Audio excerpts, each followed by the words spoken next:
I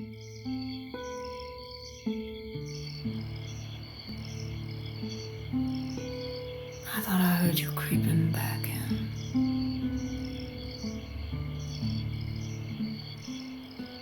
Welcome to Zariya Hollow, sugar,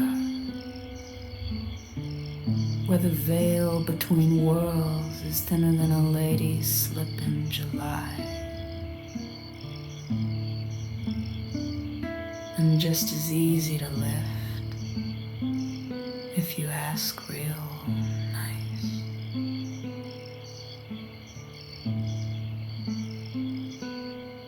Tonight's tale, not for the delicate. We got bullets, we got blood. We got brothel beds still warm from the last poor fool who thought love was a bargain. And somewhere in the middle of all that sweat and silk, someone gets turned into a legend.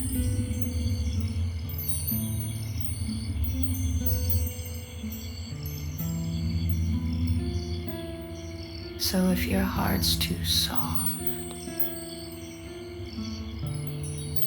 turn back now.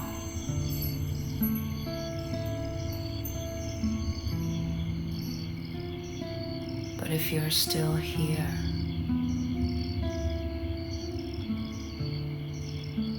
settle in, sweetheart. The terror's just beginning. Proceed northeast across the Golden Gate Bridge. Merge onto CA24 East. Stay en route for 32 miles. Tucked away in the rugged mountains of California lies Shadowbrook Camp, a forgotten mining settlement resting quietly beneath the mysterious Witchcrest Peak. These storied places are alive with history's legends and secrets just waiting to be rediscovered. And now, Tommy Ray Harlan invites you on an unforgettable musical journey through this hidden part of California's past with his brand new album, Whispers of Witchcrest Peak, Songs of Shadowbrook Camp. Every song is a story, handed down through generations, whispered by winds through ancient pines, and kept alive around fading campfires. Feel the heart, mystery, and spirit of Shadowbrook Camp and Witchcrest Peak, California. Tommy Ray Harlan's Whispers of Witchcrest Peak, Songs of Shadowbrook Camp, available now wherever great music is sold. Listen closely. The mountain has something to tell you. Continue onto Marsh Creek Road. In 5.7 miles, turn right onto Ridge Hollow Road.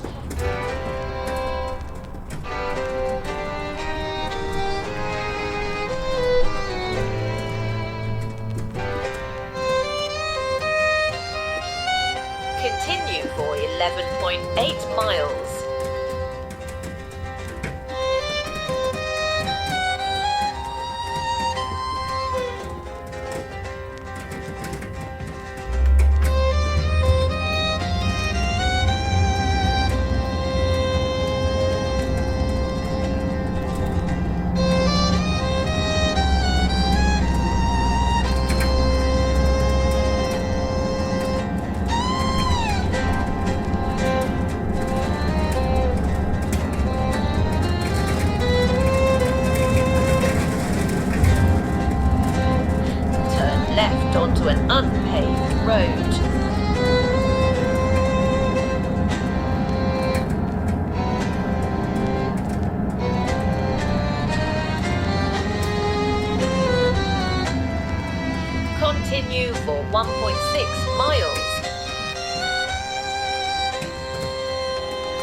Witchcrest Peak is on your right.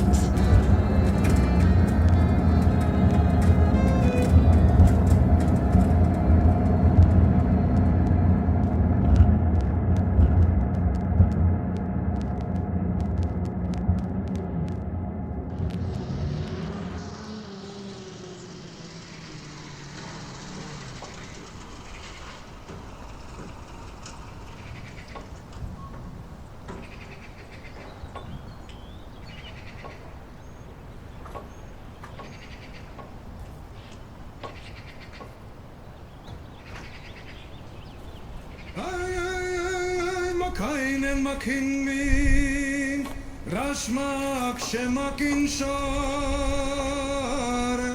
sukka hatok, inkis makruyak, shi tipis himmin, shi chuyus maksanak, himmin she chuyus she.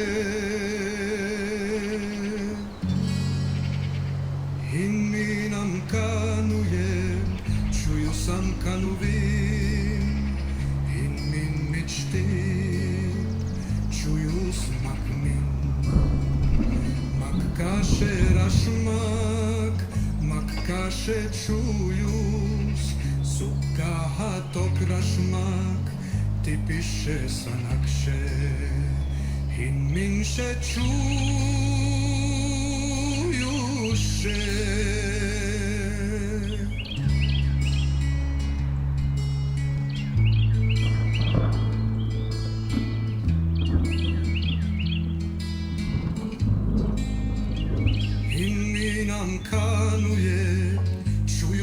Kanuvin in min mitchtin chuyus makmin makkashe rashmak makkashe chuyus sukka hatok rashmak tipis she sanakshe in min she chuyus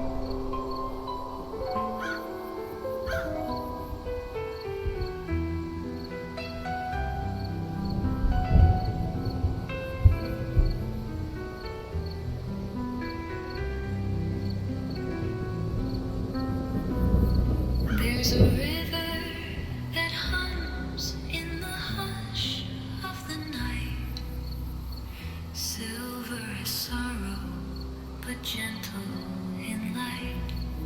She carries the names that the wind won't recall, and whispers them slow as the red leaves fall. Footsteps fade where the wild roses grow, but the earth still remembers the ones it let go. Oh love, don't you weep, don't you sigh. Some songs are meant to live past goodbye.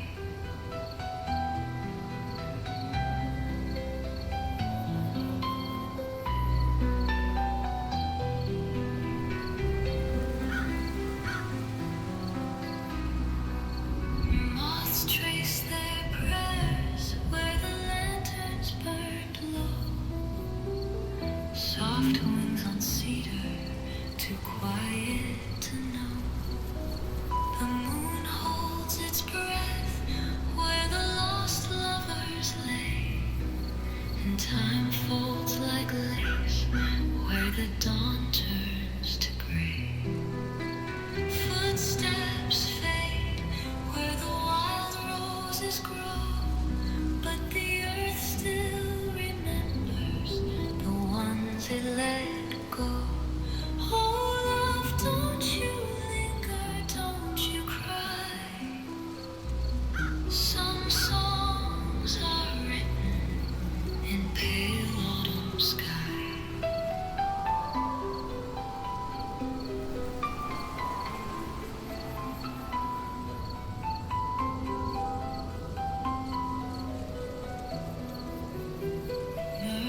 Arms of lavender, dust on the beams, hands pressed in prayer where the rafters still dream.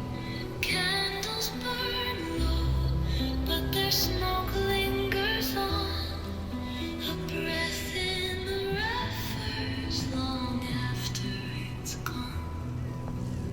Footsteps fade where the wild roses grow, but the earth still remembers the ones it let go. Oh, love, don't you linger, don't you cry. Some songs are written in pale autumn skies.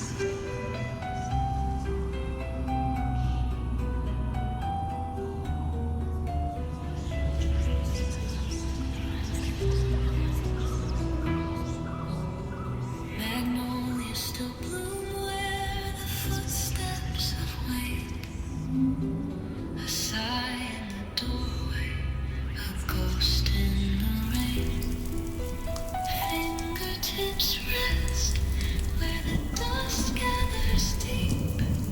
A kiss on the threshold the years couldn't keep. Footsteps fade where the wild roses grow, but the earth still remembers the ones it let go. Oh, love, don't you linger, don't you cry. Some songs are meant to live past goodbye.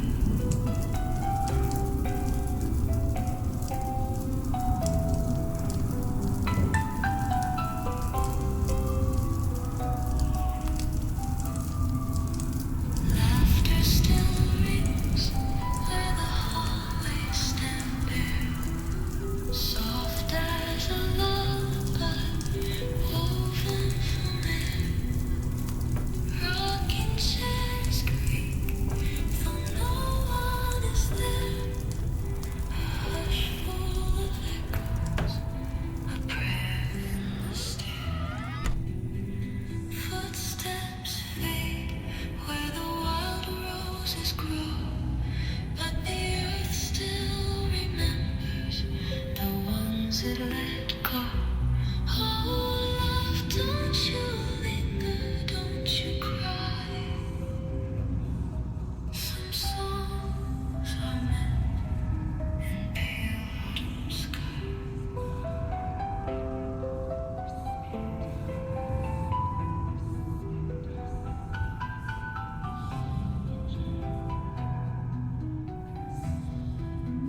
Dawn paints the hills in a soft golden hush.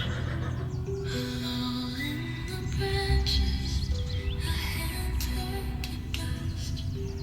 But love, like the river, still homes through the land. In the hush of the hollow, in the warmth of the sand. Footsteps fade where the wild roses grow, but the earth still remembers the ones it let go. Oh, love, don't you linger, don't you cry. Some songs are meant to live past goodbye.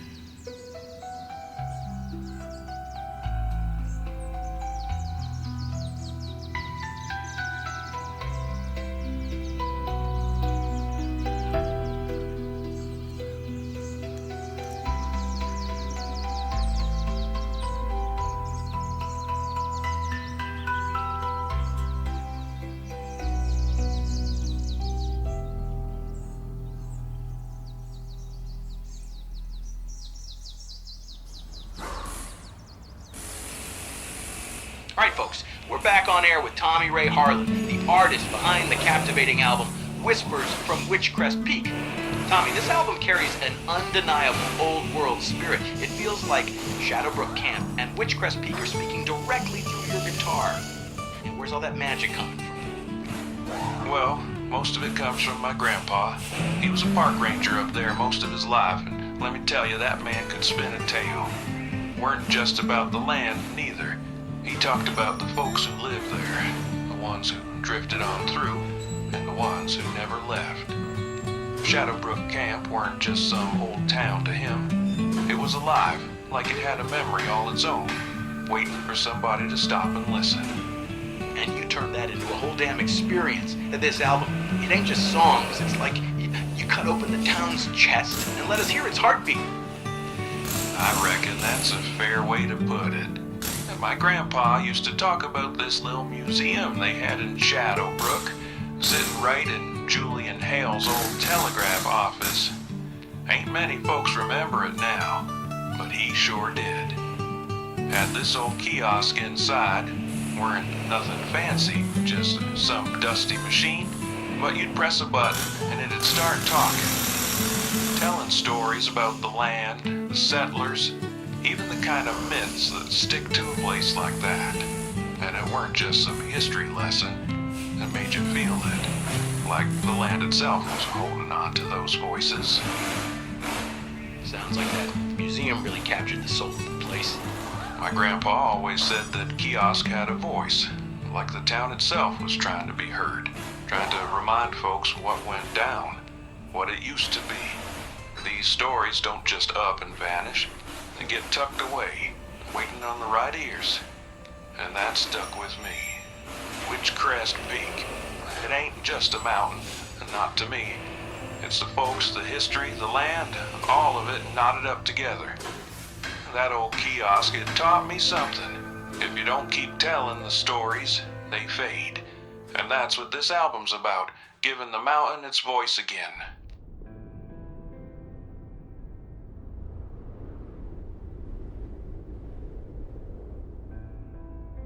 The building stands quiet. Tucked among structures long surrendered to time, its facade, once bright with fresh paint, has faded into the dust and wind. Its wooden sign groaning softly in the evening breeze. A single lantern, its glass clouded with age, flickers beside the door, its glow unsteady, as if uncertain whether to hold back the dark or surrender to it. The door gives way with a slow, reluctant creak, spilling a sliver of golden lamplight onto the floorboards within. Inside, the air is thick, dust and old paper, and something else. The faintest trace of machine oil. Shadows pool in the corners, where artifacts sit preserved behind glass. Rusted tools, brittle broadsheets, a ledger whose ink has faded to ghostly traces of forgotten names. Photographs, daguerreotypes, tintypes, and early album and prints line the walls, their images locked in time. A miner, his face weathered as the land behind him, stands, a youth at his side, his apprentice, or perhaps his son. A woman, her hands firm on a child's shoulders, stares through the decades, daring the present to forget her. In some, the figures blur at the edges, caught between one moment and the next, never fully still, never fully gone. At the center of the room, an alcove waits, dimly lit, its single bulb hums overhead. The wood of the lectern, worn smooth by time and touch, cradles a single brass button. Its surface, dulled from use, bears only a quiet inscription. Press to listen. A voice rises from the silence. And a story, waiting to be remembered, is told once again.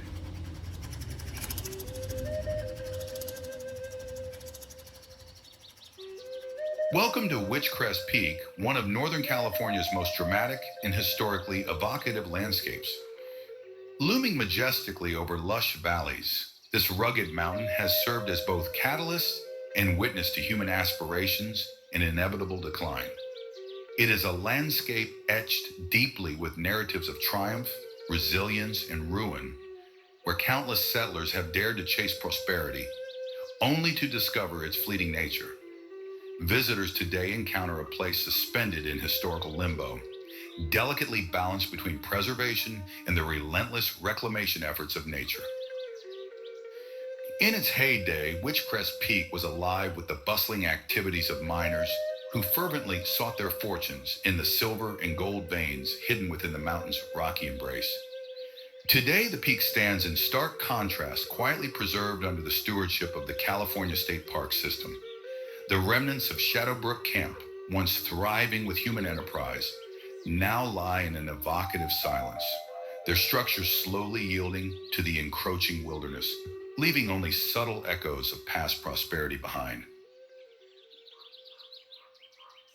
Prior to European settlement and exploration, indigenous communities inhabited this region, attributing profound spiritual significance and reverence to the mountain. Each culture offering unique names and stories embedded with cautionary messages and deep cultural insights. For the Chochenyo Ohlone-speaking peoples, Witchcrest Peak's distinctively sharp and intimidating ridgelines symbolize the wrathful presence of ancient elemental spirits. They named it Suka Hatak, translating to Thunder Woman's Teeth, a term rarely spoken aloud, reserved for times of necessary warning. Coast Miwok traditions echo similar apprehensions, calling the mountain Tuyen Koyo, the forbidden high place, a designation underscoring the profound spiritual dangers believed inherent in the landscape. While adjacent river valley sustain vibrant indigenous communities with their villages, trade routes, and fertile land, Suka Hatak was designated exclusively as transient territory. It was regarded not as a hospitable refuge, but as a region that must be navigated swiftly and respectfully. Indigenous teachings explicitly cautioned against overnight stays within its boundaries, warning vividly of irreversible dangers. Accounts of individuals disappearing without trace or returning irrevocably altered reinforced its reputation as perilous ground. Numerous accounts shared by the Ohlone and Miwok peoples speak chillingly of travelers who ascended too high into these treacherous slopes. Those fortunate enough to return were invariably disturbed, their minds clouded with confusion and their memories unreliable. Pathways were reported to vanish mysteriously, trees seemingly repositioning themselves as if directed by unseen hands, and spectral whispers carried by the winds, cryptic, unintelligible murmurs that haunted survivors long after their return.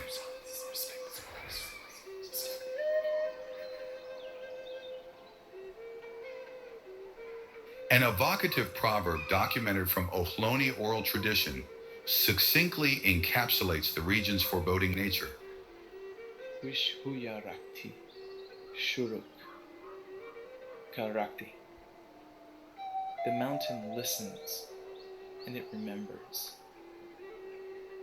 Complementary Coast Miwok traditions describe mysterious stone markers scattered through Witchcrest's remote ridges.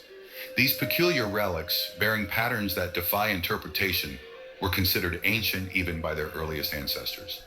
Disturbing them, according to legend, condemned travelers to endless wandering, trapped in repetitive loops, vulnerable to unseen and ominous entities that inhabited the mountain. The earliest written records emerged during the Spanish exploration period of the late 18th century, wherein missionaries and explorers documented the mountain's unique silhouette. Noting its hunched, humanoid appearance, they christened it La Vieja, translating directly as the Old Woman. Spanish colonial records dating back to 1793 formalized this naming as Cerro de la Vieja. Debate remains among historians whether this nomenclature was purely descriptive or subtly influenced by the region's existing indigenous narratives and folklore.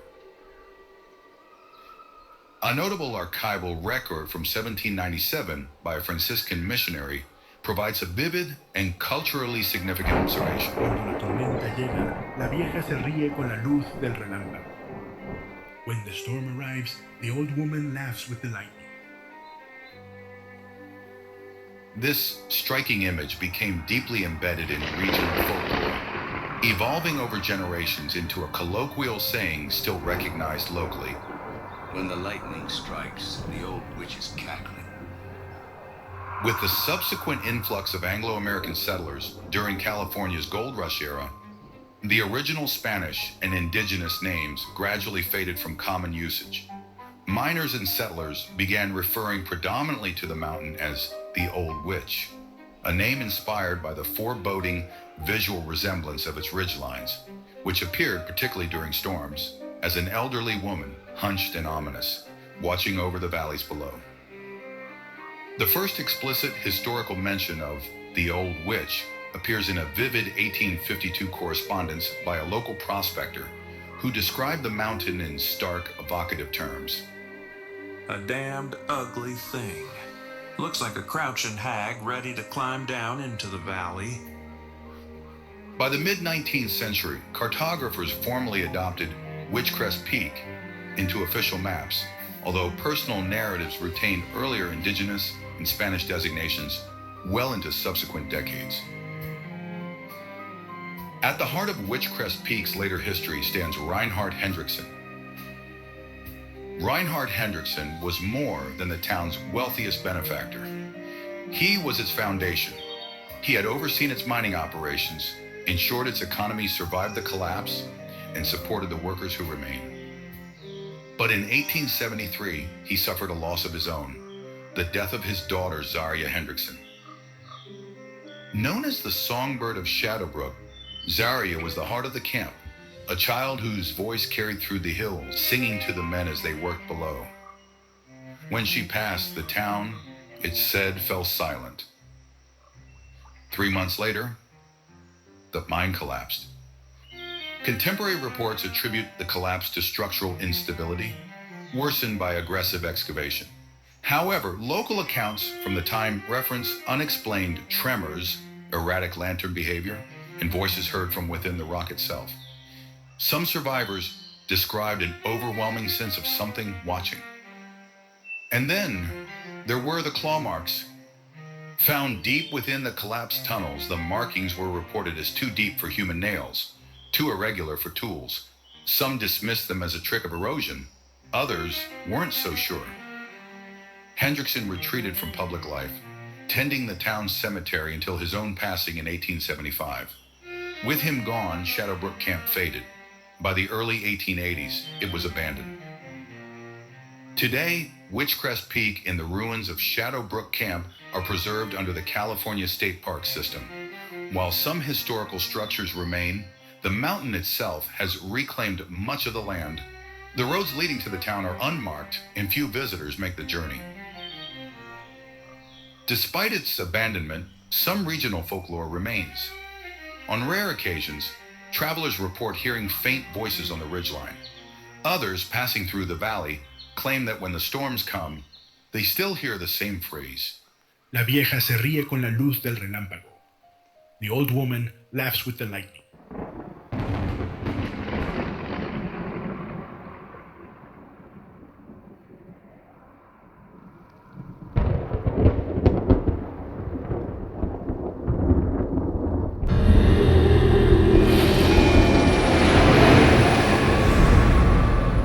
Julian Theodore Hale. That's who I am. That's who I've always been, whether I wanted it or not. Once, I tried to leave it behind, fled my childhood home, escaped Witchcrest Peak, ran hard from a name that felt borrowed rather than earned. In San Francisco, I became Theo J. Hale, a name sleek enough for a byline, crisp as fresh newsprint, untouched by the shadows and soil of home. It fit comfortably within busy newsrooms, among the scent of ink and the chatter of telegraph keys. There, I was just another sharp mind hungry for stories. But Witchcrest never let me be Theo. Here, I was always just Julian. Not Theodore. Never Theo. Only Julian. Spoken quietly, simply, as though I'd never left. Because the old witch has its own way of reminding you who you truly are, no matter how far you've run.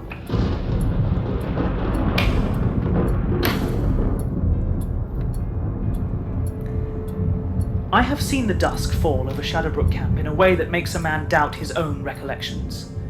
There is an immutable quality to it, a quiet subjugation of light, as the mountain devours the sun whole, leaving behind only ink-black ridgelines and the uncertain shimmer of lanterns below, flickering like the final breaths of a dying age. This is the hour when the town exhales, when the wind carries whispers down from the peak, unsettling even the most hardened souls. I return to this place, with ink-stained fingers, and the idealism of a man who believed in the permanence of progress.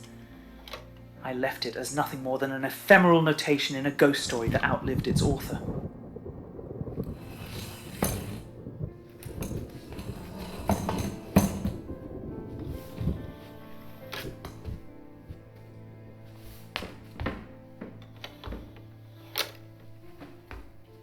I was born beneath the jagged spine of Witchcrest Peak, where the wind gnawed at our roof and the trees whispered things I could never quite understand. We were not a family of means. Our house was little more than a shuddering frame of wood and desperation. The land outside as unyielding as the father who ruled it. Shadowbrook Camp was not a town then. It was a rough gathering of men who believed they could wrest fortune from the mountain's grip, who dug into the earth with a fury that bordered on reverence. My father was one of them, a prospector of the most hopeless sort, convinced that every failure was but a step closer to greatness. My mother, a woman worn thin by hardship, spent her days tending to wounds the earth had carved into him, and nights murmuring prayers he no longer believed in. I was a boy born with too many words and a tongue that refused to shape them properly. My stutter made me hesitant, made my voice unreliable, made me the subject of mockery among the other children. They called me Ghost Tongue, as if the words were trying to run away from me before I could speak them. So I learned to write. I stole scraps of paper where I could find them, traced words in the dust outside a trading post, copied letters from discarded newspapers that drifted into camp, from the larger world beyond the mountain. Writing was safe. Writing did not betray me. It was at that trading post that I first heard the mountain's true name. An Ohlone man, lean and lined with years, came to barter with my father, pelts for grain. A quiet negotiation between two men who had learned each other's ways. I sat at the edge of their exchange, listening more than I was meant to, memorizing the cadence of a language I would never speak. My father grunted, dismissive, but the old man only smiled at me, as if he knew something my father did not. You listen well, little one. Good ears, good eyes. That is a gift. I did not know how to answer, so I only nodded.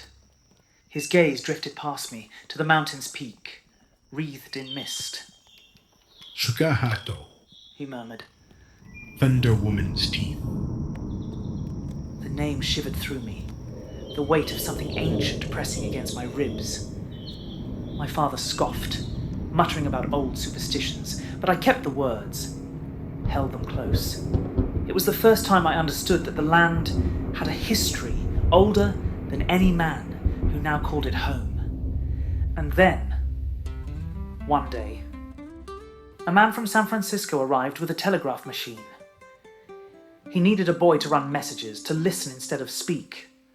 I took the job, and by 17, I took the first stagecoach out of Witchcrest Peak, leaving the ghosts of my childhood behind. San Francisco was unlike anything I had ever known. It was movement and noise, a city that never seemed to breathe, filled with men who carved their names into history with ink and steel. I arrived with nothing but a hunger to be someone new, someone better. But I did not leave Witchcrest alone. The man who had given me the job, who had taken me from the mountain, was not a kind man. He was the kind of man who saw a boy with nowhere to go, with no one looking out for him, and took him for what he was. a possession, a thing to be used. He taught me the telegraph, yes. Taught me how to listen, how to work the machine. But he also taught me something else. That silence was survival. That compliance was safety. That men like him always took what they wanted. I trained my voice until the stammer was nothing but a memory. I spent my nights setting type in the print houses, reading the words of men who shaped the world. By day, I worked in the telegraph office, my fingers translating the language of wires and electricity. I became someone else. By 26, I was a man of precision, of measured speech and practiced manners. The city had refined me, polished me, but it had not changed the truth of what I was. A boy who had once been afraid to speak, now armed with words that could cut through stone. San Francisco had its shadows, its places where men like me could breathe a little easier, away from the scrutinizing eyes of daylight. In the back rooms of certain saloons, behind heavy curtains and past knowing glances, I learned the weight of a man's touch. The unspoken language of hands that lingered too long, of conversations held in the quiet, where names were unnecessary. I wasn't the only one. There were others, merchants, actors, drifters, men who walked the streets by day in crisp suits, their voices steady in the company of wives and business partners, but who returned at night to the safety of dimly lit parlours, where the air was thick with pipe smoke, and the promise of something understood but never spoken. I met them in opium dens that catered to more than one vice, in reading rooms where newspapers lay forgotten in favour of furtive exchanges. I learned to recognise the careful codes, how a touch to the brim of a hat could mean an invitation, how a glance held a second too long was as good as a whisper in the dark. It was never love. Love required a space we weren't allowed, but it was something, a fleeting solace, a confirmation that I wasn't alone in the way the world often made me feel. And then, the Western Telegraph Company assigned me a post.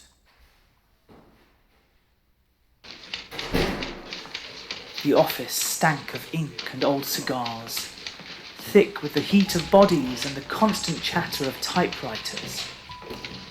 A telegraph machine clicked and whined somewhere in the back room, tapping out a language of urgency and distance. The walls were yellowed with age and oil lamp soot. The most prominent feature being a large curling map of California pinned behind the chief editor's desk. It bore the scars of countless revisions, red pencil, carving new roads, black ink erasing old names. Here, the land changed at the whim of surveyors, settlers, and railroad men, as if history could be rewritten with a steady enough hand. Hargrove, my employer, traced a thick, calloused finger along one of the newer marks. New stations going up here. He tapped a spot nestled in the folds of the Sierra Nevada foothills. Shadowbrook. I frowned. Never heard of it. Hargrove smirked. You wouldn't have? It's barely a town yet. But the mines are running strong, and where there's gold, there's news to print. It needs someone sharp, someone who can handle more than just tapping out wires. I stepped closer, eyeing the ink. The name was fresh, the letters precise. But beneath it, barely visible, was another name. One I knew. Witchcrest. A memory stirred, deep and buried. I had not seen it written in years, but I had never forgotten the sound of it, whispered in the wind. That land, said a voice from the corner. An old clerk, white-haired and rheumy-eyed, who had spent more years in newsrooms than I had spent breathing. It's had more names than a man can count. The Miwok called the mountain Tuincoyo, the forbidden high place. The Spanish named it Tumba Cerro de la Vieja, the old woman's hill and Tiolon. He paused, glancing at me. They called it Sukkahatok, Thunder Woman's Teeth. The words hit like an echo through time. I swallowed hard, my fingers brushing against the map's brittle surface. I knew this place. Not by Shadowbrook's name, not by the crisp, surveyed lines on paper. I knew it by the way the wind screamed through the pines, by the stories old men whispered when they thought children weren't listening. I knew it because I had once called it home. That means something to you, Hale? Hargrove asked, raising a brow. I hesitated. I grew up there. Hargrove's face lit up. That's so? He clapped his hands together, sending dust scattering from the map. Well, hell, that's perfect. You'll fit right in. He leaned forward, expression shrewd. But you're not just there to tap wires, mind you. You're a writer, and a damned good one. The place needs a paper. You make sure the Witchcrest Gazette starts on the right foot. The Gazette? I almost laughed. The town that hadn't existed when I left was now a name on a map. A place with enough promise to warrant its own telegraph station, its own newspaper. I should have refused. I should have walked out of the office, let Shadowbrook and its ghosts stay buried in the past. But my fingers drifted over the map, tracing the curves of the mountain. I should have said no. Instead, I nodded. I'll leave in the morning. I'd left the mountain once before, not for ambition, not for opportunity, but because I had no choice. The man who took me from Witchcrest was called Elliot Lowry, a telegraph man, a drifter, a liar. He came through the valley with a gleaming machine and a story for every man who would listen. Said he worked for the railroads. Said he had money. Said he needed an assistant, a boy who could run messages, fetch supplies, learn the trade. Said I could be somebody. My father, eager to be rid of a stuttering boy who would never swing a pickaxe, practically shoved me into Lowry's hands. And I, young and foolish, desperate for escape, went willingly. The first few nights on the road were ordinary enough. Hard travel, bad food, long silences. It wasn't cruel, not yet, just sharp-edged, impatient. But something changed when we reached the first town. A tavern, a bottle, a shift in his mood. He put a hand on my shoulder, heavier than it needed to be, pulled me closer when he spoke, breath sour with whiskey.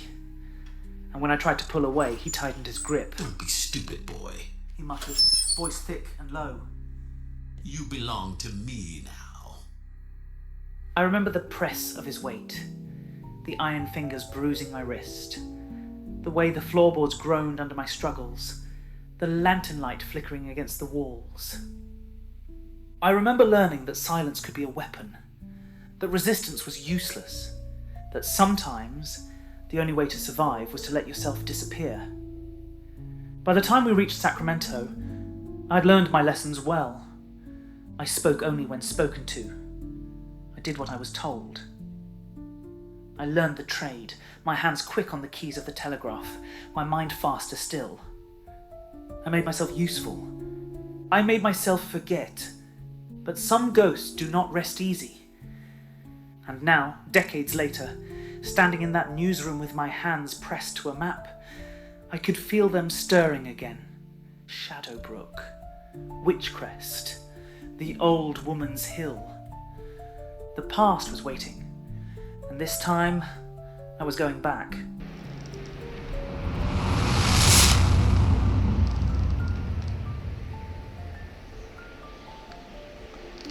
Just past the sagging fence line of Shadowbrook Camp, where the dirt path curves like a question mark no one's answered, stands a structure that doesn't quite fit the bones of the ghost town around it. The shop looks quiet from the outside, but not forgotten. The wood siding is dark with age, but well kept. The shutters hang straight, though one leans just slightly, like it's listening. A row of glass bottles lines the front windows. Green, amber, cobalt. Each one catching the light and throwing strange reflections across the worn steps. The door is painted a soft, sallow red, and above it swings a hand-carved wooden sign. Madame Ruth. Remedies, readings, and charms. The gold paint is dulled with time, but the letters are still legible. Just. They called it many names over the years. The Cabinet des Echoes. The Cabinet of Echoes, for the way voices lingered in the walls long after the living had gone.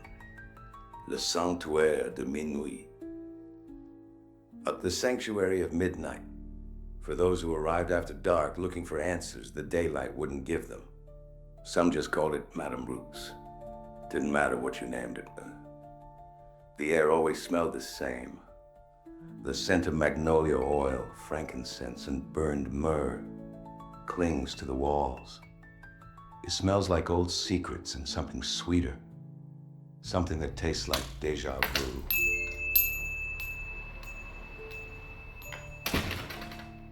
Inside, the light is always soft, velvet thick, filtered through heavy curtains of plum and black, the color of bruises.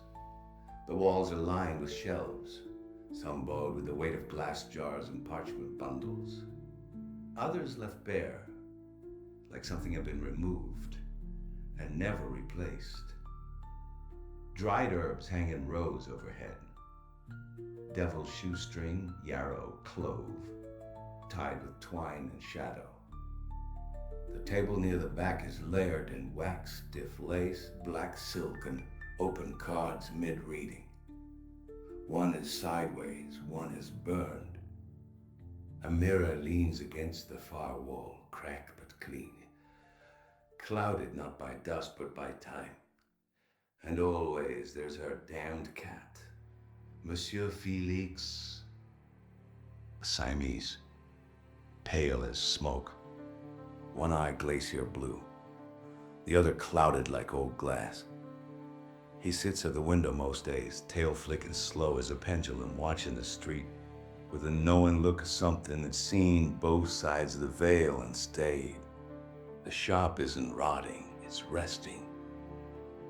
Quiet, strange, and yet alive in ways wood and stone shouldn't be. And underneath it all something hums.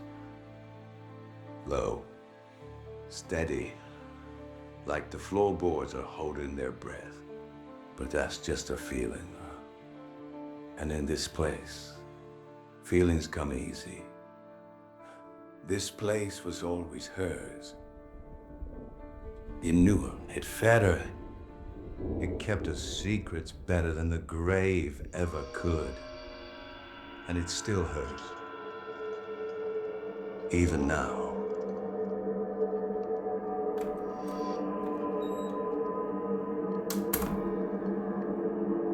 You know, the funny thing about haunting a place is it don't always start when you die. Sometimes you start haunting it while you're still breathing, long before the grave gets your name.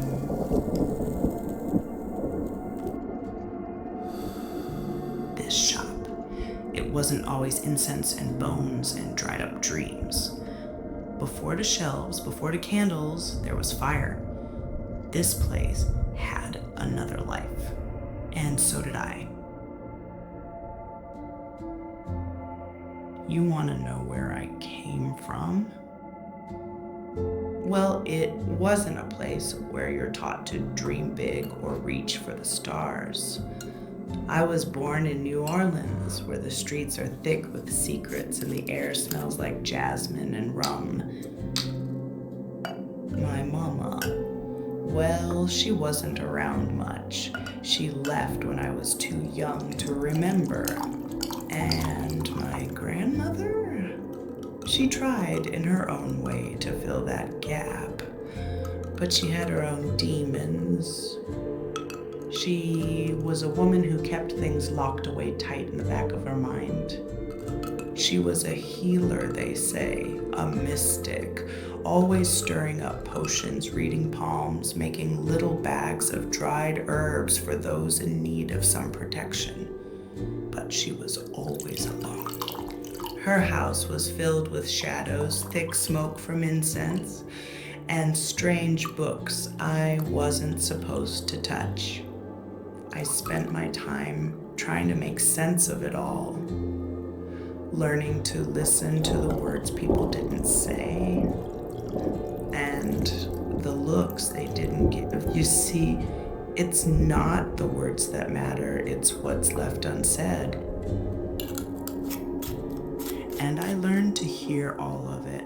I wasn't just a girl sitting in the corner with a book. I was listening to the pulse of the world.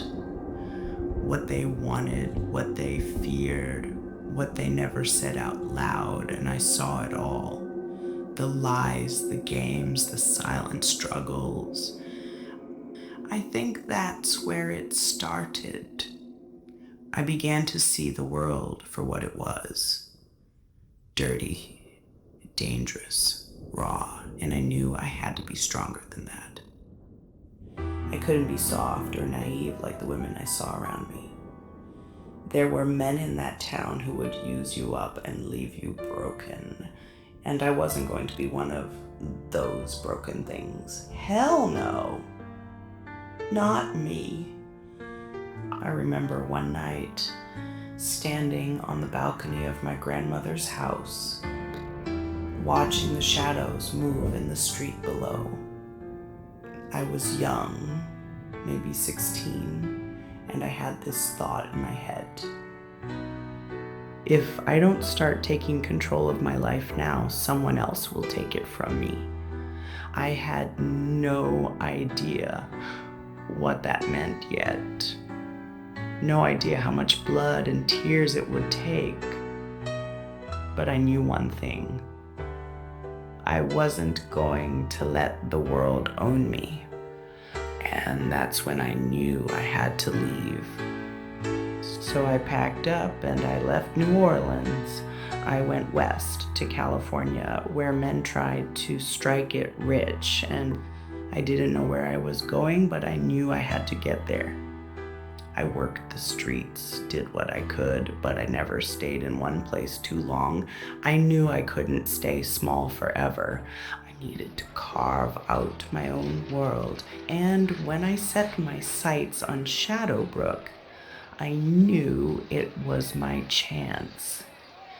A town being built on dreams, sure, but mostly on dirt and desperation. And I knew I could carve something from that. It was the West, after all. There was no place for a woman to hide, but there was also no one to tell me what to do. And that's when I realized I could be whoever I wanted to be. So I did. I reinvented myself and the world that wanted to break me. I turned into a place where I could control it. That was the first thing I knew for sure. You take what you need and you make it yours. And it was in that area, in Shadowbrook Camp, that I found what I was looking for. It wasn't about money. It wasn't about pleasure. It was about power. And I wasn't going to let anyone take that from me. But I was not the Madame Ruth you see now. No, back then, I was Ruth Delacroix, just a woman with a vision. Before this shop was here, I ran a very different establishment, a garden of sorts. You could have called it.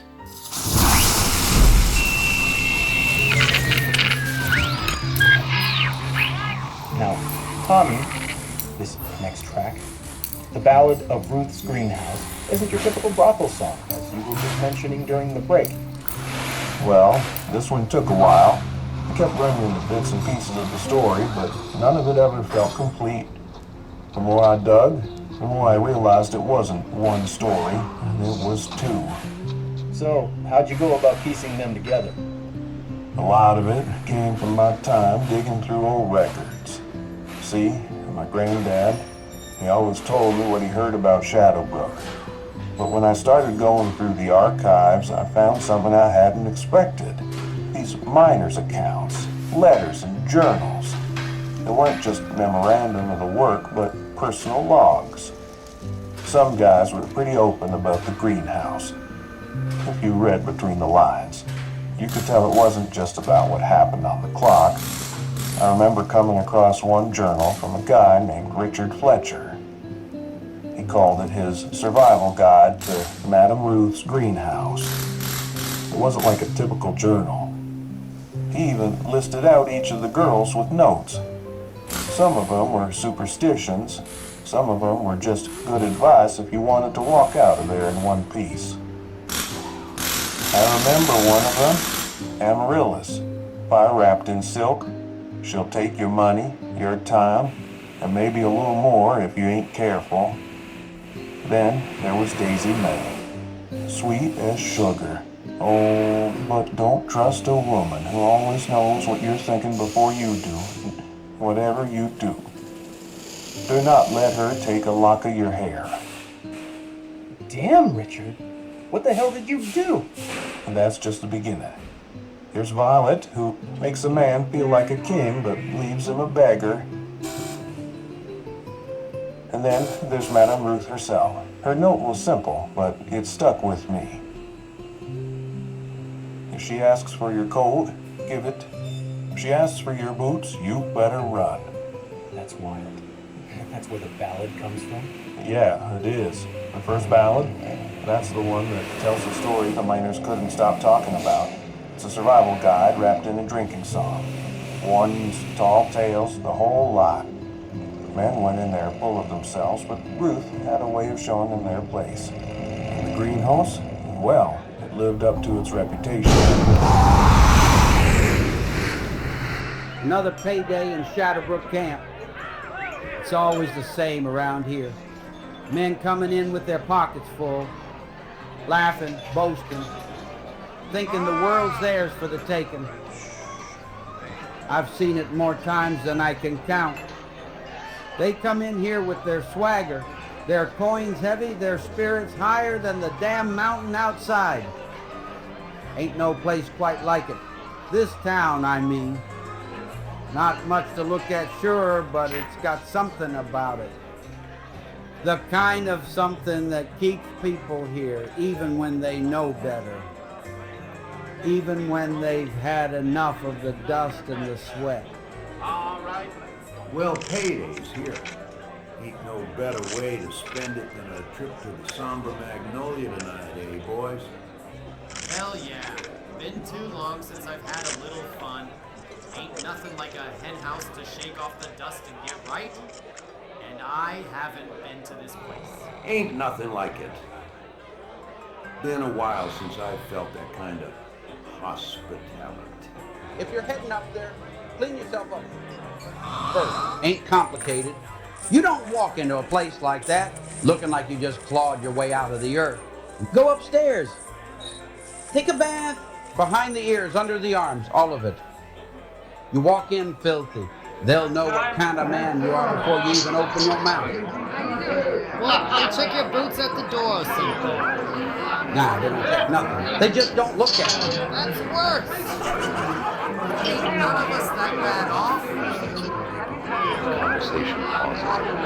The air shifts as the mention of Ruth's greenhouse lingers in the room. The miners know about it. They've heard stories, but not many of them have been inside. They look over to Richard Fletcher, nursing his whiskey. You've been there, Fletcher? What's it really like? You don't just walk in there and grab at whoever you want. And the Madame, Miss Ruth, she's not one you try to make a move on. I tried it once. Let's just say I learned the hard way. The men look at him, unsure whether to laugh or take him seriously. Fletcher doesn't soften his gaze, hon. He's not joking. That place ain't what you think it is. You think you're in control, think you can walk out the way you came in. But Miss Ruth, she makes sure you leave with less than you had. Come on, Fletcher. It's just a brothel. What's the worst that can happen? You'll see. But don't say I didn't warn. Tell him, Fletcher. Go ahead. I'll pour another round. I walked in, thought I'd seen it all. Had my degree, thought I was standing tall. Ruth's greenhouse was sweeter than a scholar's dream. But brother, you're playing in a whole different scheme. Amaryllis fire dripping, wrapped in silk and lace. She'll burn through your soul, leave a scar you can't erase. You think you're the man, boy, don't be a fool. She'll gut you, she'll wreck you, then spit out your jewels. You can't afford to plant your wood in Madame Ruth bush. Try to catch a bloom and you'll get kicked in the tush. She'll make you think you're leading the game, but you'll leave her garden with nothing but shame. Daisy May, soft as a spring morning's air. She'll lull you in close, then drag you by the hair. Her kisses are like heaven, she'll take you balls deep. Let's just hope she doesn't make dolls with all the hair she keeps. But Ruth, well, she's the queen running it all. She lets you play, but you'll answer to her call. You'll think you're the king of this green garden bed, but Ruth, the one with the crown on her head. You can't afford to plant your wood in Madame Ruth bush.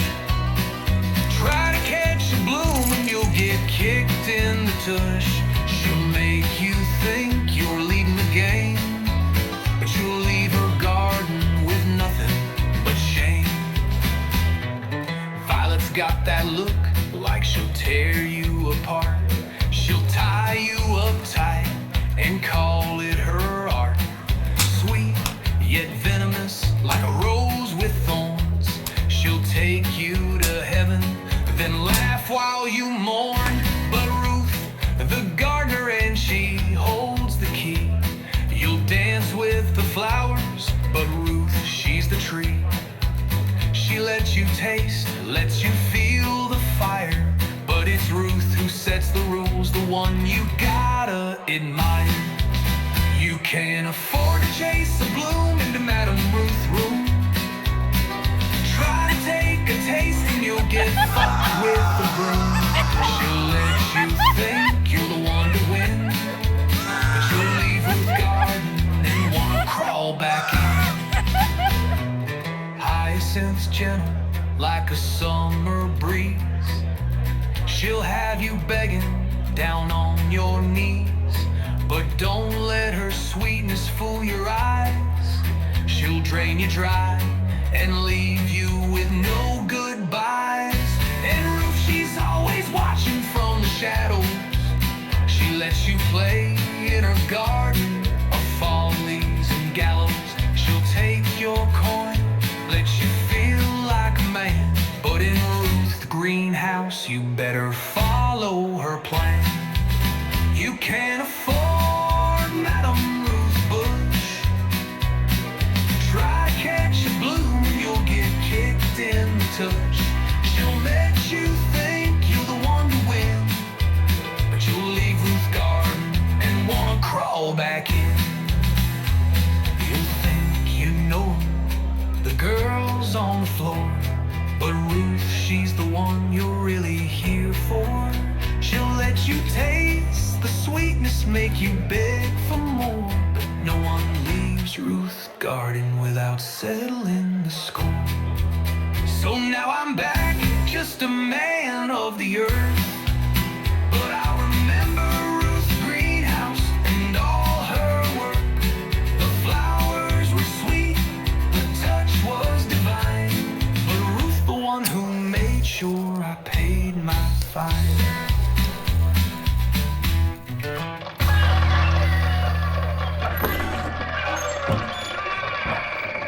They like to say Le Magnolière Sombre was a house of sin, but I call that a lazy man's lie because it was never just a bordello. It was a sanctuary, a kingdom carved out of candlelight and velvet, of laughter and perfume and the quiet murmur of silk against bare skin. And the miners, bless their hearts, they couldn't pronounce the fancy French names, so they called it Madame Ruth's greenhouse.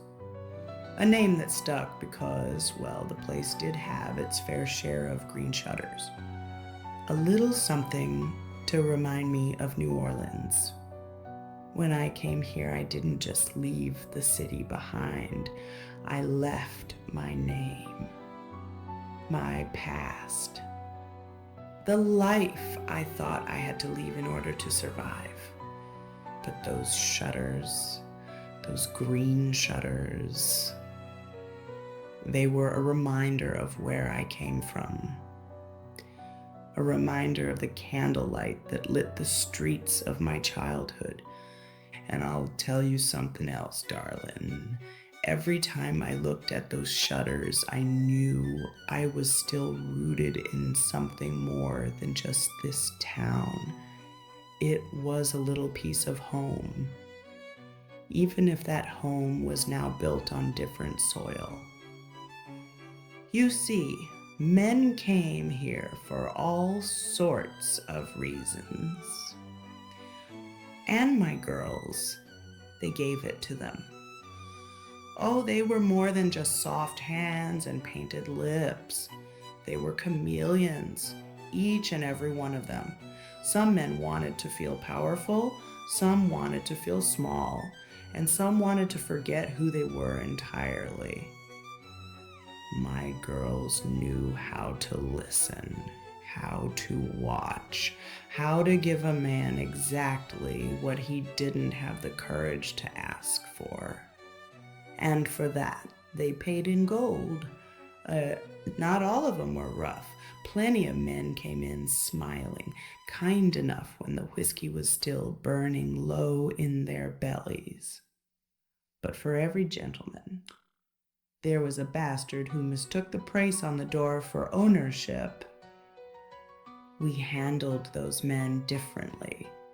There were rules in my house. No man laid a hand on a girl unless she wanted it there. And if he did, well, he'd leave with fewer teeth than he walked in with. We didn't take cruelty for free. No girl went cold. No girl went hungry. No girl stood alone in the dark. Because the world had taken enough from us already, we would not take from each other. And outside, standing watch over it all, was our magnolia tree. It was older than the town itself, older than the mine, older than the men who thought they ran this place. Its blossoms would glow like ghost lanterns when the moon was full, silver white against the black of the night. The girls swore it listened, that if you whispered your secrets into its bark, it would keep them safe. We whispered a lot of secrets to that tree, and for a time, we were untouchable. For a time, Le Magnolière Sombre was ours. Well, well, gentlemen, I found your way to the Magnolière Sombre. Let me show you how we do things around here. No need for games, you pay, you play. And I'll make sure you enjoy your time for a price.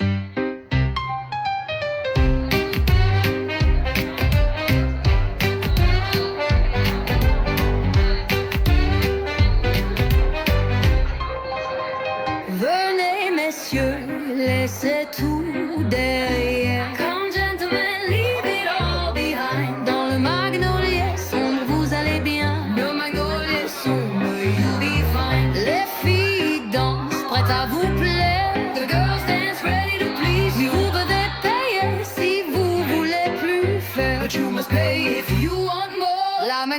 magnolia brille douce comme le soir. La magnolia shine sweet eyes. Elle vous fera rêver, mais je suis le pouvoir. She make you dream, but I am the power. Les hommes viennent chercher à s'amuser. Looking to have fun, mais c'est moi qui détermine qui va gagner. Gagner. Venez, messieurs, tout se paye ici. Comme gentlemen, everything is paid. Dans le Magnolière Sombre, tout est permis. Le Magnolière Sombre, elle veut vivre l'été. Les filles vous guideront dans la nuit. Mais n'oubliez pas, messieurs, c'est moi qui choisis. But don't forget, gentlemen, I make the choice.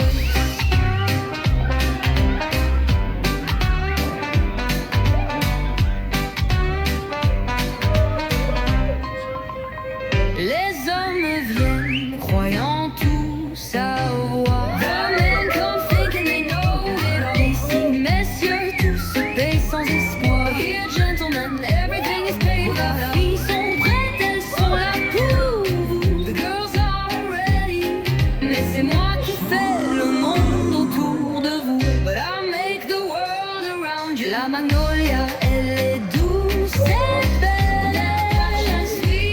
Mais c'est moi qui mène la vie tourne. But I lead the melody. Les hommes croient qu'ils ont tout ce qu'ils veulent. They think they have everything. Mais dans le Magnolière Sombre, je fais tout le jeu. But in the Magnolière Sombre, venez, messieurs, tout se paye.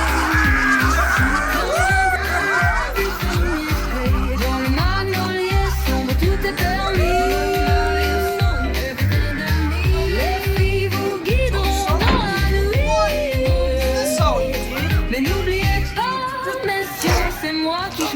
But don't forget, gentlemen, I make the choice.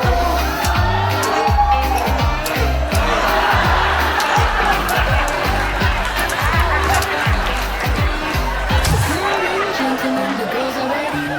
But remember, I run the show and you follow my lead. In the Magnolière Sombre, you're here for pleasure. But remember, you pay and I control the treasure.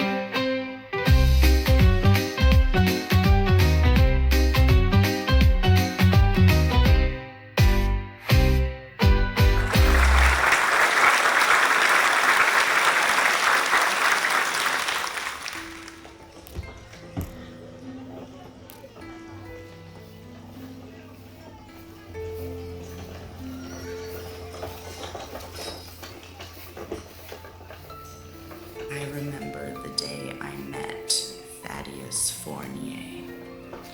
He was a quiet sort, polite, well-spoken, but with something in his eyes that didn't quite sit right, like he was carrying a weight he didn't know where to set down. He looked out of place the moment he stepped inside, a young man with the kind of careful presence that didn't fill a room but lingered in its corners. Dark curls that never quite behaved, sharp eyes that missed nothing but rarely let on. He had that particular way about him, the kind you see in men who've spent their lives watching instead of speaking. I remember when he stepped in and sat down. I got a good look at him because I was entertaining that night.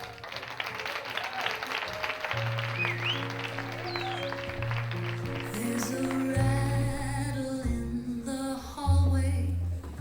There's a creak beneath the bed. I swore I'd locked that closet tight, but here he comes instead.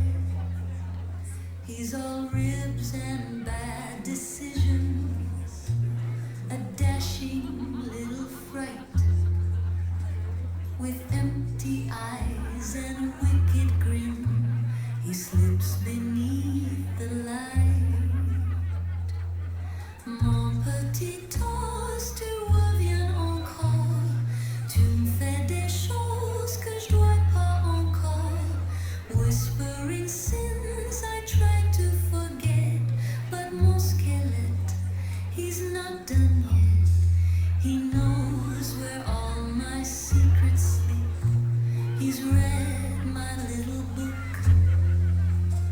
Each name I scratch. Well now, ain't you a new scent in the hallway? Welcome to La Magnolière Sombre, sweetheart. You here for pleasure or just passing through? Evening, ma'am.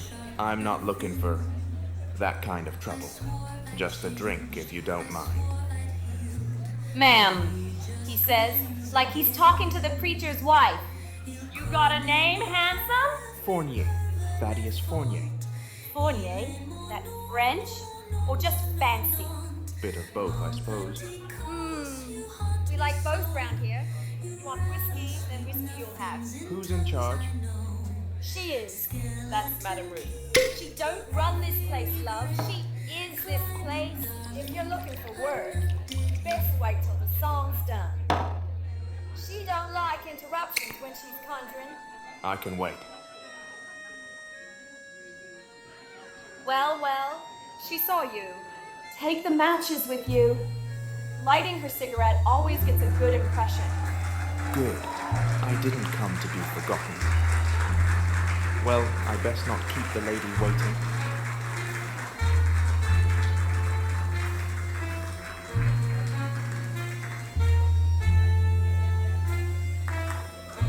Madame Ruth, I'm Thaddeus Fournier.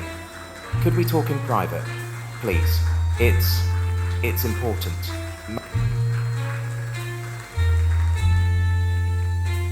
His voice was soft, measured, touched with something foreign at the edges. A trace of another place. Another life. One he hadn't quite left behind. And his clothes, neat but not quite right. Like they'd been tailored for someone else. Too snug across the shoulders, too loose at the waist, like he was still trying to decide what suited him best. But he carried himself well enough. Held his chin high. Smiled that small, careful smile of his. The kind that made you wonder whether he was shy or just real damn good at hiding. But I couldn't help wondering if he was looking to be the muscle. You know, the guy who makes sure no one gets too rowdy, the one who breaks a man's arm if he thinks he owns one of my girls. But then he said he had someone I ought to meet. Now, I'll admit I was confused. Thought maybe he was trying to set something up. Play guardian to a girl too delicate to come knocking herself. Wouldn't have been the first time a man played keeper to a woman who wasn't truly his kin. But that wasn't the case. He led me upstairs to my own damn room, shut the door behind him, and I waited. Waited for whatever half-baked story he had, whatever desperate favor he was about to ask. But instead, he turned his back to me, shrugged off his coat, and, Lord above, walked straight to my closet like he belonged there. Didn't say a word. Just ran his fingers over lace and silk, slow, deliberate, like he was reading something in the fabric. And then, slow as anything, he started changing. Didn't hesitate, didn't fumble. Slipped into satin with the kind of ease that only comes from years of knowing how. Took his time with the rouge, the kohl, the delicate touches that turned something familiar into something else entirely. And just before he stepped behind the screen, just before his reflection disappeared from the vanity mirror, he said, "She usually prefers blue for the evenings. Softer shades in the daylight. Lilac sometimes. And lace, always." Now that gave me pause, because I knew every girl that worked under my roof, and none of them had a man speaking for them like that. So I waited, watched, figured some woman was about to come floating through the door. Some quiet thing in powder and pearls. Then She lifted her chin, let the lamplight catch at her cheekbones, at the shimmer of powder across skin. Eyes dark as ink lined with care. A mouth curved just enough in a smile that carried 1,000 secrets. And no apologies. And that's when I knew I hadn't been waiting for a woman to walk through that door, because she was already here. Madame Ruth, I'd like you to meet Miss Lily Rose Forestier. Most women, most people might have gasped, might have stepped back, might have stammered something foolish. But me, I just sat down, folded my hands in my lap, and said, "Well, now, Miss Lily Rose, why don't you pour us a drink and let's get to know each other proper?"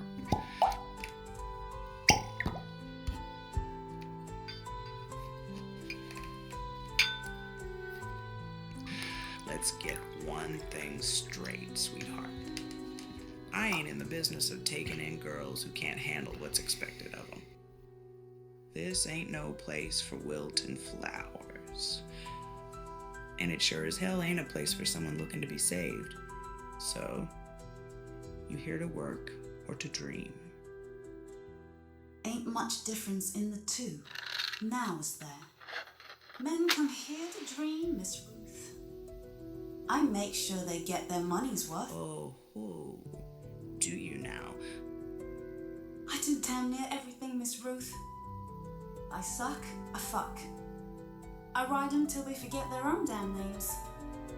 I'll cry if they want me to. I'll slap them if they ask nice enough.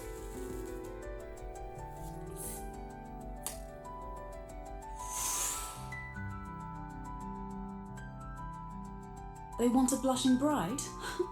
I'll tremble like a girl on her wedding night. They want a temptress? I'll make 'em beg before I let 'em have a taste. They want a whore who won't talk? I'll make silence feel like worship.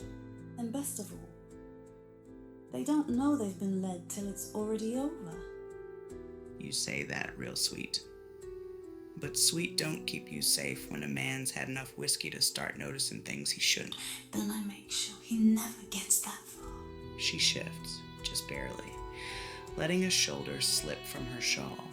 Not careless, controlled, the flicker of bare skin, the suggestion of something fragile beneath silk, a lure, not a promise. Her movements are deliberate, a small, almost imperceptible adjustment. The fabric of her shawl slides down like a whisper, revealing the smooth curve of her shoulder. It's a fleeting moment, a hint of skin so carefully exposed, and then nothing more. The silk clings to her like a second skin, barely disturbed, yet perfectly positioned to tease. The softest curve of her body shown without effort, without need to force attention. She's not revealing, but she is certainly inviting. The air around her seems to shift, subtle, but perceptible, a quiet change as if the room itself has taken a breath. Each movement is measured, purposeful, a slow shift of her weight, a careful realignment as though the very motion is part of the performance. The barest flicker of her skin against the light seems almost deliberate, like a stroke of paint on a canvas. Just enough to evoke curiosity, just enough to entice. She holds still for a moment longer than necessary, letting the air hang thick with unspoken promise. A small tilt of her head, an imperceptible shift in her posture, and the shawl drapes just a little further down. There's a grace to the movement, effortless yet intentional, as though every inch of her is calculated to captivate, but never fully reveal. The hint of vulnerability beneath the silk is only for an instant, a breath between one moment and the next. The delicacy of her exposed skin suggests something fragile, but it's no more than a whisper, a suggestion. Just enough to make someone look, just enough to make them wonder, but she never gives it all away. She's still in control. Men don't go looking for what they don't want to find. I make sure they see exactly what they expect. And if their hands wander, I guide them somewhere else. Well, ain't you something? All right, Miss Lily. Let's talk specifics. What about the odd ones? The ones who come in with something a little different on their mind. Odd don't scare me none. A man pays good coin for a dream. Who am I to tell him no? And if he says you're his sister, older or younger? Well, shit. Ain't you a damn chameleon? Man wants me afraid, I tremble. Man wants me cruel, I bite. Man wants me desperate, I whimper his name. They don't care who I am, Miss Ruth, only what I make them feel. Ain't much left to say then, is there? Room's yours if you want it. I'll take it.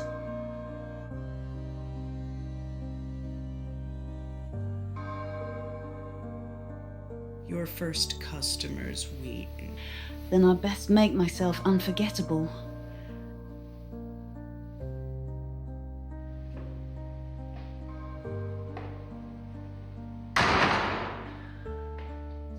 I knew she'd be good. Didn't take more than 5 minutes to see she had something the others didn't. Confidence, sure. Plenty of girls walk in here thinking they can turn a trick just 'cause they got a pretty mouth and a willing body. But Lily Rose, she understood something most women never do. Something some men never even figure out. Men don't come to Magnolière Sombre just to sweat between the sheets. No, they come here to be seen, to be held the right way, touched the right way. They come wanting to be something else for a little while, wanting to forget who they are outside these walls. And Lily, she didn't just let them forget. She made him believe. Un parfum exotique pour une fille exotique. An exotic scent for an exotic girl. That's what he said. My first client was a real gentleman. What made him different? Everything. I had barely been in Witchcrest Peak for 2 days before I found myself walking into Madame Ruth's. Not even 2 days. I was still dressed in my boy's attire, still trying to figure out where the hell I was going, still feeling like an outsider in a world that didn't know what to make of me. I'd only just left the life I knew behind, trying to find something new in a place I knew little of. I didn't know who I was yet, not fully anyway. Most men walk in, eager to take what they want, and fast and rough, coin in hand, a leer on their lips. But him? Not a single ounce of desperation. He didn't rush. He didn't try to own me like the others. He looked at me like I was worth something. Like I was worth more than just another night. And for the first time, I let him believe I was worth more than that. I let him see me. Mademoiselle Lily Rose. He called me that. Mademoiselle. That didn't happen here. No one called me anything but what they wanted me to be. But there was something in his eyes, something in the way he held himself. He saw me. And that made me feel something I wasn't used to. Like maybe I wasn't just a body to be used for a night. He didn't make a move. didn't rush to grab me, just stood there, quiet, calm, a man who didn't need to fight to take control. No, he took his time, took in the whole damn room, looked at me like I was someone worth acknowledging. That's when I knew this man wasn't like the others. When he handed me the bottle, I was taken aback. Magnolia oil, thick, rich, unlike anything I've ever worn. I was used to rosewater, lavender, the usual suspects. Sweet, soft smells that made me blend in. But Magnolia changed me. And I could feel it right away. It wasn't just a perfume. It was the beginning of something. He applied the oil so carefully, almost like a ritual. His fingers brushed against my neck, trailing slowly across my skin, as though he was marking me. And then he said, Mademoiselle Lily-Rose, vous êtes la magnolia du jardin de Madame Ruth. The magnolia tree may stand tall, but you, my dear, are the flower that blooms untouched, unclaimed, and untamable. It wasn't just the fragrance, it was the feeling that came with it. It was like he was giving me permission to be, to exist as I truly am. Not just a woman to be desired, but a woman who could be more than that. I wasn't just a body anymore. I was more. I'd let him mark me with that oil, and in doing so, he didn't just change how I smelled. He changed how I saw myself. Magnolia wasn't just a gift, it was my transformation. The way it felt on my skin, the way it made me feel more than I had ever felt before. And I realized something in that moment. The magnolia wasn't just for the men who came to take. It was for me. I was the flower of this garden. I was the one who controlled what happened next. I have to admit, I enjoyed him. I enjoyed the way he took his time, how deliberate he was, the way his hands moved over me, slow and purposeful, like he knew exactly how to make me lose myself in him. I liked the way he didn't rush. He pushed when he needed to, and I let him. I liked the way his lips met mine, questioning, demanding, and never apologizing. He made me beg for it, and hell, I liked that too. I liked how he made me feel like I mattered. And then when he took me, when he made me lose myself completely, yeah, I liked that too. Je suis la magnolia. I am the dark magnolia, the flower they crave but will never own. They beg for me, and I let them. They dream of me, and I haunt them. I step into their minds, their beds, their prayers, and I leave when it pleases me. Je suis la maîtresse de mon destin. I am the mistress of my own fate, and I decide what happens next. Wasn't long before they were asking for her by name. First the lonely ones, the desperate ones, the ones who'd been in town too long without a woman of their own. Then the dangerous ones, the men who thought they owned the world till she made them feel small in her hands. She knew just how to play them, how to make the soft ones feel strong and the strong ones feel weak in a way they liked. That bitch made more in a week than some of my best girls made in a month. Not just because she was beautiful, though Lord knows she was. Lily Rose Forestier had the kind of face that made men linger longer than they meant to, like a tune they half remembered, playing soft in the back of their minds, haunting them long after they'd walked away.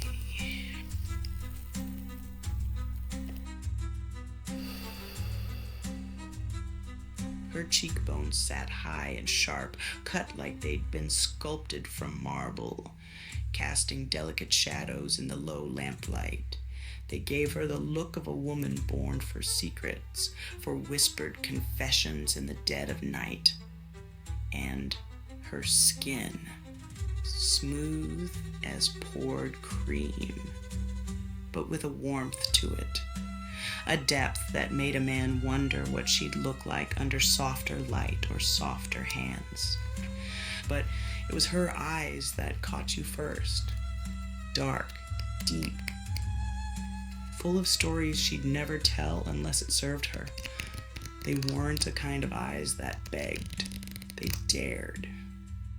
They pulled a man in, made him think he had the chance to unravel something rare, something meant only for him. But the moment he thought he had her figured out, those eyes would shift. Just a flicker, just a breath of movement, and suddenly he'd be the one exposed. She had a way of looking straight through a man, of seeing what he wanted before he even knew himself. And Lord help the fool who let himself believe she was something soft. And then there was her mouth, sweet enough to kiss, sharp enough to wound. It curved like it knew more than it let on, a smile that could be indulgent one moment and merciless the next. When she spoke, it was like a slow drawl of honey laced with arsenic, sultry and dangerous in equal measure. The kind of mouth that could whisper a man's name like a prayer or spit it like a curse. She wasn't delicate. She wasn't fragile.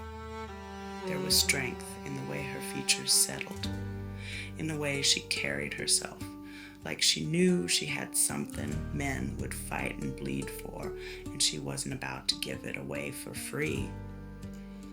And her body, well, that was a different kind of weapon altogether. She carried the remnants of a broader frame, shoulders that might have belonged to a boy once, but she softened them, tamed them with the way she moved, the way she draped herself in silk like it was the only thing keeping her together. That waist of hers, cinched tight, exaggerated the curve of her hips just enough to make men forget what they were supposed to be looking for. And her hips, well, they weren't the kind that swayed with innocence. They rolled like a slow promise. The kind that knew exactly what it was offering and dared you to take it. Her chest wasn't the effortless swell of a woman born to it, but she made damn sure no man ever thought twice about what lay beneath her bodice. Corsetry, padding, lace in all the right places. Every inch of her shaped by her own damn hands. And Lord help the fool who thought he could find the edges of the illusion. She knew how to sit just so. How to lean forward in a way that caught the lamplight just right. How to press against a man in the dark, so he only noticed what he was meant to notice. And then there was the way she held herself, like she belonged anywhere she stood. There wasn't no hesitance, no nervous fidgeting, no stumbling over her own damn body like she was wearing it for the first time. No, Lily Rose wore herself like she was born that way. Like she hadn't spent years teaching her hands to move softer, her hips to roll easier, her voice to settle into that slow, lazy drawl that made men lean in just a little too close. Her voice, that was something else. Not high and girlish, not some breathy little thing that tried too hard to be sweet. No. Lily's voice poured like dark molasses, slow and rich, sticking to a man's ribs long after she was done talking. There was a rasp to it, just a little, like a secret dragged across velvet. She could soothe a man with it, make him feel safe if she wanted. Or she could sharpen it, cut him down to size with nothing but a well-placed whisper. It was the kind of voice that could tell a lie so pretty, you'd thank her for it. And for those who looked too close, who thought they saw something under the rouge and perfume that didn't quite add up, well, Lily had a way of making them doubt their own damn eyes. She'd tilt her head just so, let the lamplight catch the smooth column of her throat, let her lashes lower just enough to make a man forget what he was second-guessing in the first place.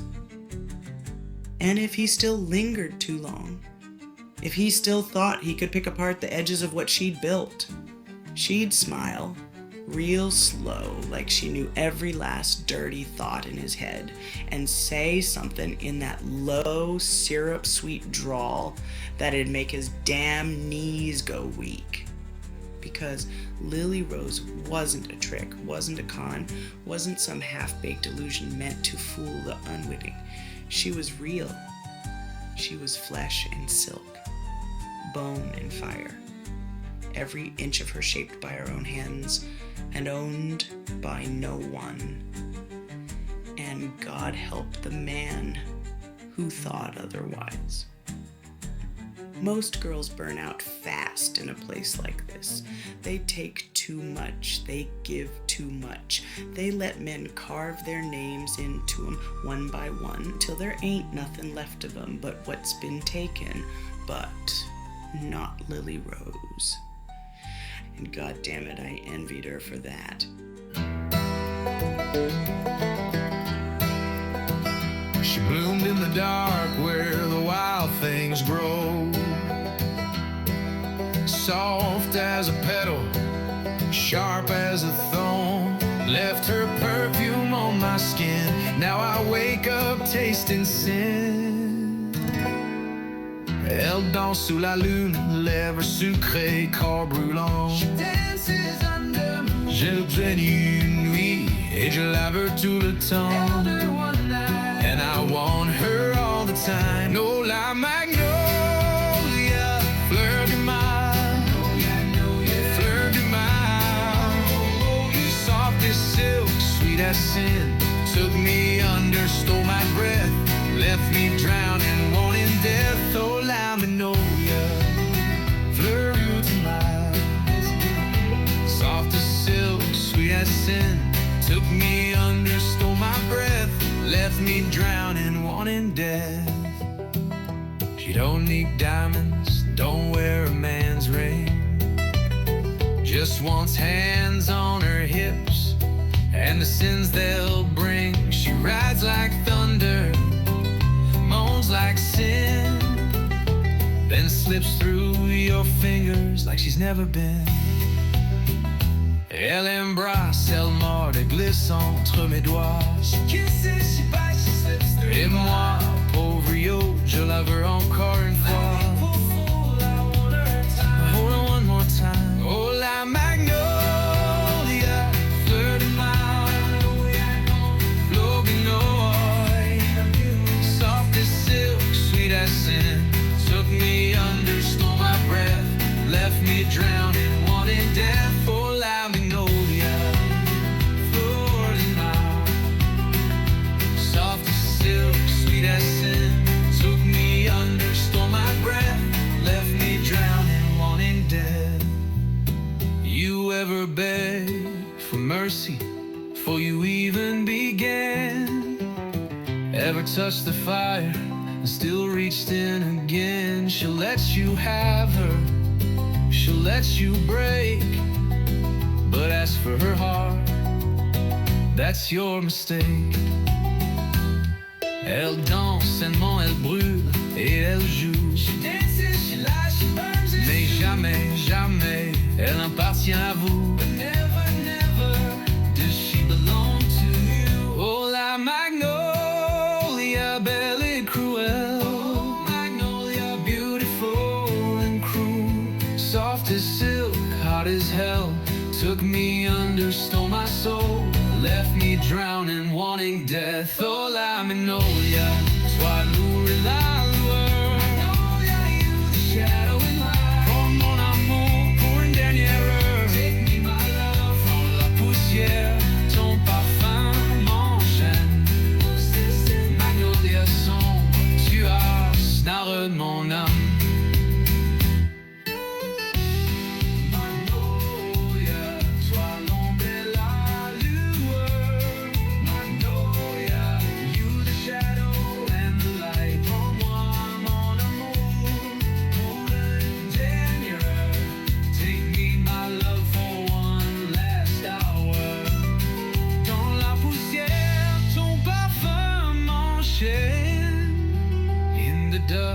Your scent chains me. Magnolia sombre, tu as ensnared mon âme. Dark magnolia, you've ensnared my soul.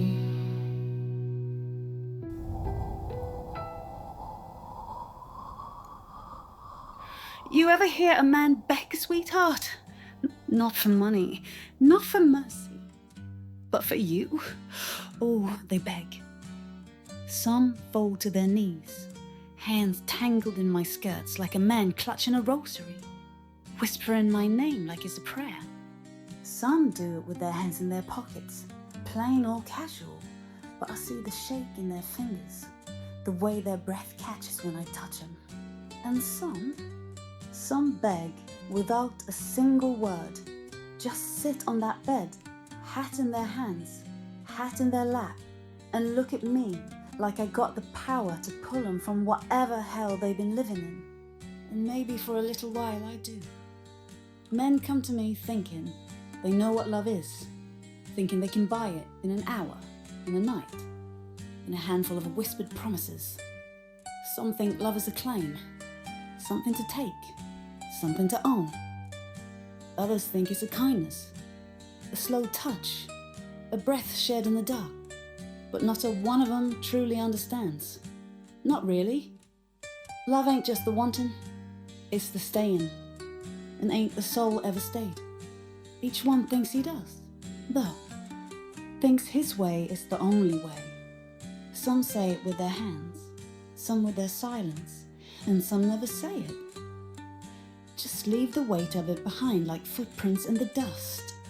Some of them come in like wild horses, rough hands and too much breath, like they're trying to conquer something that don't need conquering. They think they got to take pleasure, like the world ain't never given them a thing for free. Like if they don't grab it, don't own it, it'll disappear between their fingers. Then there's the soft ones, the ones who touch like they're afraid I'll break under him. Like I'm made of glass, too fine for this place, too delicate to take what they came here to give. But they don't know. I ain't never been fragile a day in my life. I don't break, love. I bend. And I learn every little thing about a man in how he lays his hands on me. That's why I always preferred it on my stomach. Easier that way. Less to explain, less to give away.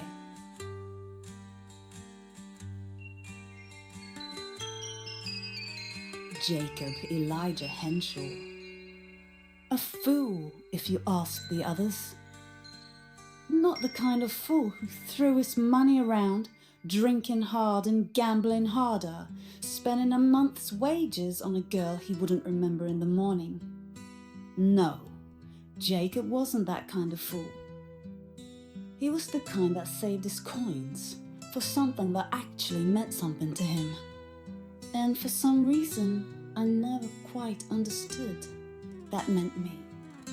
Every payday, when the rest of the boys stumbled into the parlor with their pockets burning and their mouths full of big talk, Jacob came in quiet, sat at the edge of the room, waiting his turn. And when his name was called, he didn't ask for a night, didn't try to take something that wasn't his. He asked me to dance. I remember that first time, how careful he was, like I might slip through his fingers if he wasn't gentle enough. He held me like I was precious, like he didn't care what the others thought. And the others did think. Jacob came in with his hands full. Not with gold, not with drink, with wildflowers. Not the kind you buy, the kind you find growing out where no one's looking, the kind you pick because you want to. He never made a show of it. Just walked in, placed them in my hands like a quiet little offering, then settled in across from me with that half smile of his, waiting for me to say whatever it was I needed to say that night. And every time I told myself I wouldn't take him, that I didn't need a man bringing me things like I was some girl to be courted. But every time I did, because they weren't payment, they weren't a promise, they were just flowers.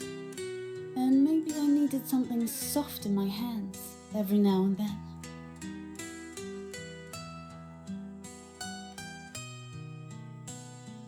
Jacob didn't just bring me flowers, he brought me meals. Said if I wouldn't walk into Aunt Tilly's, then he'd just have to bring Tilly's to me. And so he did. Biscuits, warm and buttery, wrapped up in a cloth to keep them from going cold. Fried chicken, crisp and golden, the way only Tilly knew how to make it. Little peach tarts, sweet and flaky, like something made for a world softer than the one we lived in. He'd show up just before sundown, carrying that basket, and together we'd slip out back behind the house to where the old magnolia tree stretched wide. We'd eat sitting in the grass, watching the way the lanterns flickered through the windows, listening to the sounds of laughter spilling out into the night. And he'd talk, not about the mines, not about the things the men muttered over drinks. He talked about the things he wanted. A little farm, somewhere far enough away from Shadowbrook, that the air smelled like earth instead of dust. A place where he could wake up slow and breathe deep, where he could work the land instead of digging through it. And he'd tell me real quiet, like it was something delicate, that I could have a place there too, that I deserved a place there. And I'd laugh, shake my head, tell him to hush, before someone overheard and got the wrong idea. But he didn't have the wrong idea. Jacob Henshaw loved me. Not the way men in places like this say they do. Not the way they press gold into my palm and whisper pretty words they don't mean. He loved me like he thought it might change something. Like if he just tried hard enough, believed in it deep enough, he could take me with him.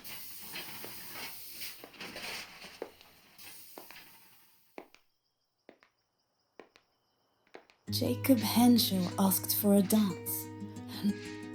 Not in the parlor, not in some dark room where the only music was the low murmur of men's voices and the clinking of glasses. He asked me to dance outside, in the open air, under lanterns strung between the trees, in the center of town where the whole damn world could see. And I told him no. Told him I wasn't made for town squares and harvest festivals.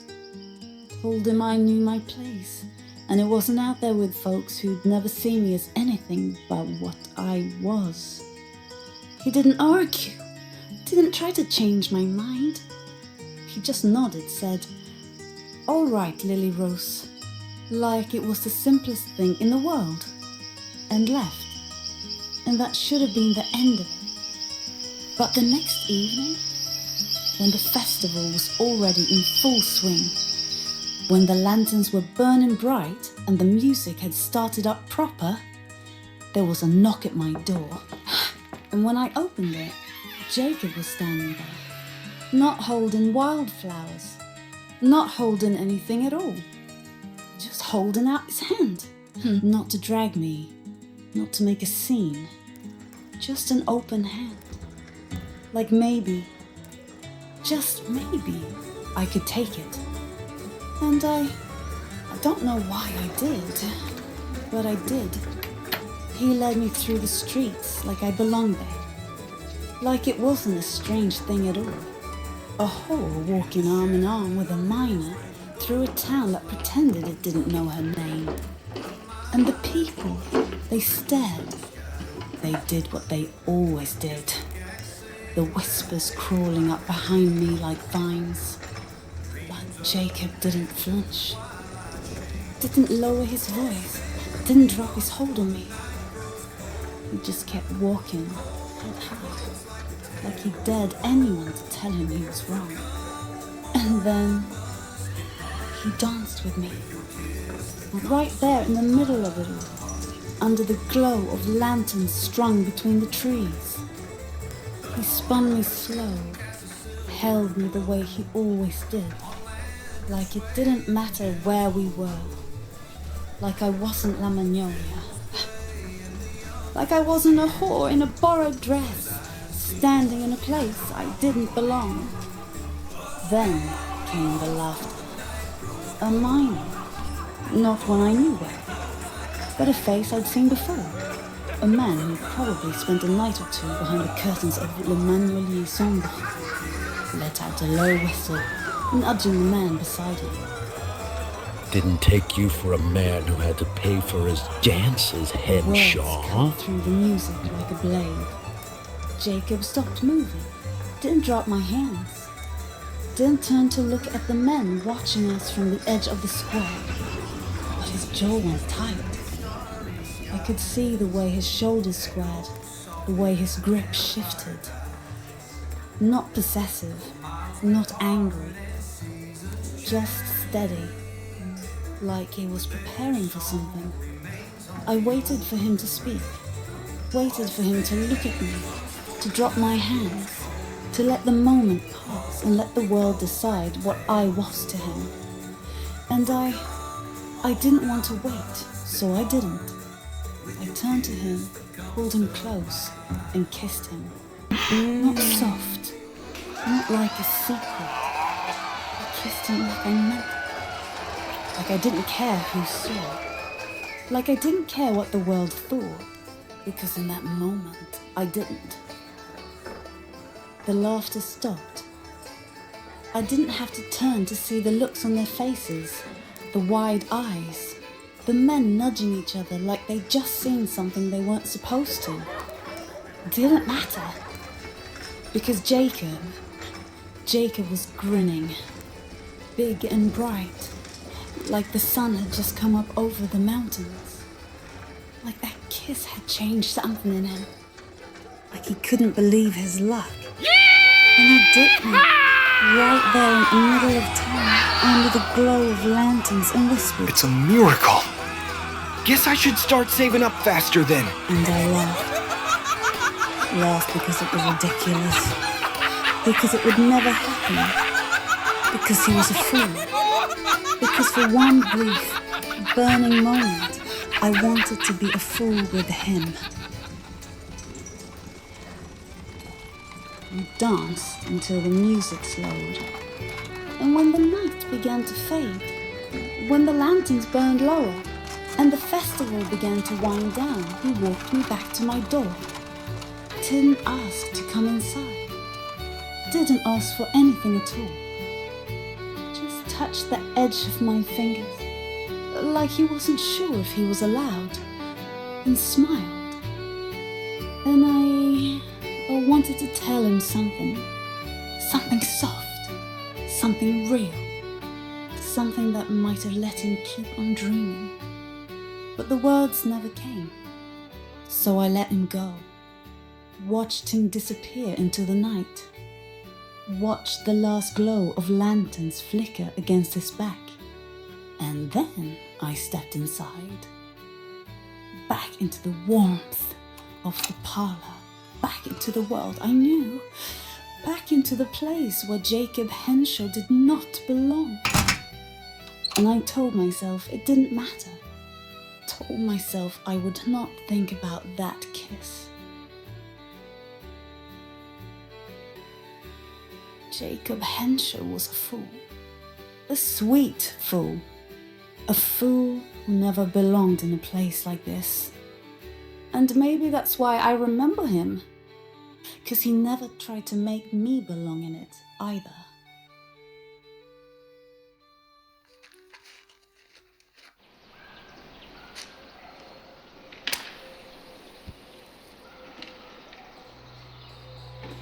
Jacob Henshaw asked me to go to church. Not in the way other men might have. Not like he was trying to fix me, or save me, or make a woman out of me that I'd never been. He just asked. Plain and simple. Like it was the most natural thing in the world for a man to walk into La Magnolière Sombre, past all the whispers and the candlelight, and invite a whore to sit beside him in the house of God. And I laughed. Didn't mean to, but I did. Shook my head, flicked my cigarette, gave him a look like he was out of his damn mind. Jacob? What kind of man walks into a place like this just to ask a whore to kneel beside him come Sunday? He didn't flinch. Didn't stammer or fumble or try to take it back. Just looked at me real steady, like he didn't see the parlor at all, like he didn't see the way the others were listening, waiting for me to send him off like a fool. I don't know what made me say yes. Maybe it was curiosity. Maybe it was something softer. Maybe it was the way Jacob had asked. Like he'd already decided I belonged there. But Sunday morning, when the bells started ringing, I found myself standing in front of the mirror with nothing to wear. Nothing plain enough. Nothing proper. Nothing that wouldn't scream what I was the second I stepped outside. And so, I knocked on Ruth's door. She answered, still half asleep, wrapped in a robe, blinking at me, like she thought I'd been sent to deliver some terrible news. And when I told Ruth, of all people, that I needed a dress to wear to church, she laughed herself awake.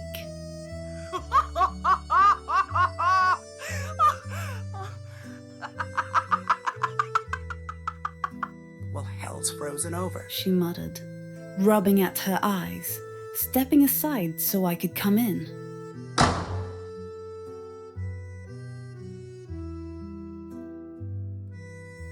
She didn't ask why. Didn't ask who put the idea in my head. Just rummaged through her things, pulling out a soft blue dress, pressing it into my arms. She helped with my hair, too. Took the kohl from my eyes, wiped the rouge from my lips, brushed a light dust of powder across my skin. Respectable. That's what I asked for. And when I looked in the mirror, I barely recognized myself. I looked different. Like someone I might have been in another life. Like a girl who might have belonged in a place like that, sitting beside a boy like Jacob, head bowed, hands folded in prayer. And I don't know how I felt about that. I didn't have time to figure it out neither, because just as Ruth finished pinning my hair, just as I smoothed the skirt of that borrowed dress, there was a knock at the door, and I already knew who it was.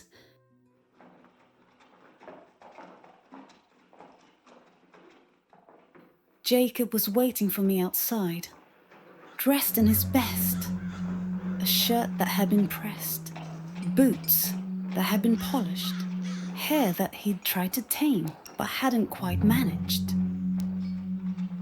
He looked like a man with intentions. And when he saw me, standing there in the doorway, in a dress I didn't own, hair pinned up soft, makeup light and proper, he smiled. Not a smirk, Not that sheepish half grin he gave when he was nervous. A real smile. Like he was proud of me. Like he'd won something. And I think maybe he thought he had. Because taking a girl like me to church, that was halfway to marrying her.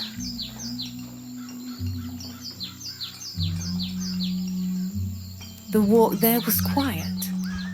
Not tense, not awkward, just quiet. Jacob walked with his hands in his pockets, humming under his breath like this was normal. Like he was just a man walking his girl to church on a Sunday morning. Not leading a woman through streets that had no place for her. And me, I was just trying to breathe. Trying not to notice the way people turned when they saw us. Trying not to see the way curtains twitched, the way voices hushed, the way some of the older women outside Aunt Tilly's gave each other long, knowing looks. Jacob didn't care, didn't notice. Or maybe he did. Maybe he saw every bit of it and just decided it wasn't worth his time. Either way, he just kept walking. And before I could second guess myself, before I could stop and turn around and disappear back into the world I knew, we were stepping through the doors of that little white church. I felt it the second we walked in. That shift, that pause, the weight of every head turning. The sharp, quick murmur of voices, the scrape of boots against wooden floors as men sat up straighter, as women folded their hands a little tighter. Jacob felt it too, and he didn't care, didn't hesitate, didn't drop my hand. Just led me forward to the center of the room, to a pew that wasn't tucked away in the back, wasn't hidden in the shadows. He sat me down beside him, and the priest, he didn't hesitate either. Didn't stare at me too long, didn't wrinkle his nose or furrow his brow or purse his lips like so many others had. Just gave me a look, like I was any other lost soul who'd wandered through his doors. Like it didn't matter how I made my living, or what I'd done, or why I was here. Like it only mattered that I'd come. And I don't know why, but that almost made me cry. The service started, and I didn't hear a word of it. Turn with me, if you will, to the Gospel according to St. Matthew, chapter 11, beginning in verse 28. Come unto me, all ye that labor and are heavy laden, and I will give you rest. Take my yoke upon you and learn of me, for I am meek and lowly in heart, and you shall find rest unto your souls. For my yoke is easy, and my burden is light. That passage, that's one of the quiet ones. Doesn't come with thunder, doesn't come with law or warning, just a voice, plain and still, calling out to the tired. Come unto me, all ye that labor. That's not the good and the clean, that's not the strong. That's anyone who's been carrying too much for too long. If your bones ache from the road you've walked, if your heart feels raw and half-finished, he says, come. Not fix yourself first, not make yourself presentable. Just come. And he offers a yoke. That's a strange gift, isn't it? A yoke is what you use to bind two beasts together. So why offer that to the weary? Because it means he'll pull alongside you. He doesn't ask you to drag it alone. Take my yoke upon you and learn of me. He's not a harsh master, not a cold teacher. He says, I am meek and lowly in heart. He knows smallness, he knows silence. He knows what it is to walk beside people who don't see you right.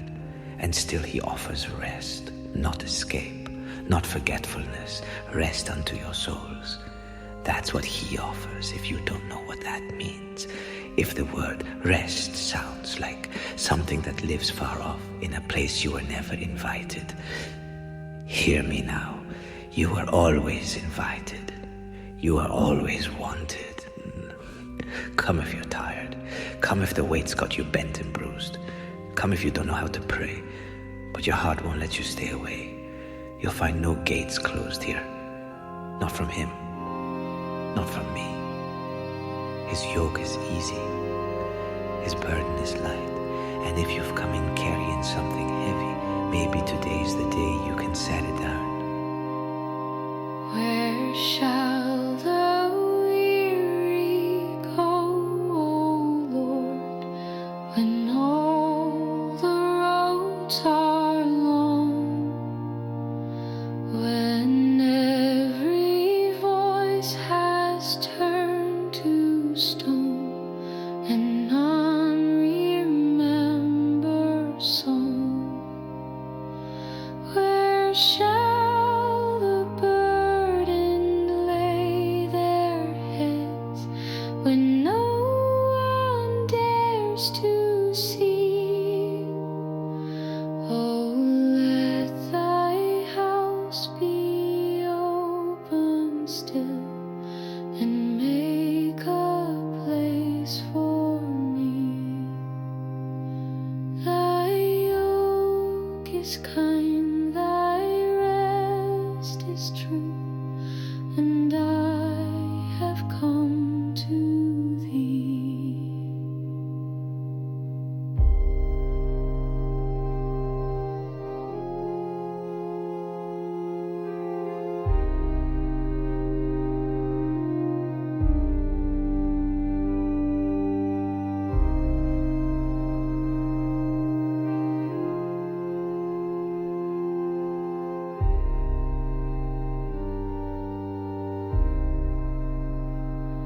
Where shall the weary go, O Lord, when all the roads are long, when every voice has turned to stone and none remember song? Where shall the burden lay their heads when no one dares to see? Oh, let thy house be open still and make a place for me. Thy yoke is kind, thy rest is true, and I have come to thee.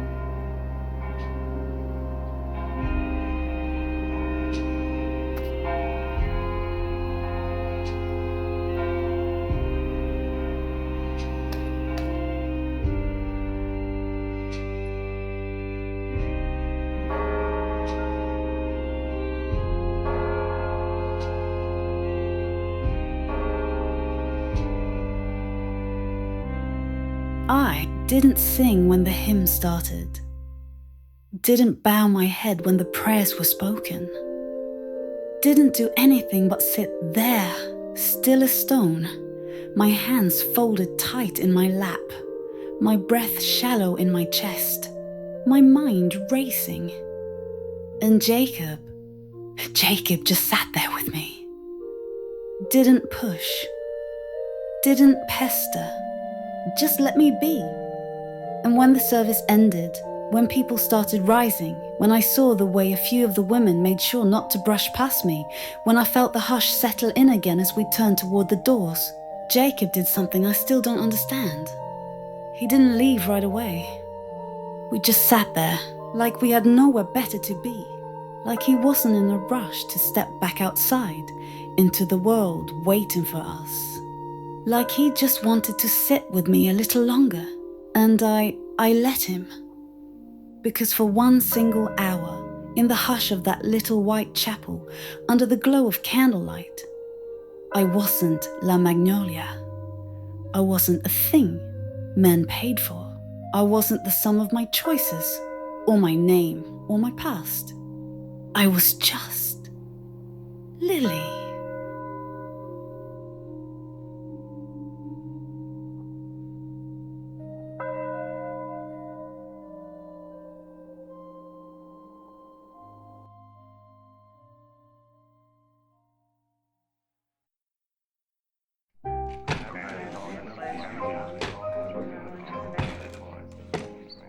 The parlor was full that night. Too full. Cigar smoke in the curtains. Perfume thick enough to choke. The piano was playing something slow, lacy, like honey left out too long. Ruth liked it that way. Said slow music kept tempers down. Didn't work. He walked in just before the hour turned. Owen Beaumont. Well, that's what he said. A name like a closed door. Rich, polished, empty. He had gloves he didn't wear, and a ring he tapped against his glass like he was calling someone to heal. He looked at me like he'd already paid, and when he smiled, I remembered something Ruth had said, clear as day. My grandmother used to tell me, they say the night smiles 3 times. Once for the ones too young to see it coming. Once for the ones who think they've tamed it. And once, just once, for the ones who know better, but stay anyway. That smile. That was the third. I should have walked out. But men like him, they don't wait for you to find the door. Now, I've never been afraid of a man before. Not in the way that mattered. Not in the way that made me freeze, made me think, this is it. But that night, for one split second, I was. Because I couldn't reach the gun. It happened too fast. One moment, the bastard had my wrist in a grip too tight, his breath hot and sour in my ear, his other hand already reaching lower. The next, I was on the ground.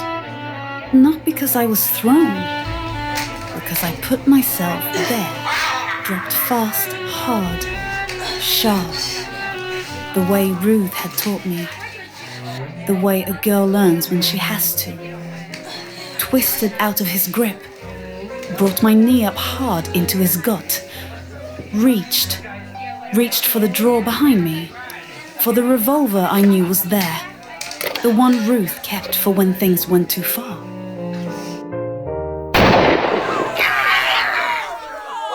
The gunshot split the air clean in half, and then silence, thick, sharp, waiting. The bastard staggered, eyes wide, hands pressed to his side. Blood was already spreading through the fabric, dark and fast.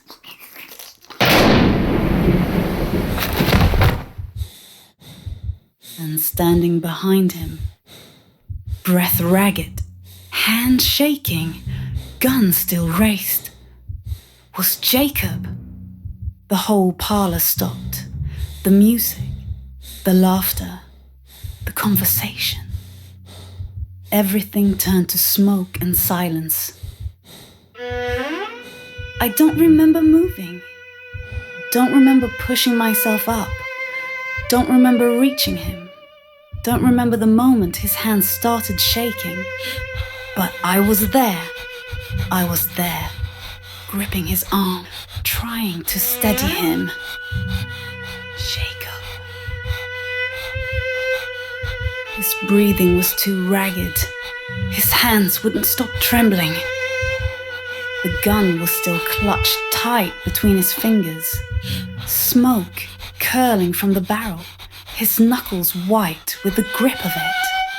And he just stared at the man on the floor, at the blood, at what he'd done. Like he hadn't meant to do it.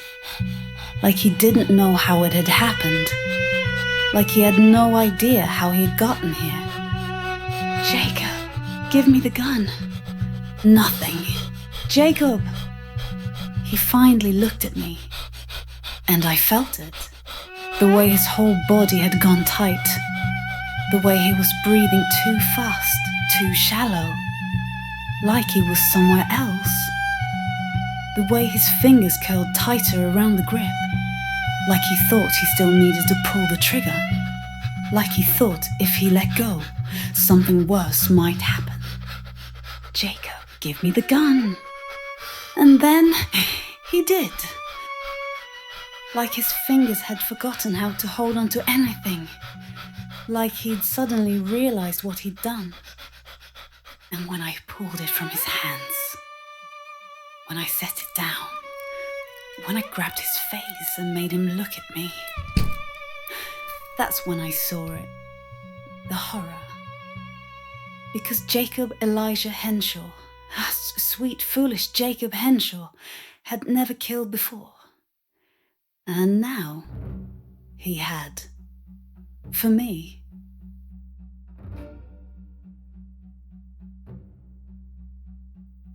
The room was still frozen. Men shifting in their seats. The girls wide-eyed and silent. The weight of it too thick, too heavy.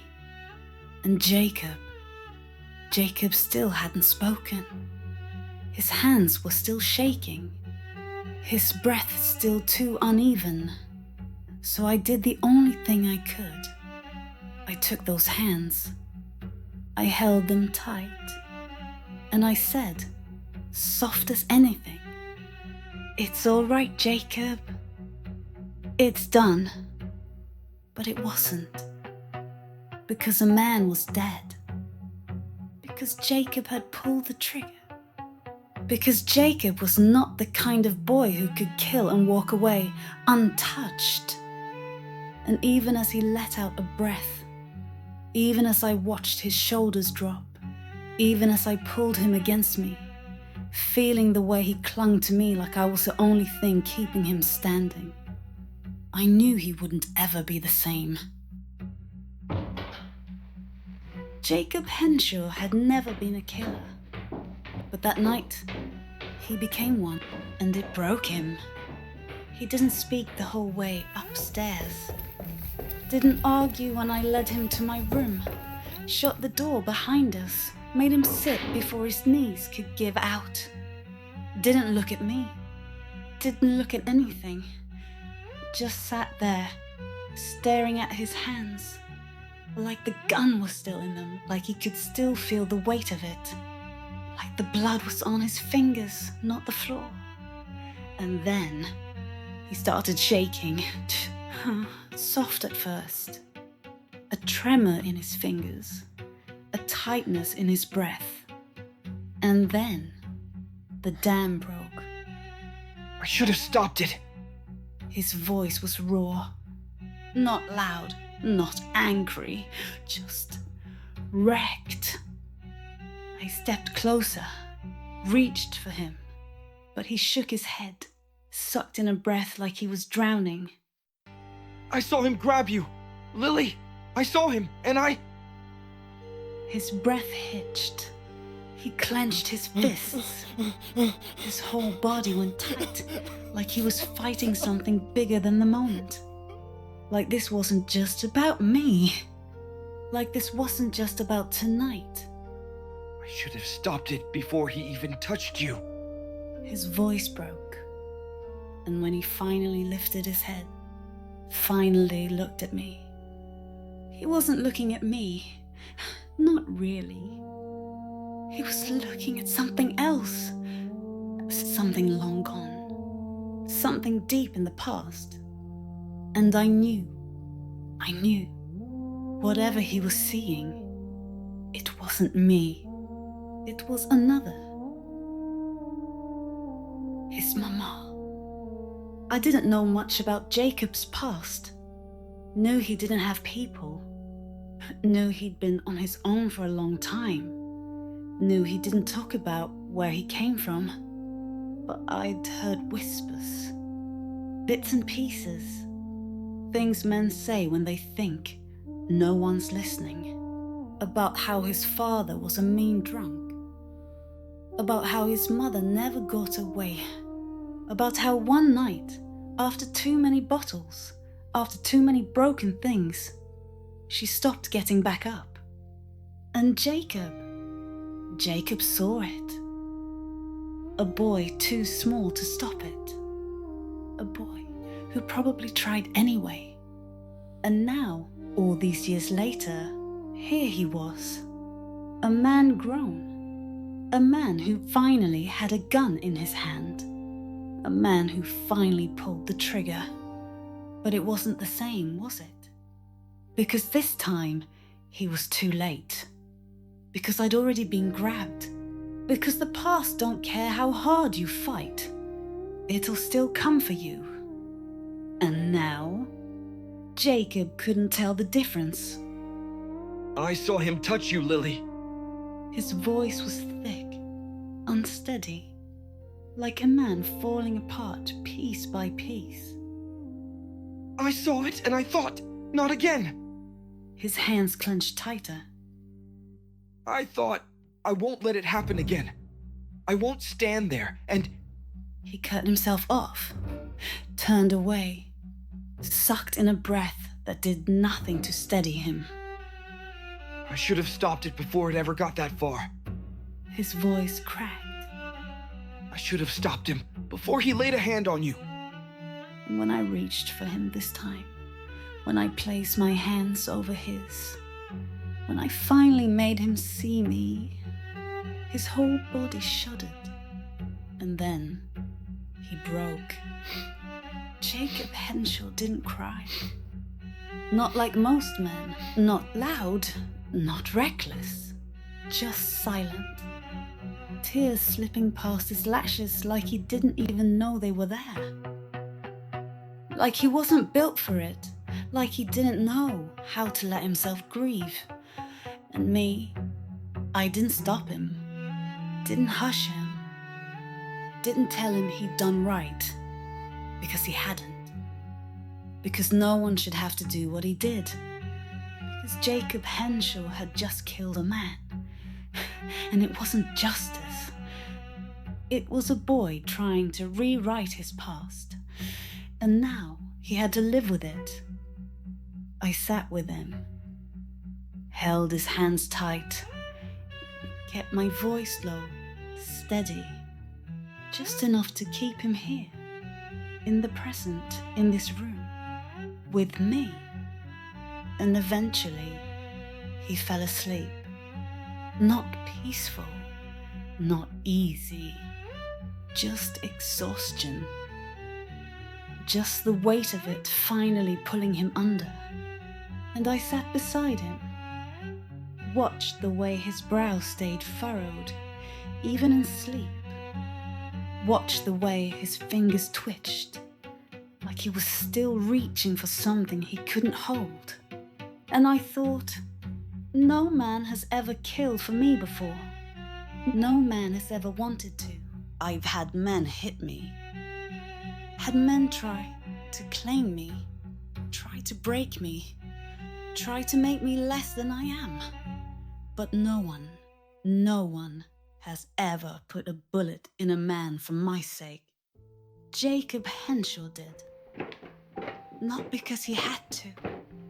Not because I was in danger. Not because I couldn't handle it. But because he couldn't stand the thought of someone hurting me. Because he loved me that much. And maybe that's why I didn't wake him. Didn't shake him by the shoulders. Tell him he was a fool. Tell him he'd just ruined himself for nothing. Just maybe. He needed to believe that he'd saved me. Maybe that was the only thing keeping him from breaking apart. And maybe, just maybe, I wanted to believe it, too. Just for tonight. Just for one night. Henshaw had never spent the night in my bed before. Not for lack of wanting, not for lack of trying. He'd never said it outright. Too much of a gentleman for that. But I'd seen it in his eyes. In the way his fingers twitched like he wanted to reach for me. In the way he looked at me sometimes. Like he thought maybe, just maybe I could belong to him. And now, he finally got his wish. Only... I leaned against the doorframe, arms crossed, watching him sleep like the dead. Well, Jacob Elijah Henshaw, you always wanted the right to a night in my bed. Shame this ain't how you pictured it. I heard Ruth before I saw her. Soft steps in the hall. A slow, deliberate knock on the doorframe, light enough not to wake him. I turned my head. She stood there, arms folded, expression unreadable. Come with me, she murmured. I glanced at Jacob. He didn't stir, didn't move, didn't so much as twitch. I sighed, pressed my fingers to my temples, and followed her. We stood in the hall, low candlelight flickering against the wallpaper. Ruth didn't waste time. A story's gotta be clean before it leaves the house. You got a version you're sticking with? I tilted my head. Jacob shot the man. She nodded once. And why? I let the words roll off my tongue, slow and sharp as a knife slipping free from its sheath. Because the bastard tried to rape me. Ruth's eyes flickered. Not surprise, not horror. Just calculation. You sure about that? I shrugged. Makes him look good, don't it? And me. A woman can't kill a man without good reason. But a man can. She studied me. Then she exhaled, nodding once. Only problem is the books. You know the law's gonna ask, can you verify Mr. Henshaw was here with Miss Forestier? I should have said yes. Should have told her fuck it. I'd just forge it. Should have let her handle it. But before I could answer... Yes, sir, I can. We both turned. Johnny Bailey stood there, arms crossed, face as steady as ever. I saw him on his way to Lily, picking wildflowers. My breath caught. He met my gaze, gave me a slow, knowing look. Is that a good enough alibi? I could have kissed him. Instead, I just smiled. It'll do. I'll go get him.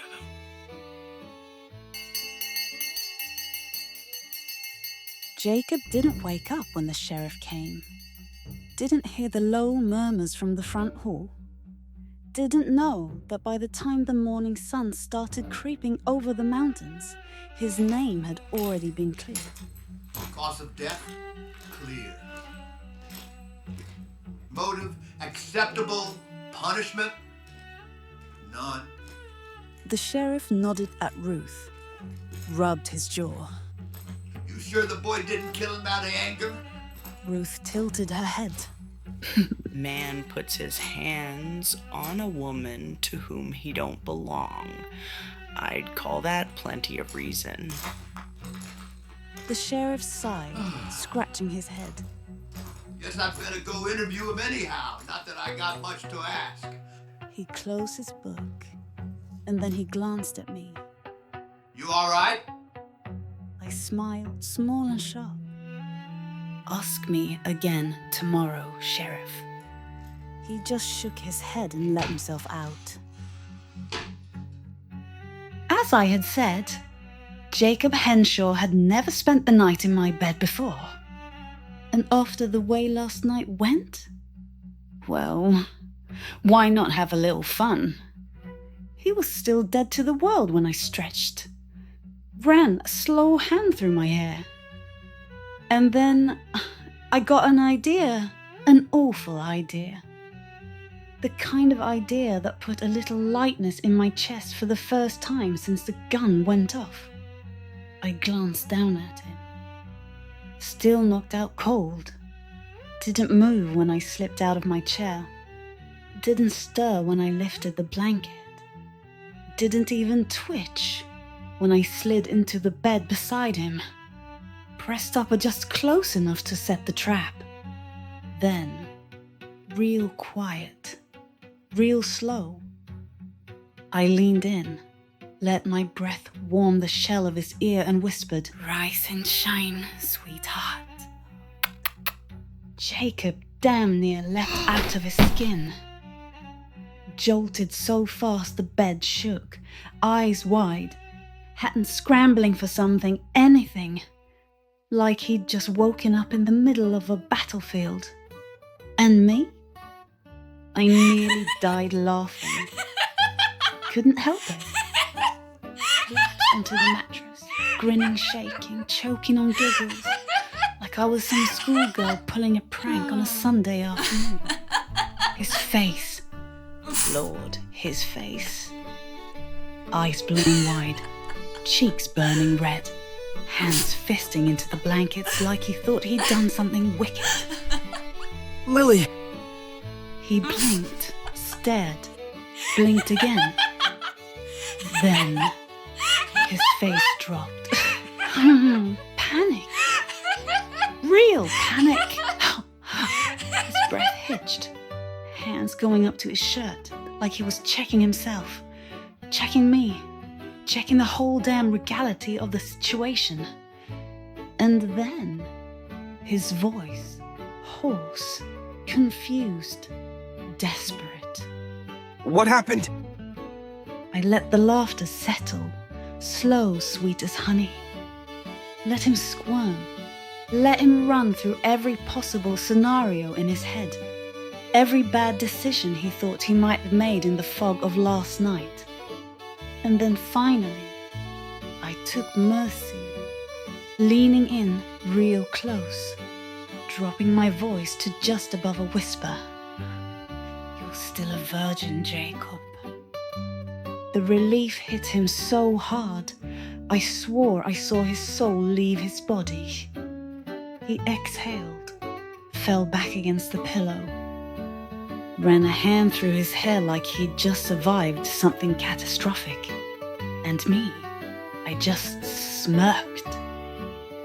But I grinned, stretching, folding my arms behind my head, like this was the most comfortable I'd ever been. "If you still want to pretend otherwise, I won't stop you." Jacob groaned, dragging a pillow over his face. Lily. "Relax, Henshaw. You were a perfect gentleman." He peeked out from under the pillow, face still damn near crimson. I wasn't trying to. "I know." And that shut him up. Jacob Henshaw wasn't here to take.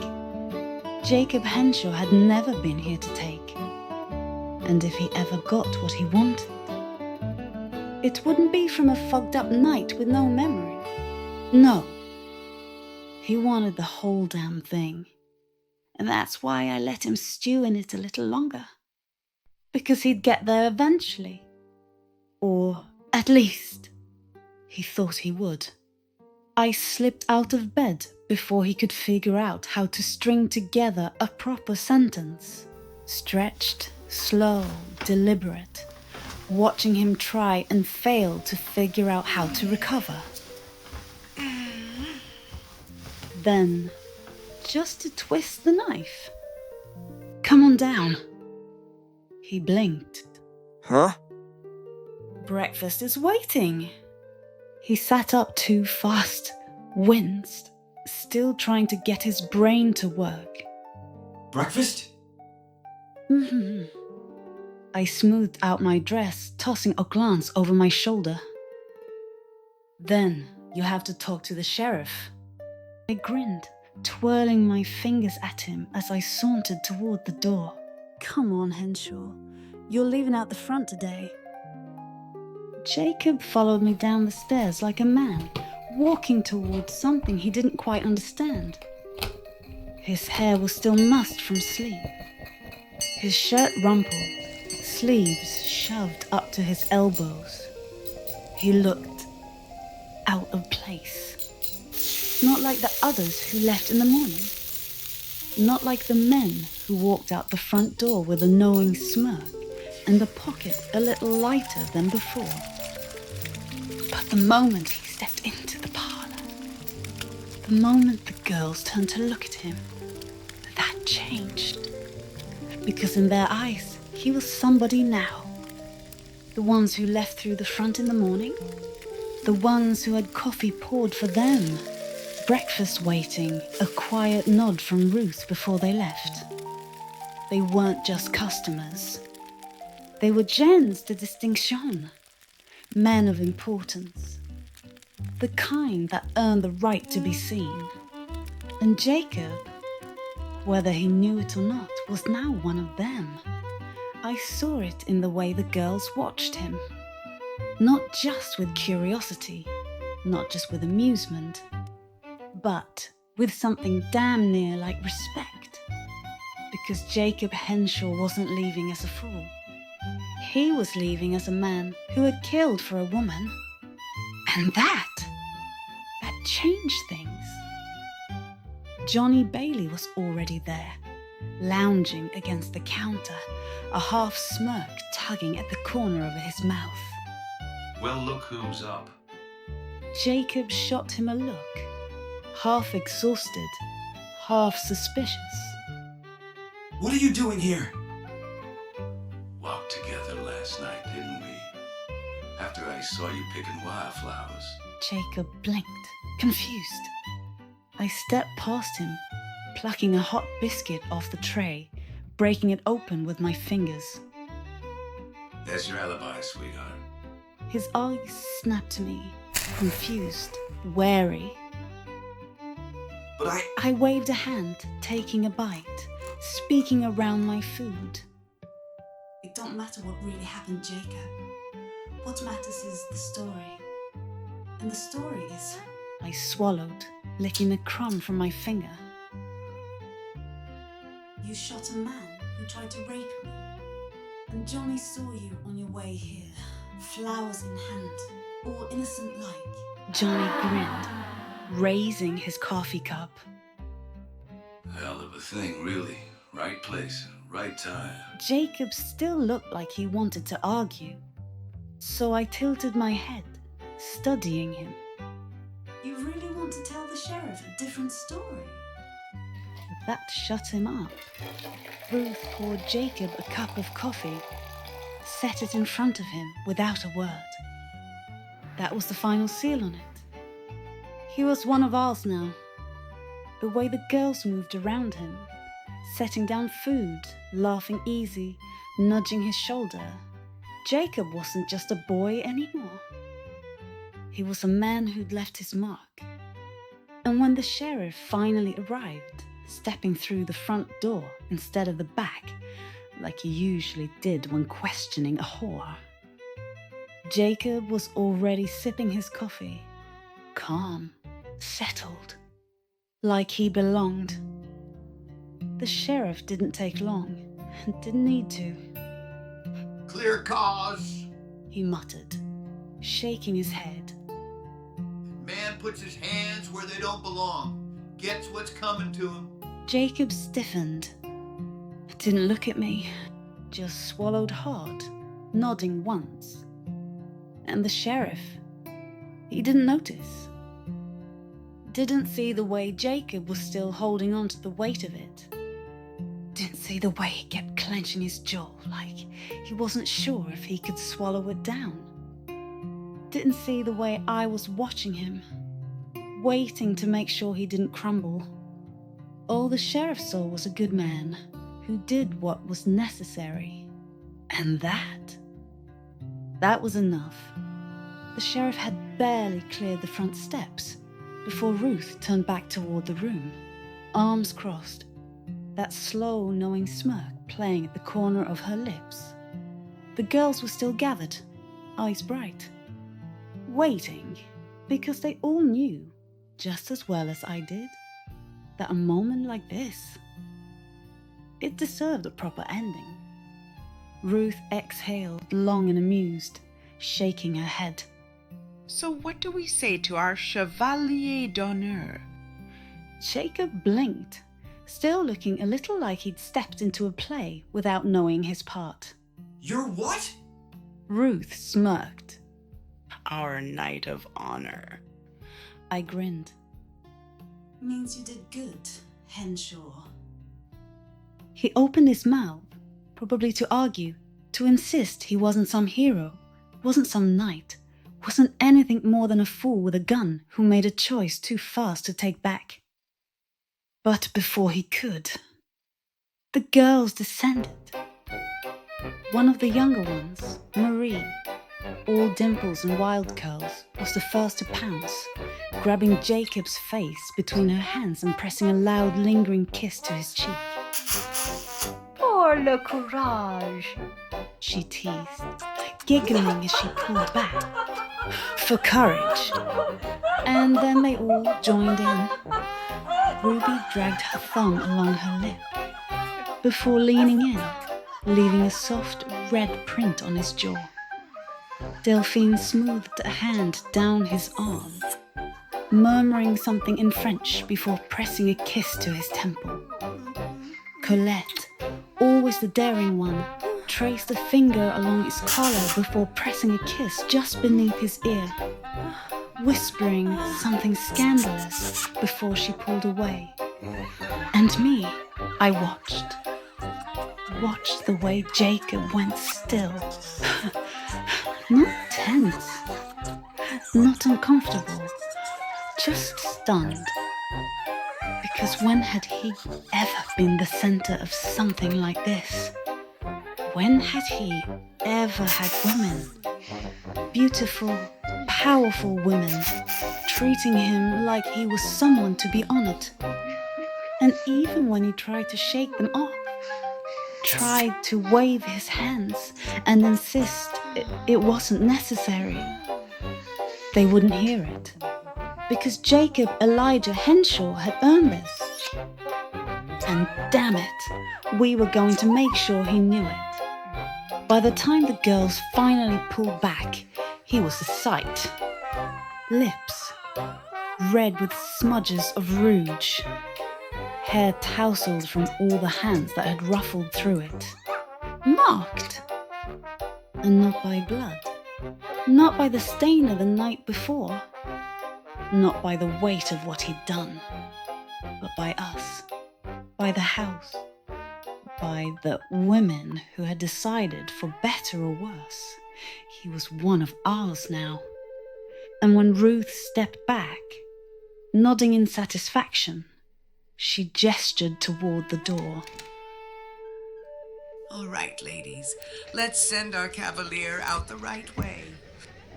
The girls led him to the door, giggling, nudging him, sending him off like some soldier going to war. He stepped onto the street, still half dazed, still wearing the ghost of their kisses. And as he walked toward the mines, they followed him to the balcony, to the veranda, waving. Come back and see us sometime, Cavalier. We'll be waiting. And me? I just leaned against the doorway, watching him go. Watching him walk through town, like a man with a story no one else knew. Watching the way he walked a little taller, head held a little higher. And Ruth was watching too. She crossed her arms, smirk tugging at her lips, and murmured, "Nice work, ladies." And just like that, Jacob Elijah Henshaw walked out the front door of Le Magnolière Sombre And the town saw him different because of it.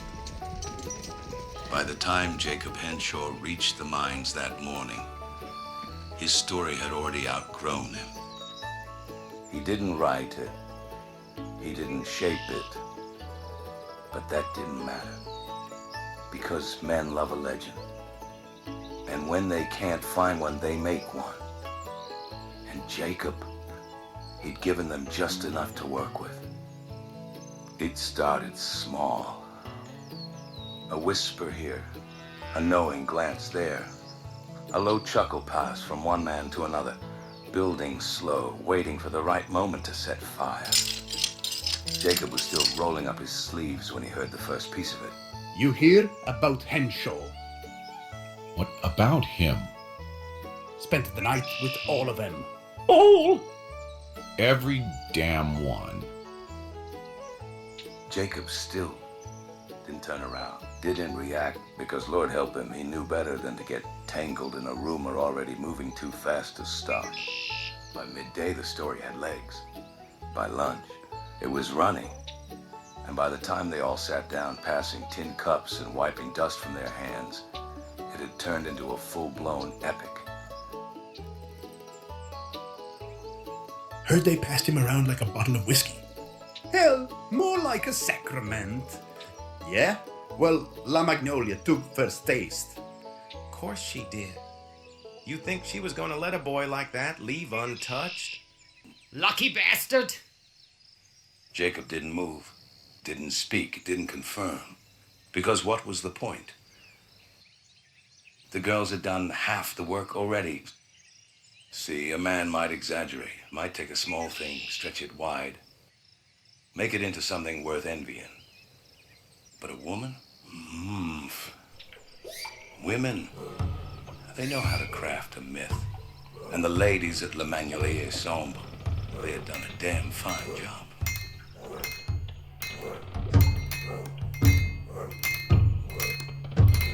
Strike the rock and mind your tone. The old witch watches flesh and bone. Her breath is cold, her gaze is deep. She knows the secrets miners keep. Swing, boy, swing, don't catch her eye.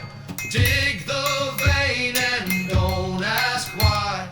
Gold runs thick where shadows creep, but the old witch never sleeps.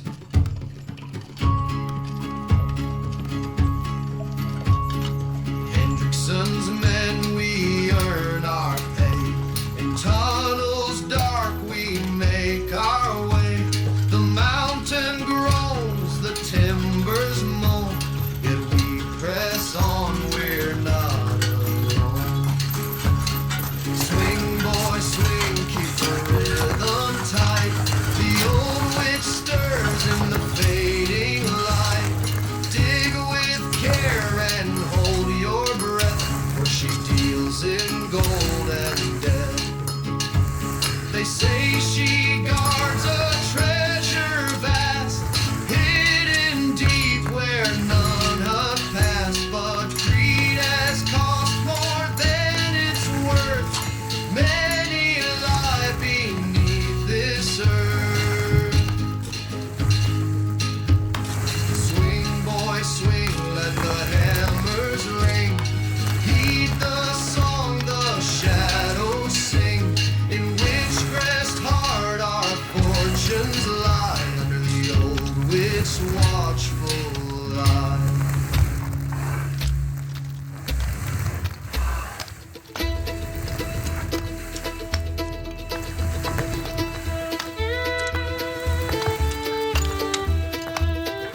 You're standing at the threshold of the Hendrickson mining operation, Witchcrest Division, Parcel 42 and the North Extension veins. This here's shaft number 1, dug straight through the mountain's granite flank.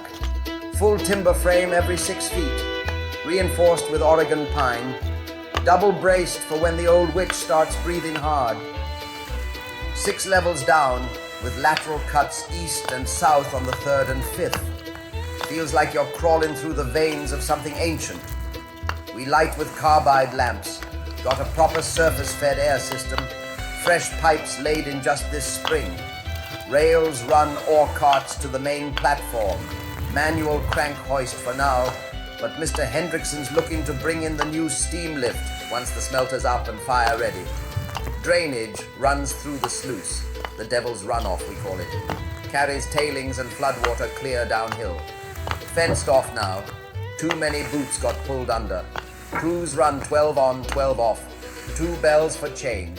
1 long bell if you hear the mountain shift, or the gas hisses loud enough to wake the dead. Ore is sorted here. Gold, iron, and then red quartz. Everything gets logged by hand. Foreman signs off. Mr. Hendrickson reads every line himself. End of every week. Man doesn't miss a damn thing. You ask me? Ain't another mine in California run cleaner or safer. Though I'll tell you this. You work under the old witch long enough, you'll start hearing her too.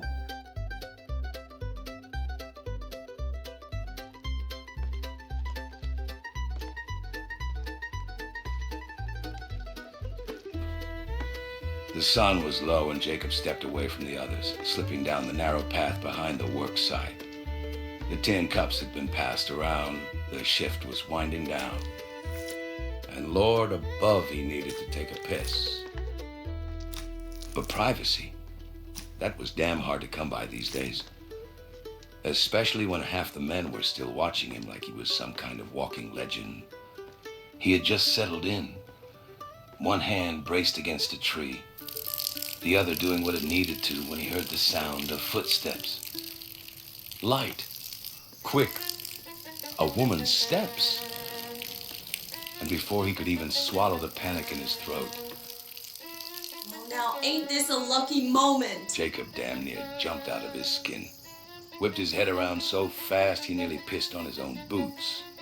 And standing there, arms crossed, grinning like she had just won a prize, was Colette. For Christ's sake! Jacob yanked himself back, fumbling with his pants, face burning hotter than the damn forge. What the hell are you doing? Colette just laughed. Easy, unbothered, not looking away. Oh, don't go shy on me now, handsome. She cocked her head, eyeing him like a woman inspecting fine goods. Not after last night. Jacob groaned, still fumbling, still trying to recover. Jesus, Colette!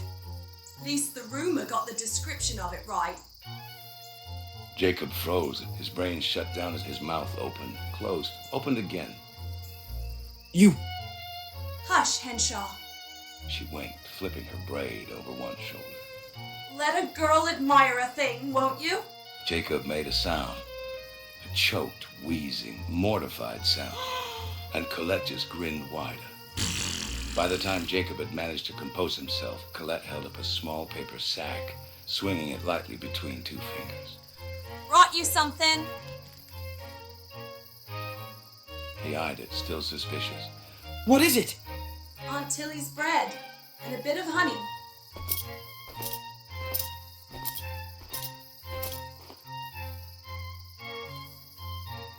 Jacob hesitated. Because this wasn't part of the game. This wasn't teasing. This wasn't the rumor getting bigger. This was kind. Why? Colette rolled her eyes, pushing the sack into his chest. Because a man don't shoot a bastard for one of us and go hungry. Now take it, or I'll eat it. Jacob swallowed, took it. Didn't say much, didn't have to. Because Colette, she had already won this round. Jacob just shook his head, laughing soft and low. And damn it, he should have known she wasn't done yet. Because Colette never let a man walk away without twisting the knife one last time. She was halfway up the ridge when she paused, turned back over her shoulder. Made sure she had every man's attention. Then with a voice loud enough to carry clear across the damn site. I'm still walking bow-legged because of you, Jacob Elijah Henshaw. Choked. Because Lily had given them all his Christian name. And when a woman calls a man by his full name, that's the word of God. No argument, no denial. No talking his way out of it. Because Colette had just made a gospel. And Mr. Jacob Elijah Henshaw was now a goddamn legend. Colette, that you, Cherie? Tell me something. You ever hear the things they say about Henshaw? Oh, I hear plenty. Ain't much I ain't heard, sugar. Question is, what part you boys getting wrong this time? Ain't wrong at all, lovey. Just want confirmation. You know, from someone who'd actually know. Oh, she knows this game. They're dangling bait, waiting for her to bite. But Colette ain't the one being lured. She's the one setting the hook. Oh, so y'all want to hear it from the women's mouths now? That's new. See, here's the thing about stories. Y'all pass them round like a deck of worn-out cards, adding a little extra every time. But we girls, we don't add. We don't embellish. We just say what is and what is. It's worse than what y'all been telling. Is that so? Just hush. Listen close. Retoire, sweetie. Strum me an A.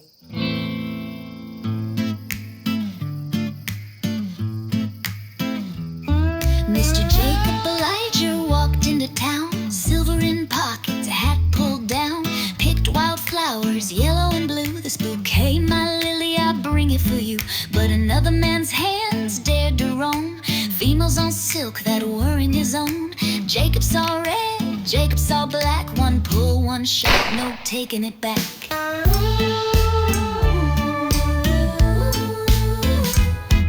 Oh, Jacob Elijah, what did you do? Spilled blood for a woman and paid for it too. Was it love? Was it pride? Or rage at a man who dared stray inside? The girls took him in, peeled him apart, ran hands down his chest, kissed his heart. They stripped him down, laid him out wide, said a killer like you should be properly tried.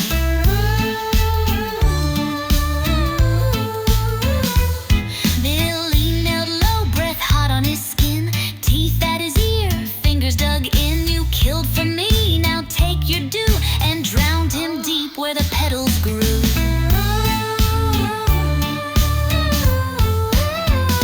Oh, Jacob Elijah, was it worth the pain?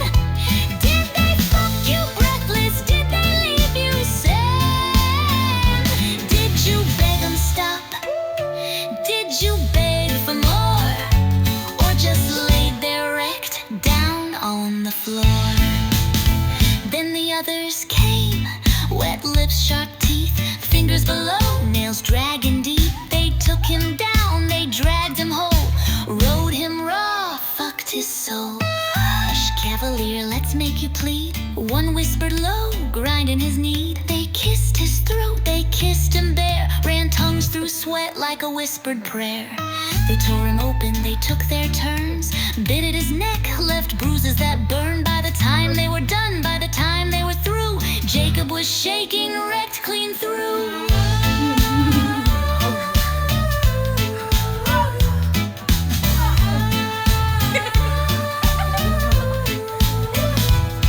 Then Ruth stepped in, her voice like a spell. Boy, you've been fed, but I'll give you hell. She climbed on slow, held him tight, made him burn through half the night. She fucked him slow, she fucked him deep, made him bite down, made him weep. By the time she was done, he was wrecked inside. But Lily Rose took one last ride.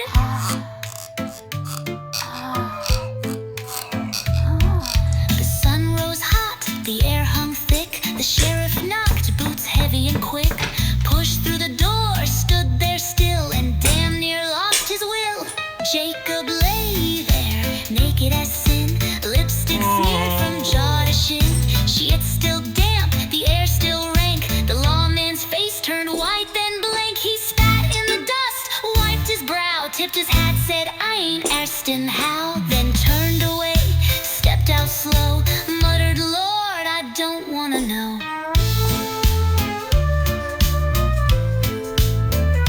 Oh, Jacob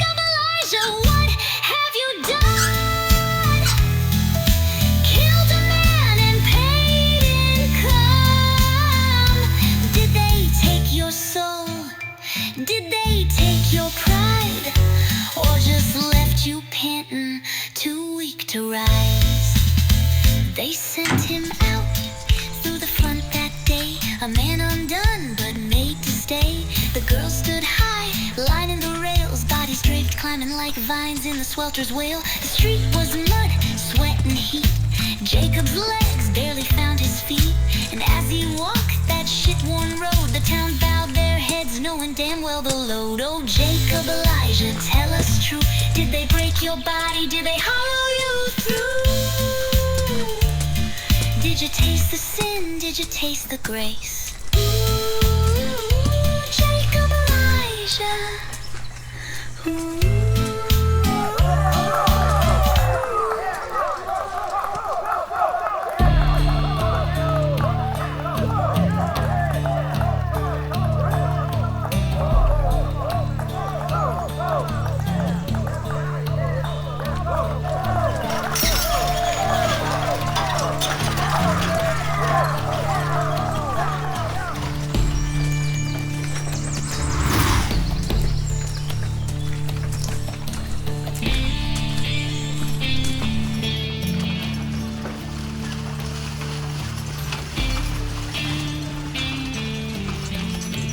Shadowbrook Camp had not existed when I left.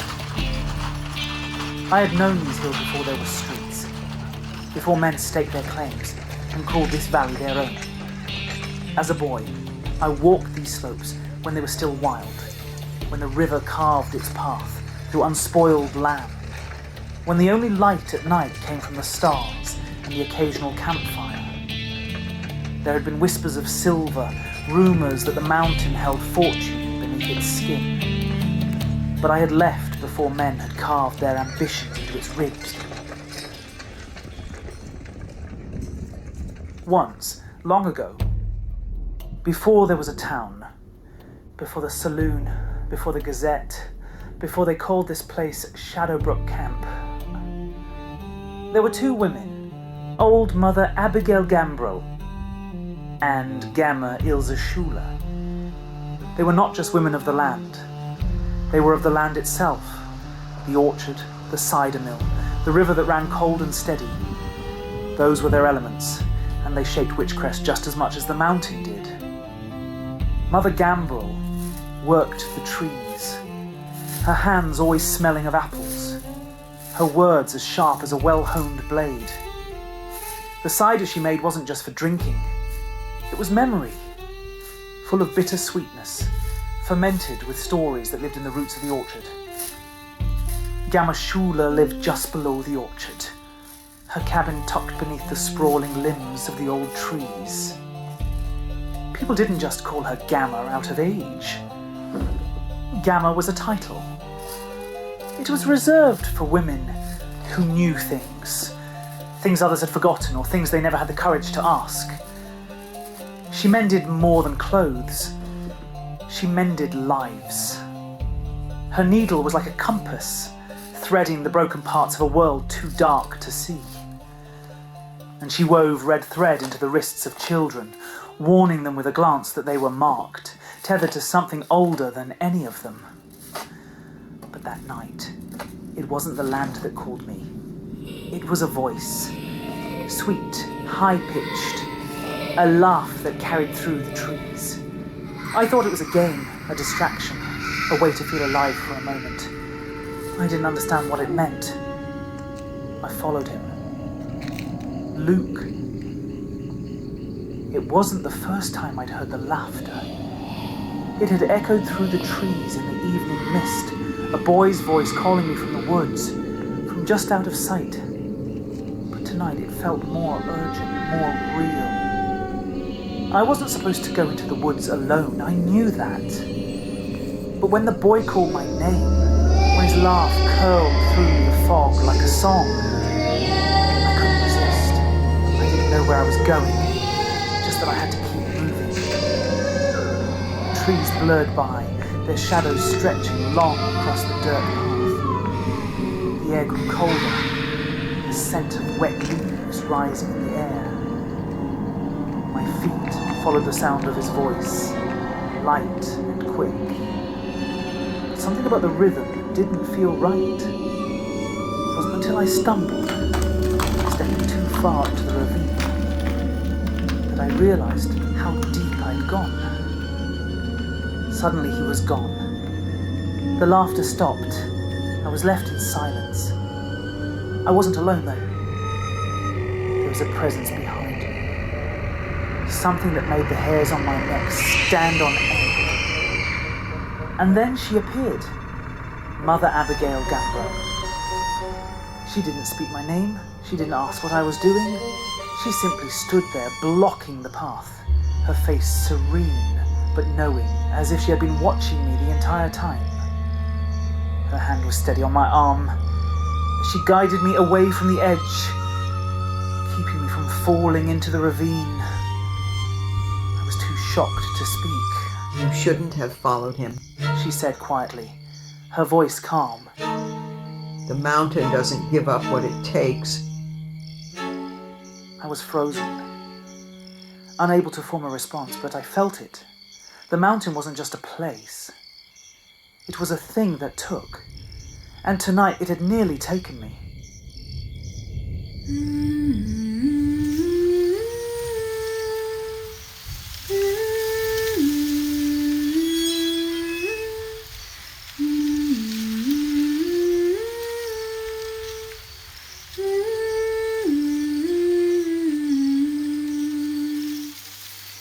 Twilight hush, the air turns cold, heather and bloom, willow and reed, the hills remember tales they told, heather and bloom, blue bonny. Slip off your shoes, unlatch the door, heather and bloom, willow and reed, there's something stirring by the creek bed floor, heather and bloom, blue bonny.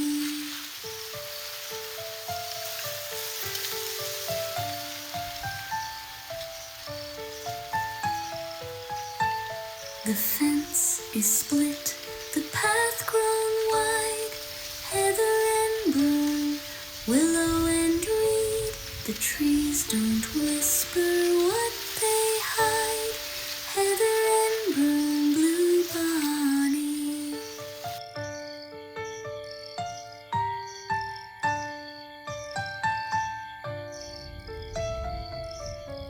Step with care where roots run deep, heather and broom, willow and reed, the ones who wander rarely sleep, heather and broom, blue bonny.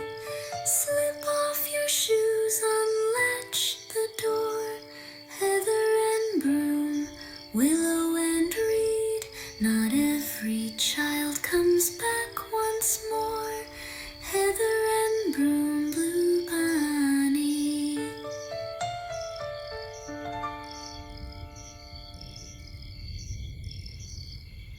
We walked back to her orchard in silence, her words heavy on my chest. The trees, the apples, the cider. Everything about the orchard felt like home. But it was different now because I knew too much. We reached the porch, and I sat down, feeling like the ground was shifting beneath me. It felt wrong. What had I been chasing? What had Luke been? Then Gamma Ilza Shula appeared. She was a shadow in the dark, silent, knowing. She didn't say anything at first. She simply walked over to me and took my wrist, tying something around it. A red thread. I watched her hands move as she worked, the thread wrapping around my wrist, binding me to something I didn't understand. When she finished, she spoke. You were following him, weren't you? She didn't wait for me to answer. Luke. I nodded, unsure of what to say. How did she know? Gamma continued, her voice soft, like a whisper carried on the wind. I followed him once too when I was a girl. The mountain takes what it wants, and it doesn't care who you are. It takes. And you don't come back the same. I swallowed hard. She knew. She had followed him too. That was why the red thread was around my wrist. I had been marked. I was tethered, You're not the first to follow him. she said quietly. I was once. I didn't come back the same, and neither will you. I didn't understand what she meant. The mountain didn't just take. It left something behind, something darker. Then Mother Gambrel spoke again, her voice low. You're tied now. That thread will keep you. It'll keep you from falling like the others do. But you mustn't stray again. The mountain doesn't give back what it finds. It only takes. And don't follow him again. The mountain will always call. But if you follow it, there won't be a return. She looked at me, her eyes steady, her hand still on my arm.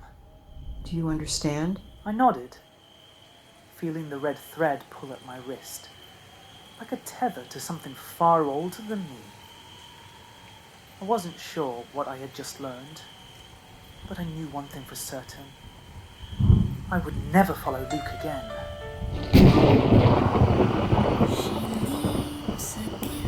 She takes your name, heather and broom, willow and reed.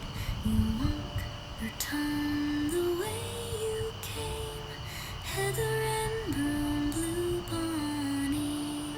A copper thimble thread of red, heather and broom, willow and reed. She steals your breath and leaves you dead, heather and broom, blue bonny. She feeds on giggles, steals your grin, heather and broom, willow and reed. She peels your shadow from your skin, heather and broom, blue bonny. Don't follow bells, don't hum her tune, heather and broom, willow and reed, or you'll be dancing under the moon, heather and broom, blue bonny. Run to the porch, but mind your feet, heather and broom, willow and reed. Don't stray off the path or make a squeak, heather and broom, willow and reed. Beware the witch of Witchcrest Peak.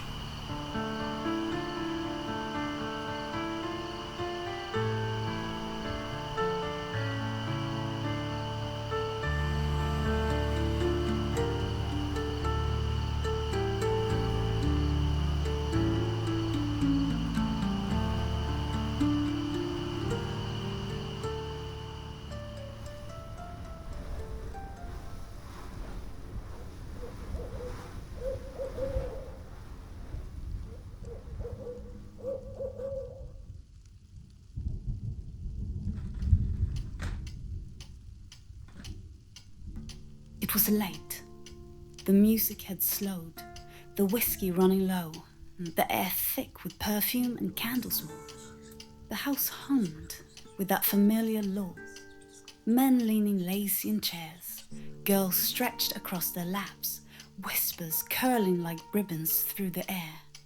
It was just another night, until the doors flew open and the whole world changed. The air shifted, stilled. The easy laughter died. Because of the men who came through the doors weren't drunk, weren't rowdy. They weren't laughing. They smelled like smoke and gunpowder.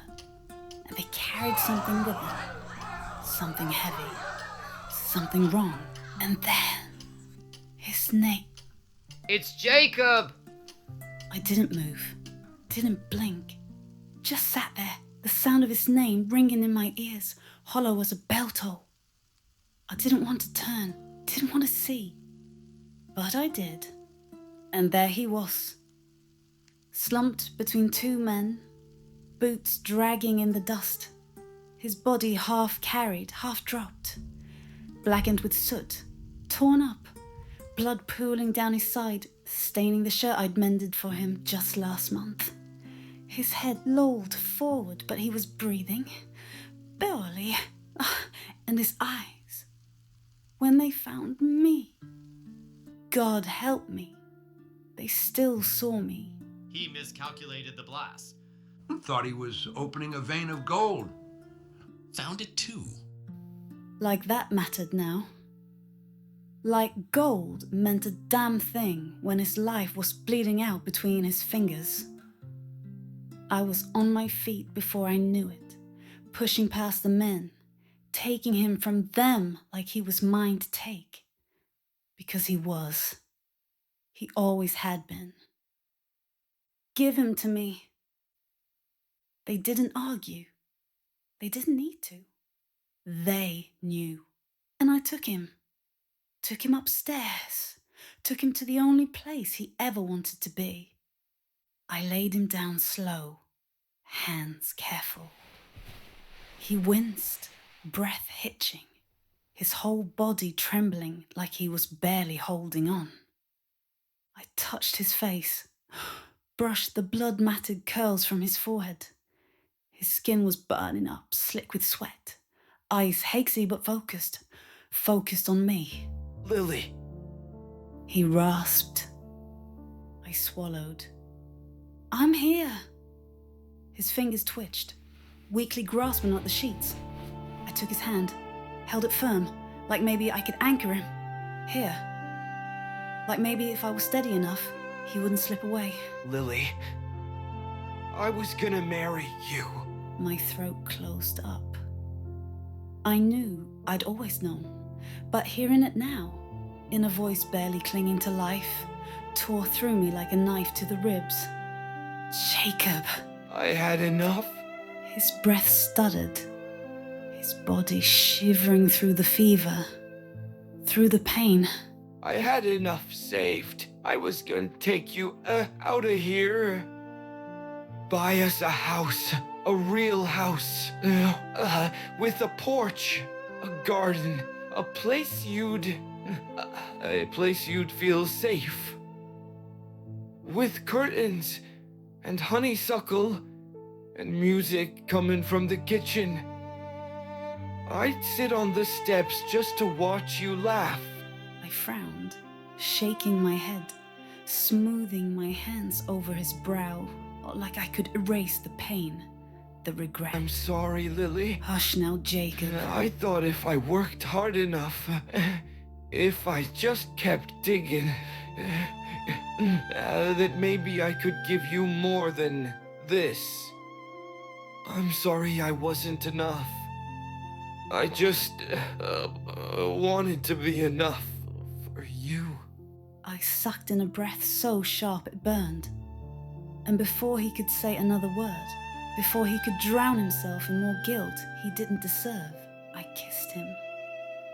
Soft, slow, like maybe we had lifetime instead of minutes. Like maybe I could give him something raw, just for tonight. He shuddered beneath me, sighed into my mouth, and when I pulled back, his eyes were wet, searching. You were enough, Jacob. His lips parted, but no sound came. Just a breath. A broken, relieved breath. And I gave myself to him. Slow, careful, reverent, like a first time should be. Like a man taking his bride to bed.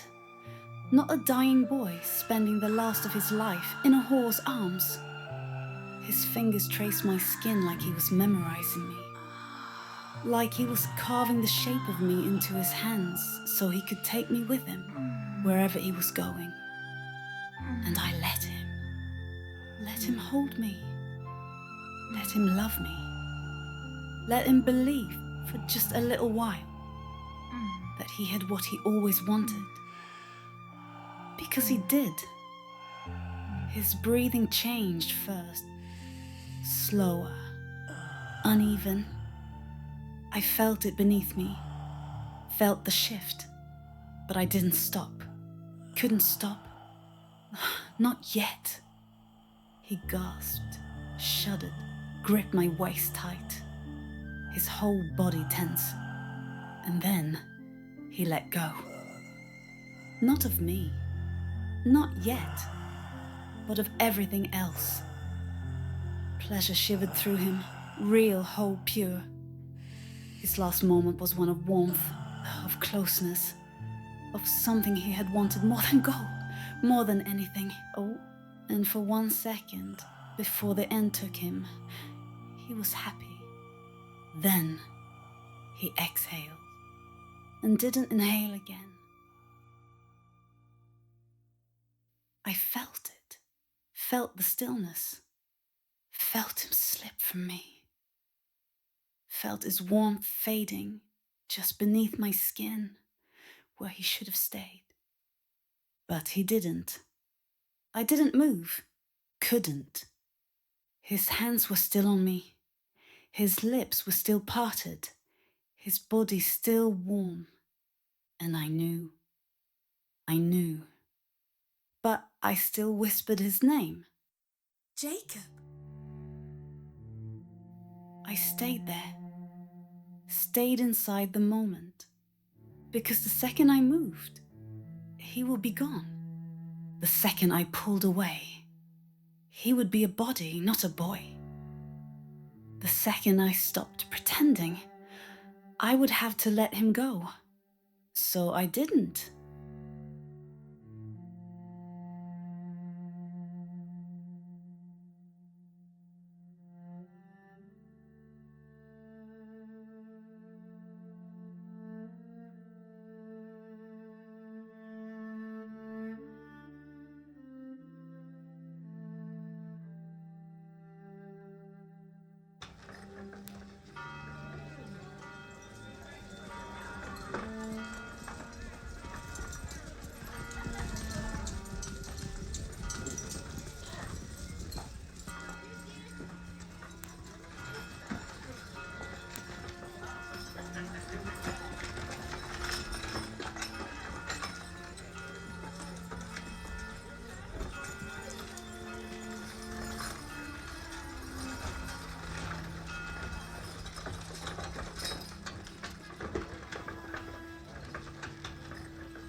The house was too damn quiet. Not the kind of quiet that comes when a place is empty, but the kind that comes when people are waiting, holding their breath, bracing for something they don't want to name. I was in the back counting the night's take when I heard the front door creak open. Then voices, low, rough, familiar. That boy up yet? He came in last night, yeah? You all seen him? I paused, set my pen down real slow, because I knew who they were asking about, and I knew why. Jacob Henshaw never missed a morning shift, not unless he had a damn good reason. And after last night, after what they pulled him out of, I reckon he had one. But the fact that his crew was here now, asking after him, that didn't sit right. Because that meant he hadn't come out. I didn't move at first, just sat there, listening. Peach was the one who answered them, voice soft, careful. Ain't seen him yet. Ain't seen Lily Rose either. Silence. Then someone shifted their boots, a chair scraped. Go get Ruth. I already was. I stepped out into the hall, met Johnny's eyes from where he was sitting at the bar, coffee in hand. He'd been listening too, same as me. And when I nodded toward the stairs, he was already pushing up from his chair. Peach hovered at the base of the stairs, fingers curled in her apron. The other girls were gathered near the landing, whispering, their faces drawn tight. Even the ones who only knew him by the legend, because Jacob was theirs, because Jacob was good. And that's why they were worried. That's why the house was quiet. The miners didn't follow us. They didn't ask to. They just stood there waiting, shifting on their feet like boys outside a church house. And me and Ruth, we went out.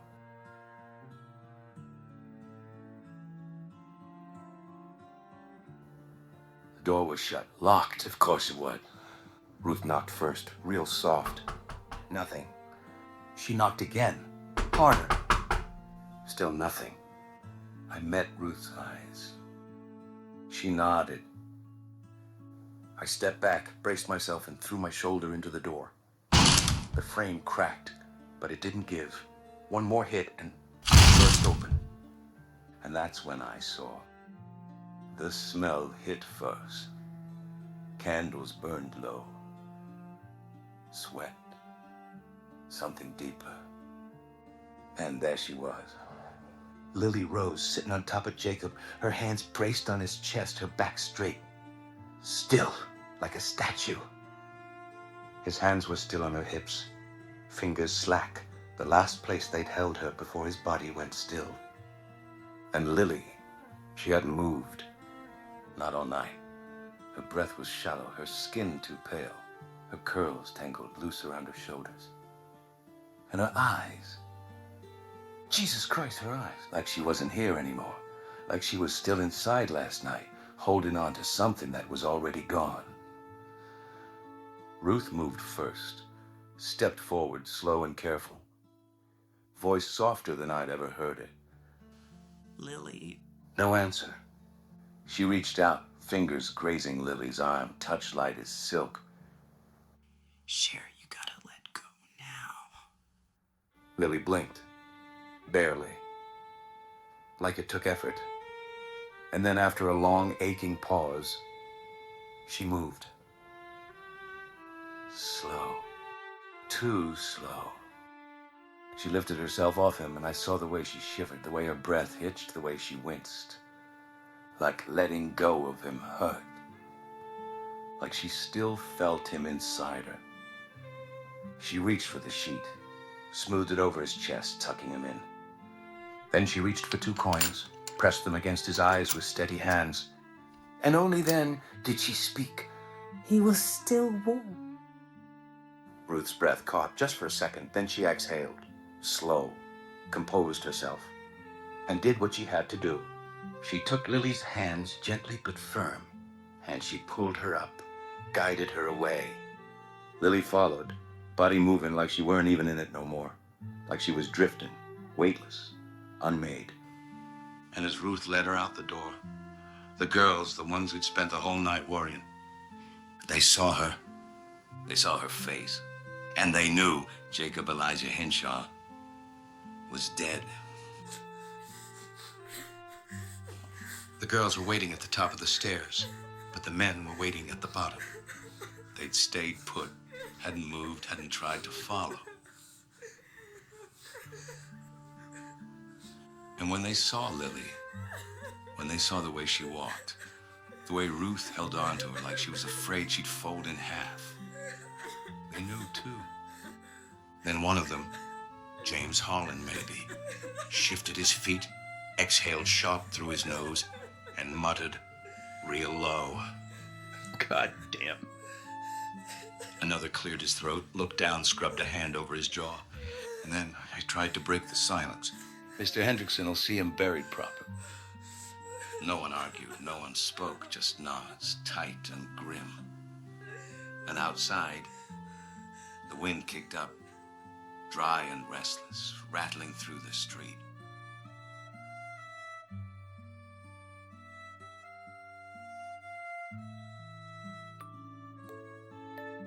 I pushed Lily into my room, closed the door, and went to pour her a drink.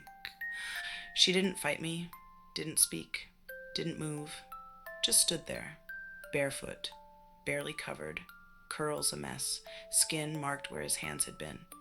She was shaking, not hard, not obvious, but enough that I saw it.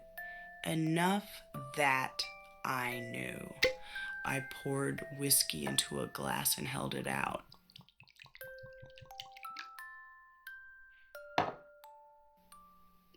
She didn't take it, didn't blink, didn't move. Just stared down at the floor like she was still somewhere else, still in last night, still trying to hold on to something that was already gone. I stepped closer, pressed the glass into her fingers. Lily, look at me. She didn't, but she took the glass. Small victory. Now drink. She lifted it to her lips, took a tiny sip. Barely there, but it was something. I let out a slow breath, pulled out the chair across from her, and sat down, my own drink in hand. I didn't push, just waited. Then, after a long, heavy pause, I stayed with him all night. I know. Her breath hitched. She stared down into the whiskey, eyes glazed far away. I thought if I kept him inside me, and if I stayed, he wouldn't leave. Her fingers trembled against the glass. Her lips parted like she wanted to say something else, but she didn't. I exhaled, real slow, my voice softer now. Ain't how death works. She flinched, just a little, but she heard me. That was something. I leaned forward, elbows on my knees, my voice as gentle as I could make it. You loved him, didn't you? Her whole body tensed. A breath caught sharp in her throat, but she didn't argue, didn't deny it. And then, soft, almost ashamed, she whispered, I told him. Her lashes fluttered, her chest rose and fell too fast. I told him, and he still died. And there it was, the wound, the thing she couldn't make sense of. She gave him everything, the words, the touch, the love he'd been waiting for, and it still wasn't enough. Oh, my poor girl. I want to scream for you, shake heaven by the collar, make someone pay. But instead, I just hold you, because that's all I can do. Because sometimes the kindest thing a woman can do for another is just stay.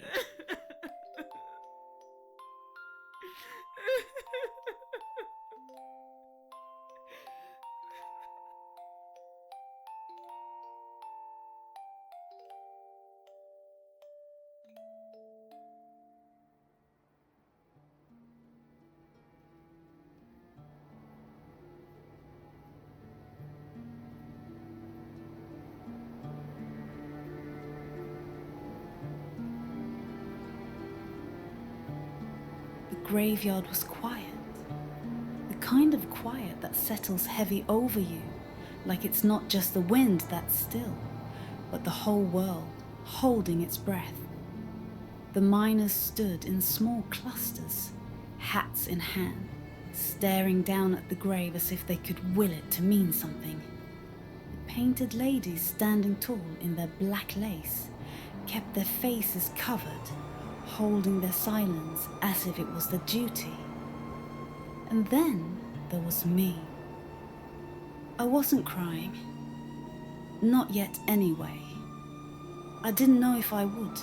I just stood there, staring at the open grave, the fresh turned earth, and the wildflowers clutched in my hands.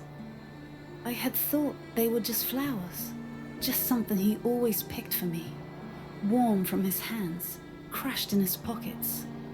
But now, standing there, I saw them everywhere, lining the dirt path to the mines, sprouting in the ditches, and thickest of all, here in the graveyard. They'd always been here. I just hadn't seen them before.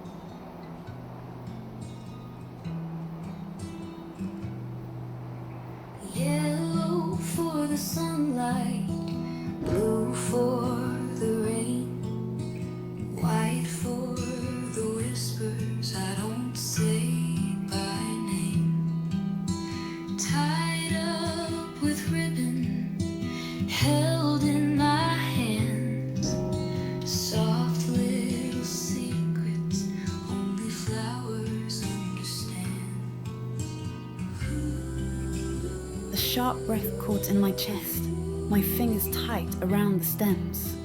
I knelt, slow and careful, and laid them gently at the foot of his grave.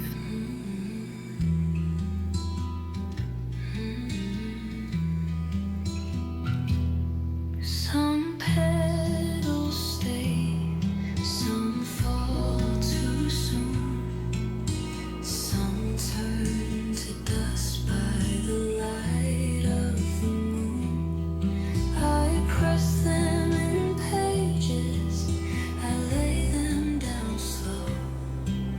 Some things you carry, some things you let go.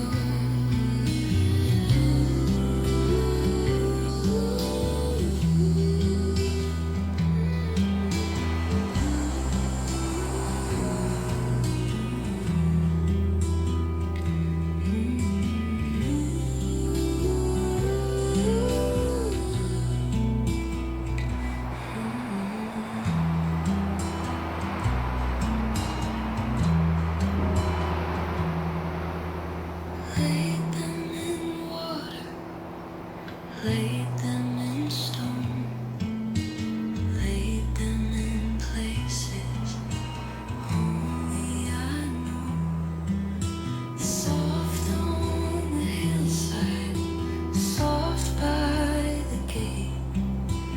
Wildflowers don't ask if they're early or late.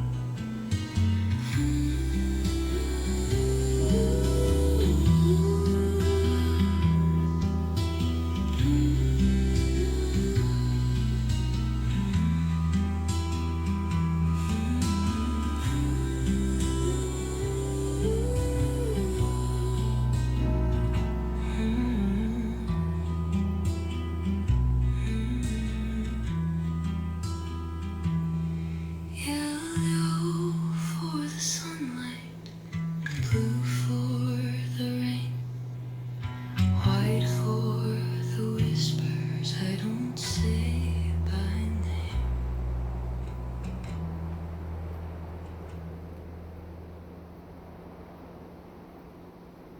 When I stood, I felt it.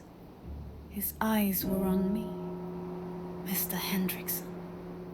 He stood apart from the others, still a stone, a man who had carried the weight of the world with a quiet dignity that only the town had seen.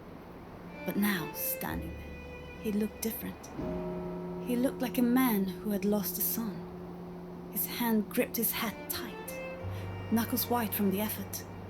His eyes met mine, and in that brief moment, I saw something raw, something that made me understand. Neither of us spoke. We just stood there in the silence, bearing the weight of it together. The priest spoke, the words carrying on the wind, blending with the weight in the air. Return Jacob Elijah Henshaw to the earth. Ashes to ashes, dust to dust. He was not a perfect man. None of us are. But he was an honest one. A man of his word. A man who showed up. A man who worked with his hands but carried something tender in his heart. The book of Ecclesiastes tells us, "To everything there is a season and a time to every purpose under the heaven, a time to be born and a time to die, a time to plant and a time to pluck up that which is planted." We don't always understand the seasons we're given. Sometimes death comes too early. Sometimes it takes the ones who've just begun to bloom. But we remember Jacob today, not for how he left, but for what he gave to this town, to the people who worked beside him, to the ones who miss his voice around the fire or his boots on the porch. He did not ask for praise. He did not seek reward. But he leaves behind proof of a life well lived. The miners called him brother. The children knew his love. And the wild flowers grew taller where he walked. So we lay him to rest now. Not because we are ready, but because the mountain makes no bargains. May the Lord bless him and keep him.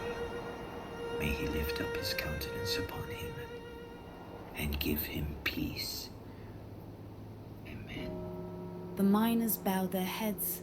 The girls remained still in their veils, and I kept my eyes on the ground. When it was over, I turned to leave. But before I could, I heard him. "Miss Lily?" His voice was rough, like years of smoke and authority. But there was something else in it now. Something softer. I didn't look back at him. I couldn't. I nodded once, unable to find words. And then he said it. "He spoke about you often." He said quiet and careful, like he didn't know if he should be saying it. "And I know he meant every word." I swallowed hard. I didn't know how to respond. What could I say? That Jacob hadn't suffered in his last moments? That I had held him close until his last breath? No, there was no need for that. Instead, I just took the quiet comfort he offered.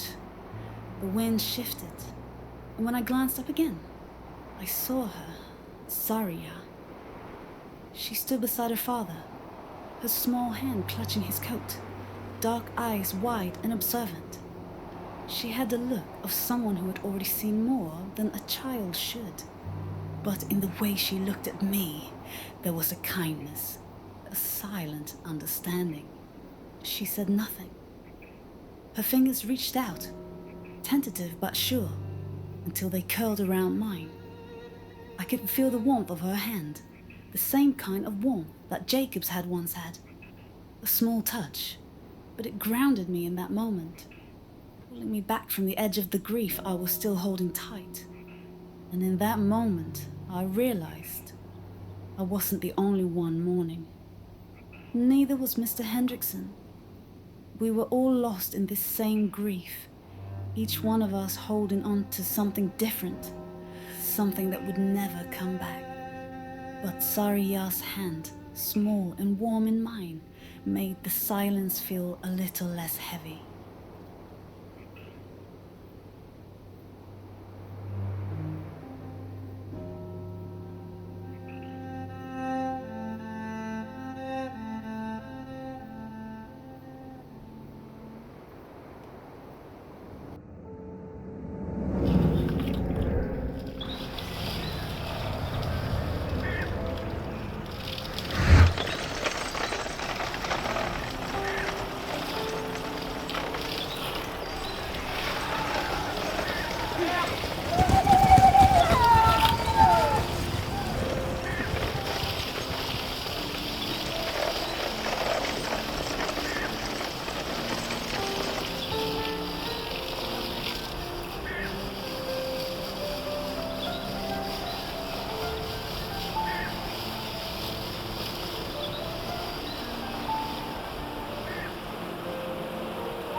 Governess.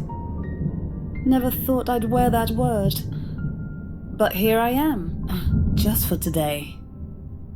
Mr. Reinhard Hendrickson sent me a little letter this morning. Said Miss Zariya would be by this morning, and if I didn't mind, he'd be grateful if I kept her for the afternoon. While I'm at the mine, he said. Just someone to mind her. She asked if it could be you. That last part. That's the one that got me. She asked. Not because she had no one else, but because somehow she'd chosen me. God knows why. I'm no storybook governess. I've got a past longer than my hemline, and enough scandal in this town to paint the church red.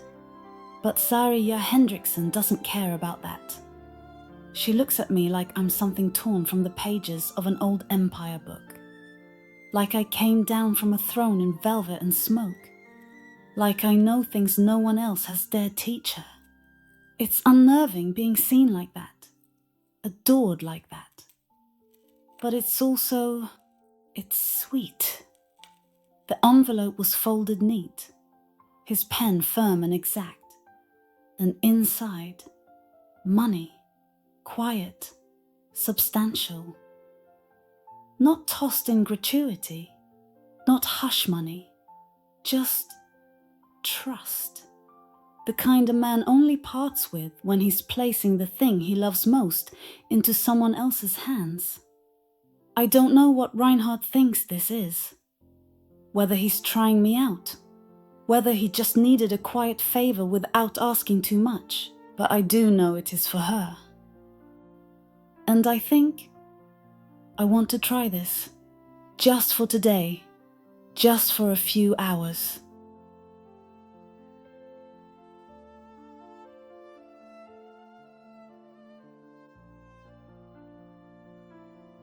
The sun hit the lace curtains just so, throwing little flowers across the walls.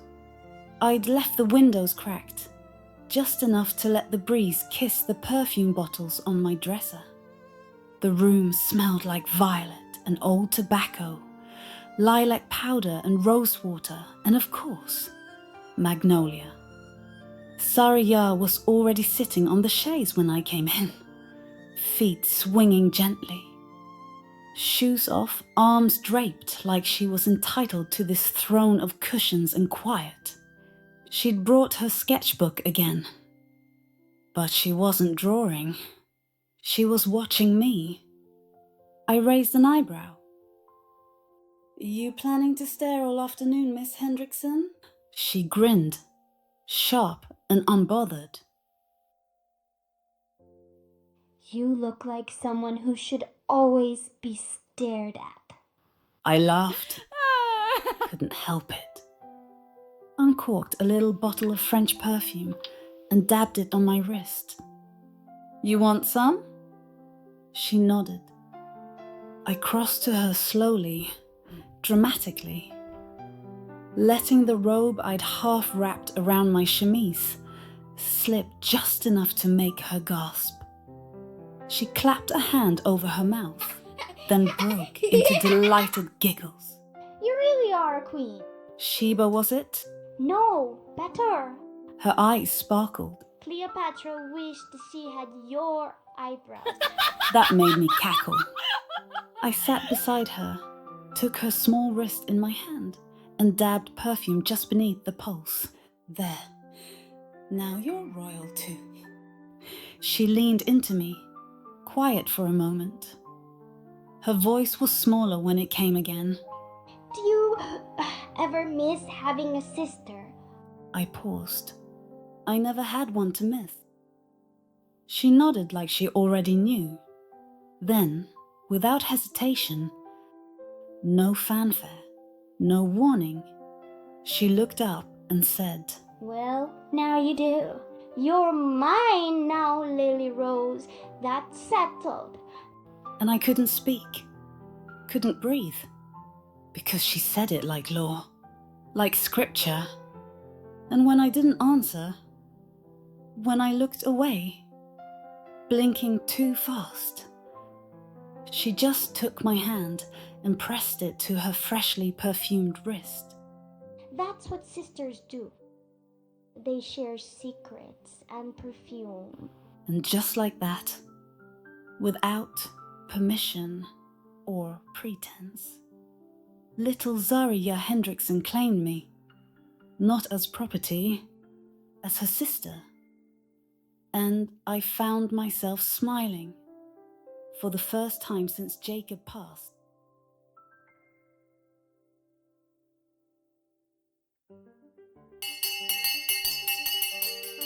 Zariya didn't knock. She never knocks. She bursts in like she belongs here, which I'm beginning to think she does. The armoire was open in seconds. Velvet thrown over the settee, gloves dangling from drawer knobs. She'd already chosen 3 different silk scarves and had them layered across her shoulders like ceremonial sashes. You have too many gowns. There is no such thing. How dare you? Can I be Cleopatra? I'd be offended if you weren't. She beamed, a smile that could bend the sun. I helped her into the corset, laced it gently, not tight, and brushed her curls back with a shell comb I hadn't used in months. You know she was real, not just a play. I know, little one. She sat herself cross-legged on my bed, book open in her lap. It was Antony and Cleopatra, bound in worn leather, edges kissed by fingers far older than hers. She cleared her throat, and without warning began to read. Give me my robe, put on my crown, I have immortal longings in me. Now no more, the juice of Egypt's grape shall moist this lip. She looked beautiful, not like a child pretending, like a girl remembering a life she hadn't lived yet. And I sat beside her, quiet, still. She looked over, suddenly shy. I'm glad you're my sister. She placed the crown on my head. Then we're both queens, darling, at least for today. She grinned and kept reading, and I let the moment bloom like magnolias in spring.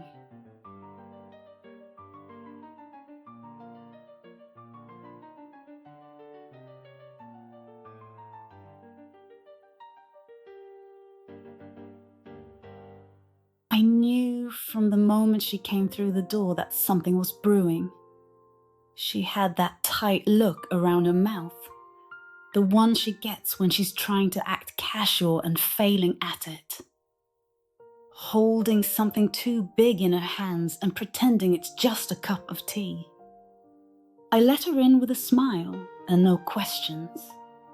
She curled up on the rug with that old book again, brown leather, frayed edges, smelled like a shelf that hadn't been dusted in a decade. Probably pulled it from her father's study without asking. The house was quiet, still. That rare kind of afternoon when the light feels thick, like syrup in the windows. I'd left the front lace half drawn so the breeze could carry through just enough to flutter the hem of my skirts. I was wearing plum velvet, the one with the high collar and the slit up one side, just to the knee. I'd dressed down, but not too much. He'd been by the night before. I didn't say it aloud, but my perfume was still faint in the air. Did you always speak French? She asked out of nowhere. I looked over the rim of my teacup. I suppose I did. Spoke it at home before I left. Why? She shrugged, flipping the page. Says here most courtesans spoke at least 2 languages, some 4, I felt something in my stomach fold in on itself. I didn't move. They were paid for their minds as well as, I smirked. Do I? She gave me a side eye. Papa says you're smarter than most men he works with. I laughed. Because that one, I believed.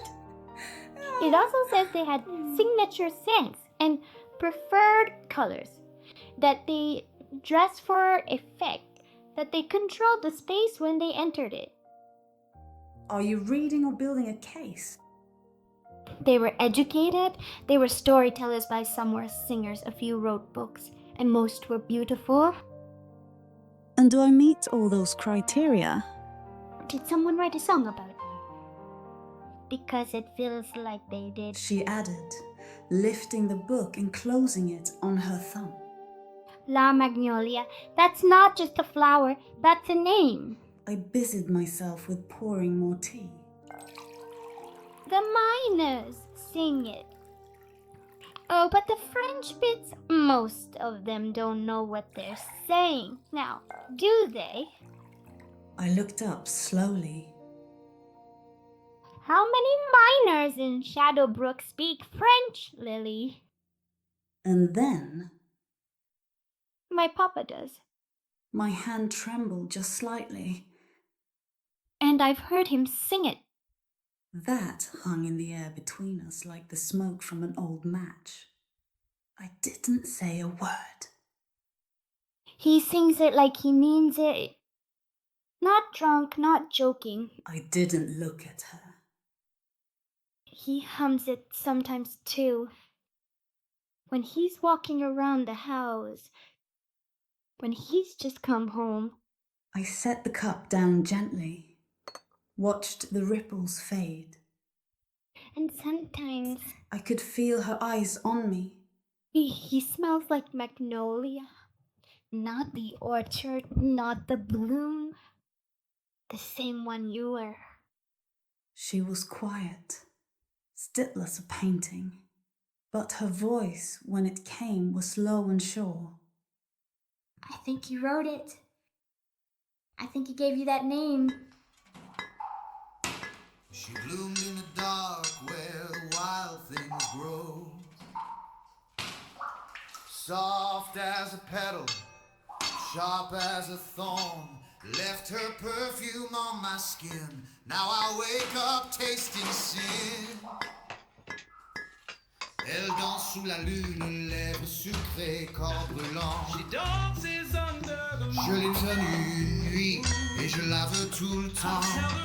I want her all the time. Oh, la magnolia, fleur de mal. Oh, magnolia, fleur de mal. Oh, magnolia, soft as silk, sweet as sin.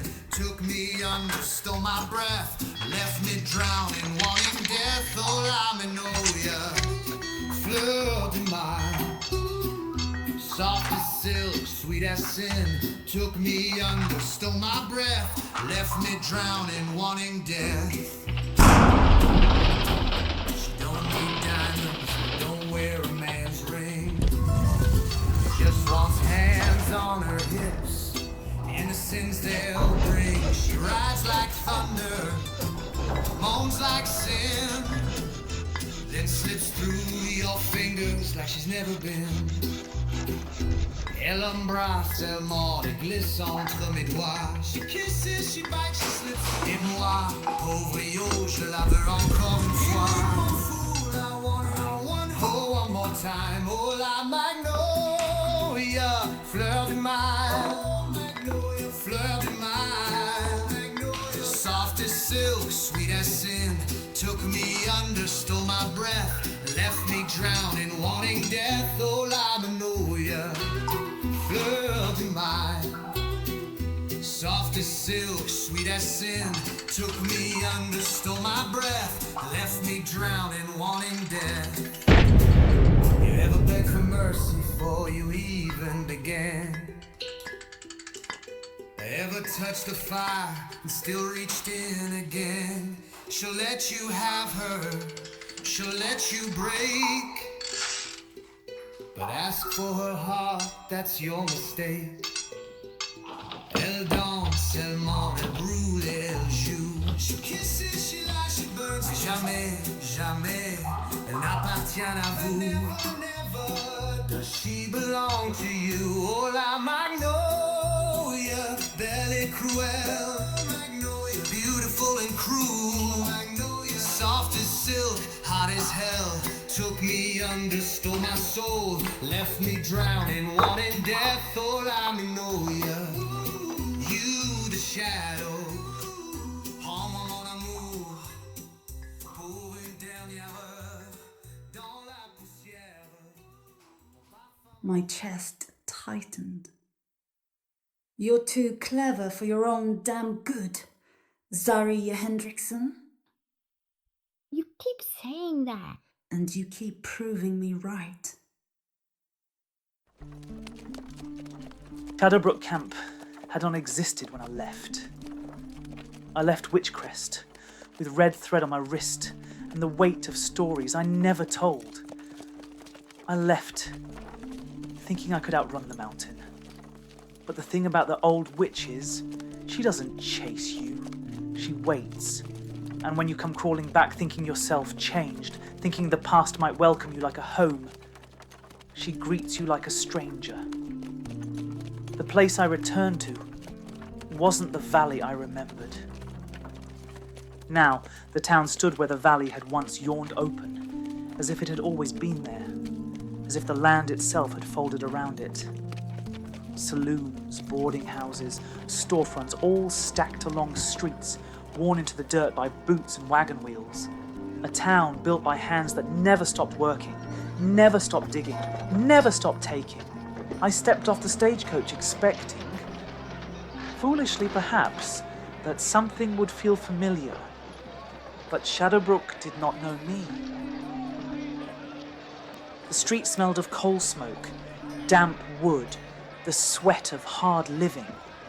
The air was thick with movement. Miners fresh from their claims, drifters passing through, women balancing baskets on their hips. Voices overlapping in an unrelenting hum. They did not look at me, did not wonder at the man in the tailored coat, the polished boots. I was no different to them than any other outsider.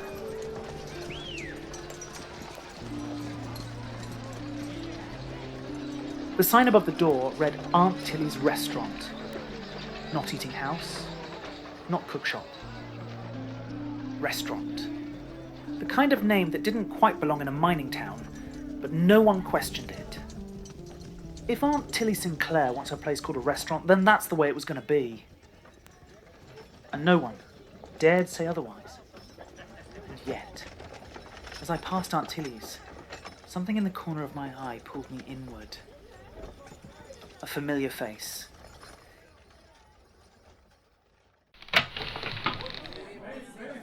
Inside, the air was thick with the scent of frying bread and fresh coffee, the quiet murmur of conversation. Aunt Tilly's was not a place for spectacle, not like the saloons or gambling halls. This was where people came to talk, to exchange quiet words, to share what was worth knowing, to watch. I saw her immediately, Adeline Thornway.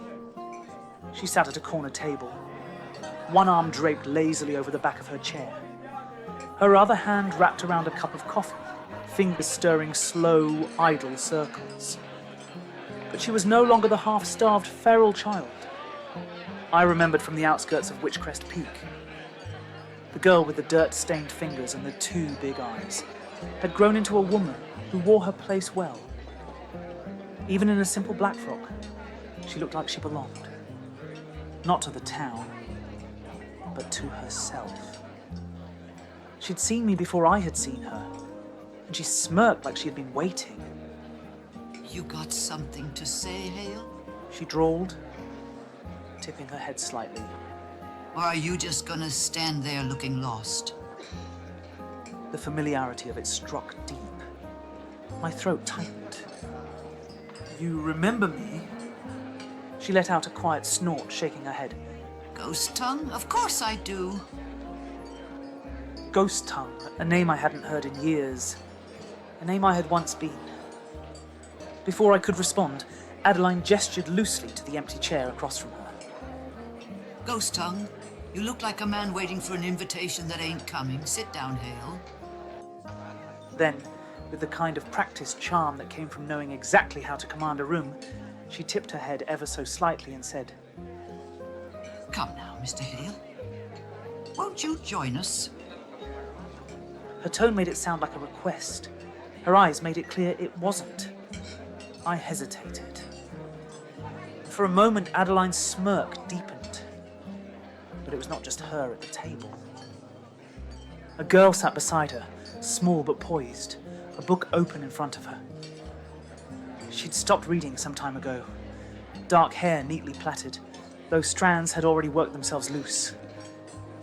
11, maybe 12 years old. Zariya Hendrickson. She smiled, bright, genuine. The kind of smile that seemed to catch the edges of a room and make it warmer. She did not look away. This is Miss Zariya Hendrickson, Adeline said smoothly, tipping her coffee cup slightly in the girl's direction. Zariya studied me, then tilted her head. You're the newspaper man. I glanced at Adeline. You've been telling stories about me? Not me. Shadowbrook Camp talks. Kid hears everything. She doesn't miss much either. Zariya considered me for another moment before stating, Taller than I thought. Disappointed? Zariya shrugged. No, just different. Just then, a miner approached the table, carrying a small bundle wrapped in brown paper. He hesitated only briefly before setting it in front of Zariya. Something for you, Miss Hendrickson. Baked fresh. Zariya's face brightened as she carefully unwrapped the loaf of still warm bread. Thank you, Mr. Calloway. The miner only tipped his hat toward Adeline and then muttered something about getting back to work before slipping away. Zariya excused herself to share the bread, and as soon as she was gone, Adeline exhaled, drumming her fingers against the tabletop. You see that? That girl's got this town wrapped around her little finger. And not 'cause she tries to. I raised a brow. Why then? She's the one who started the lunch carriage. The what? She was 10. Saw those miners with nothing but stale biscuits and decided that wasn't good enough. Started bringing food down at midday in a little cart and all. No one asked her to. No one could have stopped her if they tried. I frowned. And Mr. Hendrickson? What do you think? He made sure the whole damn thing kept running. Now it's proper. Set routes, regular meal plans. But it was her idea. She entertains them, too. Started when she was little, just sitting on a crate, singing while her father checked the mines. And you know what happened? I shook my head. They stopped. Every last one of them. These big, wild, rough bastards just stood there and listened, like the whole damn mountain had gone quiet for her. She leaned back, exhaling. They call her the songbird of Shadowbrook Camp, and those men, they'd kill for her. Gladly. And I mean that, Hale. One time, she was out singing for them. One of those hot summer days where the air gets so thick it sticks to your skin. So naturally, they decided to move her into the mouth of the mine just to keep the show going in the shade. I raised an eyebrow. They brought her into the mine. Oh, not deep. Just the entrance, where the breeze still hit. But those men, they sat there like schoolboys at a Sunday choir, hats in their laps, staring up at her like she was the only thing worth hearing in this world. And the longer she sang, the more convinced they were that nothing else mattered. Now, Zariya, bless her heart, would have kept going. Girl loves an audience. But someone had to step in before the entire mining operation collapsed into a damn concert. I leaned forward slightly. Mr. Hendrickson. Who else? He had to step in, arms crossed, all serious-like, and tell them, real gentle. Boys, I'm sure Miss Zariya appreciates the admiration, but you all do have work to finish. And do you know what those fools did? I shook my head, already grinning. They stood up at the same time, like a bunch of soldiers being dismissed. And then, all together, like a goddamn choir, they said, "Goodbye, Miss Hendrickson," like she was some duchess boarding a steamship. You're joking. I wish. And the worst part, the rest of the damn day, she looked at me like I was the wicked stepmother from some fairy tale. I tried to tell her it was her father that sent them back to work, not me, but no. Suddenly, I'm the one who stole the music from their hearts. She tilted her chair back, her voice dropping just enough to make sure Zariya wouldn't hear. You ever seen grown men cry, Hale? Not the kind of tears you hide behind whiskey in dark corners, but real, open, honest tears? She gestured toward the door, where the miner, Calloway, was it, had disappeared. That man has seen more death and sorrow than you can count, tough as they come. But put Zariya in front of a group of them, have her start singing. These men, these rough, dirt-covered, hard-luck bastards, start crying like babies. She made them feel something, Hale. Not just homesickness, not just sorrow, but something better, something lighter. And after that, it became tradition. Every now and then she'd come down, sit up on a rock and sing. And those men, they'd sit there quiet as church mice, listening like they were hearing angels themselves. I looked back toward Zariya, who was still carefully wrapping the bread. She was small, delicate in a way that seemed out of place in a mining town. And yet, she carried herself like she belonged. Like she had been born into this place as surely as the mountain itself. They may call her the songbird, but don't mistake her for some fragile thing. And you should see 'em when she talks to 'em. Big old miners, mean as hell when they're in town, turn into a bunch of bashful schoolboys the second she smiles at 'em. Tip their hats, straighten their shirts. One of 'em once combed his damn beard before talking to her. I laughed softly at that. Adeline grinned. It's ridiculous, but it's real. They love her, Hale. Not 'cause of her father, not 'cause of money, because she's good, because she cares. I let out a breath, looking down at my cup. And you? Adeline tilted her head. What about me? You care too. Like I said, somebody's got to look out for her. I studied her for a long moment. She wasn't just staying in this town for a job or for comfort. She had anchored herself to something, someone, worth staying for. I exhaled. And what about Reinhard Hendrickson? If he runs this town, does he know how much she means to it? Adeline gave me a sharp look, then smirked. That depends who you ask. Don't you dare print this. If you ask me, Mr. Hendrickson isn't just a man running a company. He's the reason this place isn't just another mining camp. He ensures his men are paid better than anywhere else in the state. He listens to them, makes certain their families don't go hungry when times are lean. Have you ever heard of a company town where the man at the top takes responsibility for the people beneath him? I shook my head. Well, my friend, welcome to Shadowbrook. You probably expected something different, didn't you? I shrugged. I expected a businessman. And instead, you found a boss who not only gives a damn, He makes a point to know every miner's name. Huh. I sat there, letting all of it settle. The town, the girl, the man who kept it running. This place was not what I expected, and I was beginning to wonder if I had ever truly left it behind. I let out a laugh, shaking my head. Give her a few more years and she's going to stage a full-scale mutiny. Oh, I have no doubt. One of these days I'll wake up and find she's declared herself Queen of the Mines with 100 men ready to lay down their pickaxes and die for her.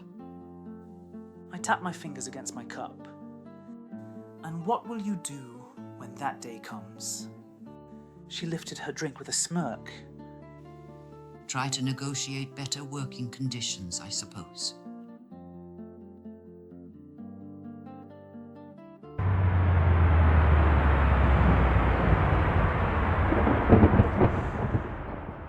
I came as a telegraph operator, but I became something else. I had seen the power of the press in San Francisco, how it shaped men's fates, how it preserved what time wished to erase. Shadowbrook Camp had no paper of its own, so I founded one. The Witchcrest Gazette was a record of the town's breath. I printed stories of labour and industry, not embellishments or empty promises, but the reality of wages, of hours spent in the dark, of the men who carved their fortunes from the earth, one swing at a time. I wrote of the deals made in back rooms, of the dust thick in the air, of the quiet cost of building something permanent in a place that had once belonged to no one. For now the mines were steady, the work was hard, but the pay was fair. Men went in and came out again, their hands stained with silver and sweat, not blood. It was a town still finding its balance, still writing the first lines of its story. I wrote about the mountain, not as something ominous, but as something vast, something that loomed over Shadowbrook, like it had always been waiting for the town to catch up. If it whispered, I had not yet learned how to listen. If this is about the Gazette, tell them I stand by every word. Relax, Hale. I didn't come for a fight. Brought something for the nerve. Is that a peace offering? It's a celebration, actually. God help us. The paper's out. Your name's on the masthead. You gave this town a voice, Hale. I didn't give them a voice. I gave them the truth. Whether they want it or not is another matter. You got plans tonight?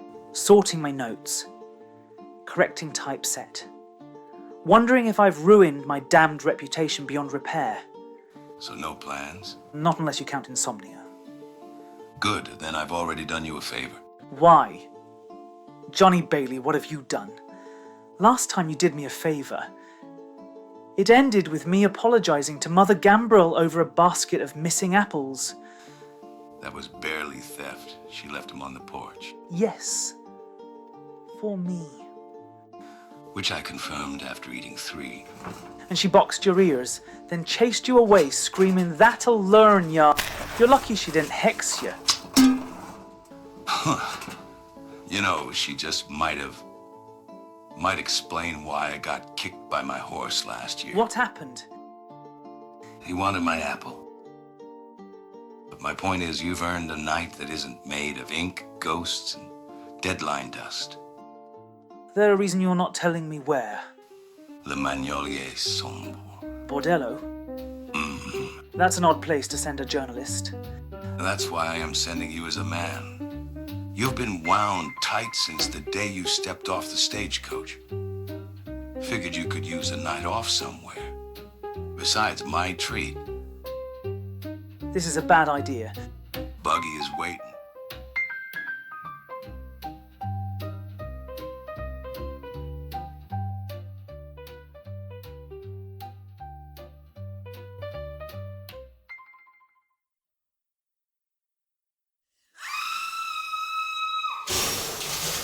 I've seen Lily Rose fight before, and she don't go down easy. She's got a mean streak, sharp as a blade, quick as a snake, and twice as deadly.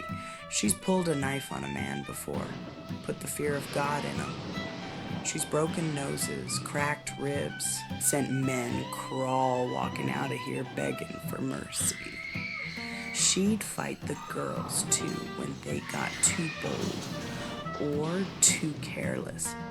But she also protected them.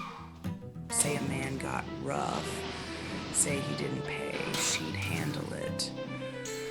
No hesitation, no mercy. But this weren't fighting. This was something else. I knew she was pissed the moment I heard the crash. The girls were sitting on the stairs, smoking lazy-like, watching the doorway to her room like they were waiting to see who'd come out alive.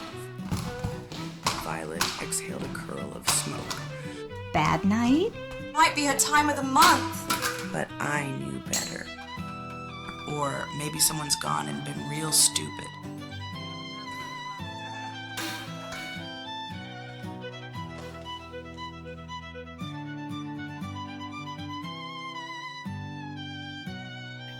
I pushed open the door. Lily was pacing like a caged thing, breathing sharp, shoulders tight, like she was caught between throwing something or setting the whole place on fire. The whiskey bottle on the dresser was tipped, half drained, the glass next to it shattered onto the floor.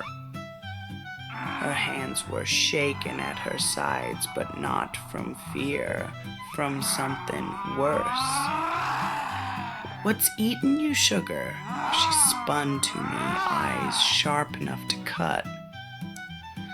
And then she spat his name like a curse. Johnny Bailey! Johnny Bailey? That's my best friend you're talking about. Yeah, that's the funny part, ain't it? Johnny set me up. Didn't tell me a damn thing. Just threw Mr. Hale in my bed, like it was a joke. Like he was setting up some grand goddamn punchline. And you know the worst part? I liked him. Liked the way he smelled. Like ink and clean linen, like something fresh. Like something that didn't belong here. Liked how nervous he was. Not shy, not scared, just careful. Like a man who's used to earning his pleasure, not taking it. I took my time with him, ran my hands over his chest, felt his breath hitch. I had him right where I wanted him. And then he touched me. At first, it was just his hands wandering over my thighs, my waist, my back. Then I got a little caught up and his hand brushed against it. I froze. So did he. Thought maybe he didn't notice. Then he reached for it. Not by mistake. I hit him. Hard. Rolled off him, reached for my knife. You didn't draw your gun. I did. Held it to his head. And he didn't stop, didn't flinch, didn't run. He reached for me again. Not to hurt me, not to fix me, to touch me. Like he wanted to. And then he put his mouth on me. And that's when you put the gun to his head? He didn't stop. If anything, it got him more into it. And that's when I put the gun down. He left me flowers. Who? Julian. And that's a problem because they were wildflowers. Oh, honey, he couldn't have known. How the hell could he? She shakes her head, jaw tight, like she's trying to shove it all back down, but it's rising anyway. Figured I'd let him take me once. Get it out of his system. And how'd that work out for ya? She shoots me a glare, but there ain't no real heat behind it. He ain't Jacob. No, he ain't. Julian took me out to his land. Said I needed a break. Had a little homestead. Real quiet. Once. Had family there. I joked. What? You want me to play wife for the weekend? Well, we did. You gonna tell me what's got you wound tighter than a noose, sugar? The last man who wanted to marry me. He died trying to prove it. Ain't saying it to hurt you, just saying it 'cause it's the truth. You think I don't know that?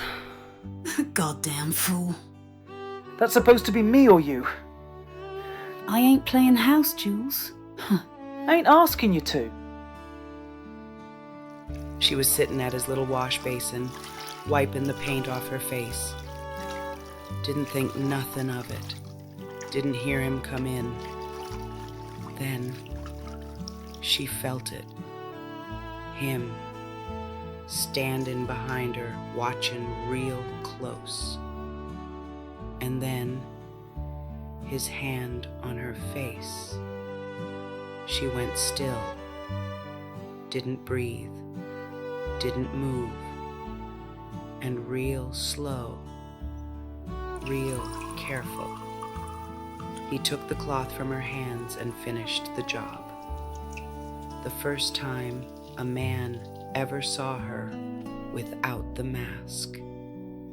The first time a man ever looked at her, just her, and didn't turn away. Of course, she smacked him for it, and he kissed her anyway. And she let him. And then he did something she didn't expect.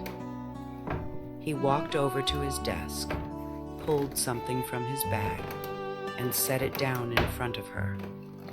A box. Love me? Lacquered wood, polished, fine. Inside, cosmetics, and a mirror, a real mirror. She could see herself, and she didn't know what to do with that. You love me?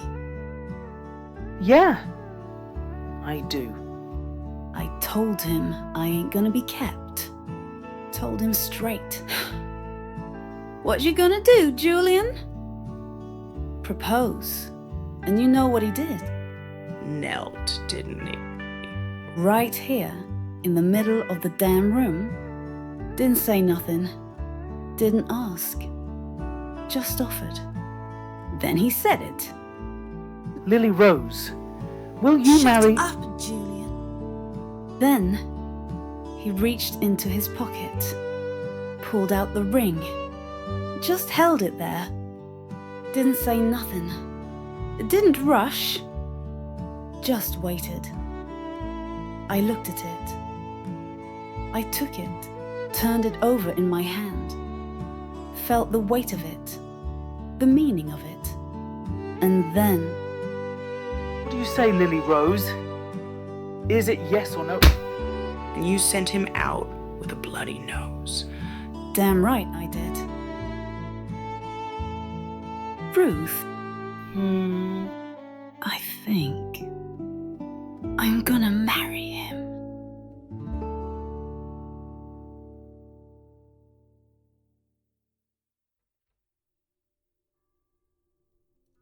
Transfer of land title, Parcel 9, Gambrel Cider Mill and Orchard, located along the east bend of the Hovick River, Witchcrest Peak District. Deeded to Mr. Reinhard Hendrickson, October 3rd, 1873, following the passing of Miss Abigail Gambrel. No legal heirs, no contesting claimants. Property includes orchard grounds, press house, functioning water wheel, and mill house residence.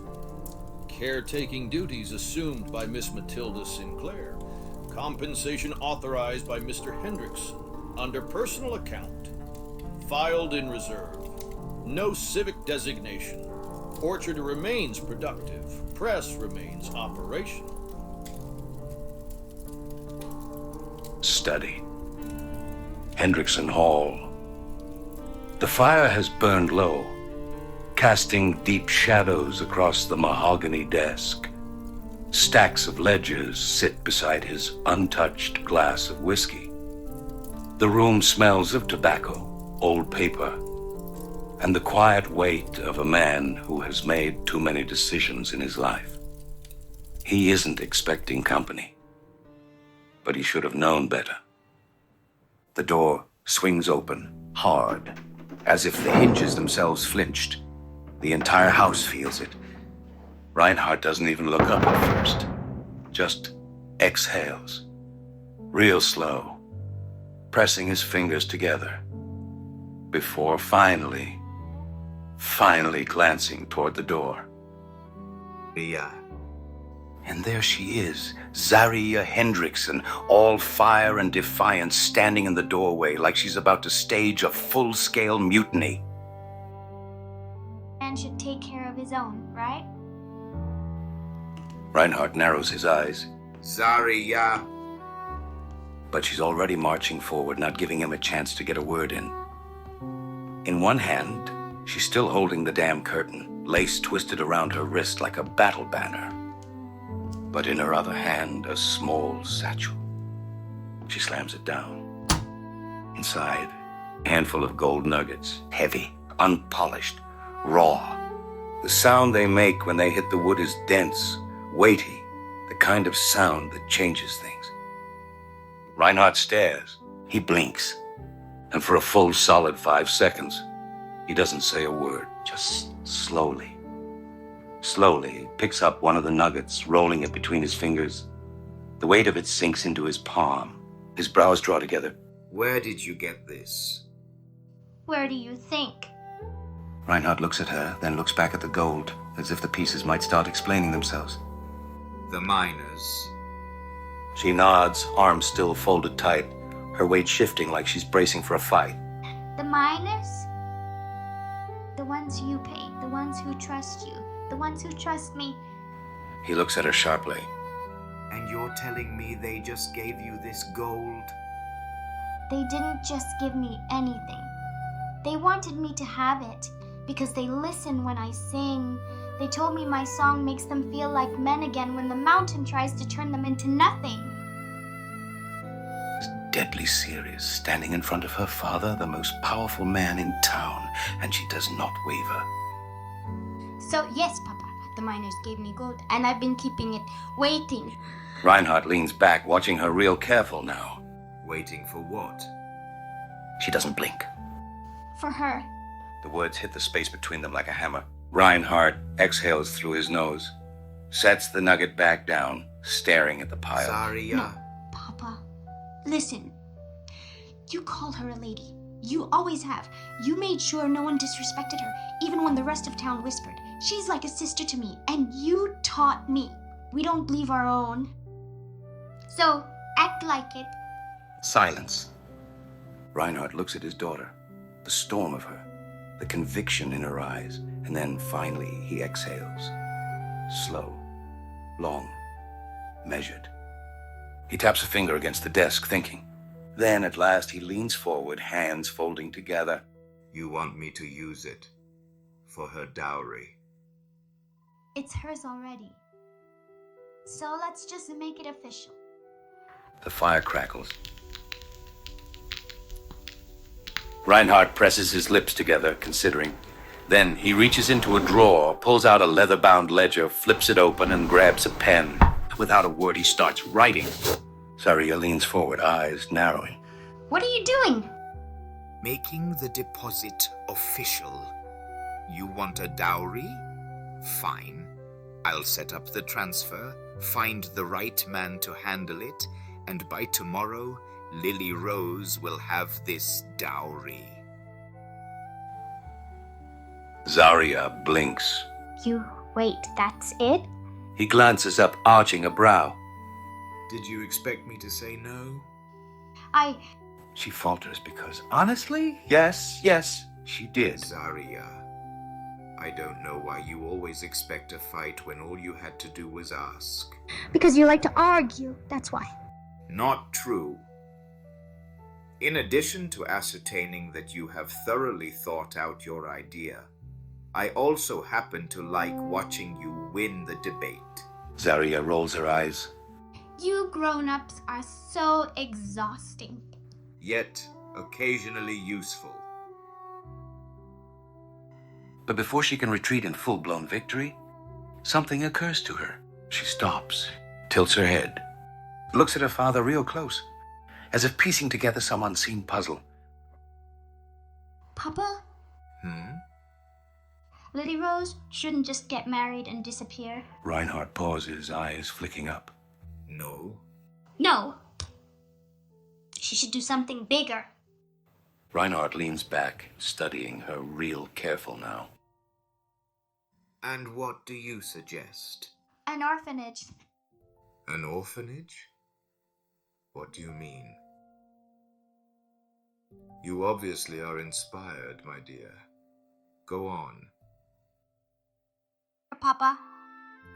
Children who don't have mamas or papas anymore. Some from the floods. Some from the fever. And some because their daddies went down into the mines and never came back up. She looked after me when you were away.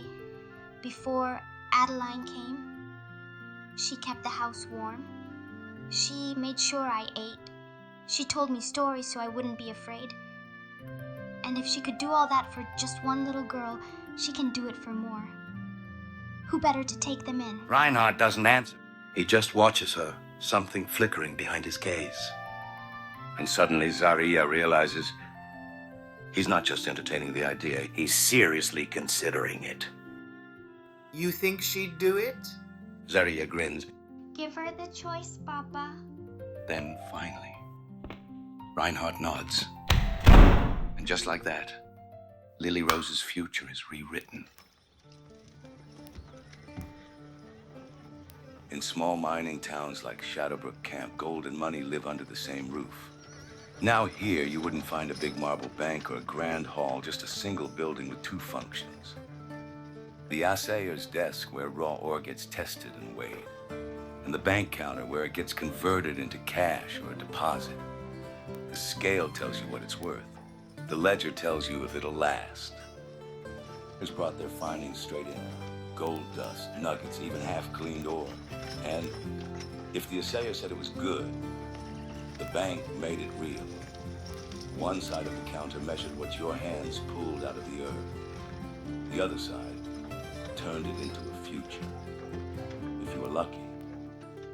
Reinhardt Hendrickson walked in. Not with anything from his company, not today. Just a pouch from his daughter. And the quiet thought it might fetch a few hundred. A kind gesture, a child's offering. Maybe enough for a new dress, maybe not. He thought the weight in his pocket was sentimental. He didn't know he was carrying thunder.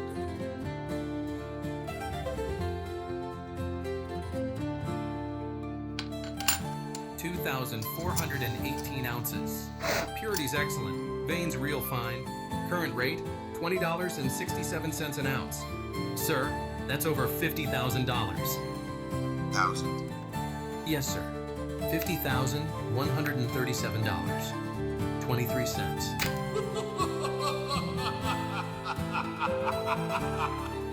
God, that little hellion. I can have it converted immediately.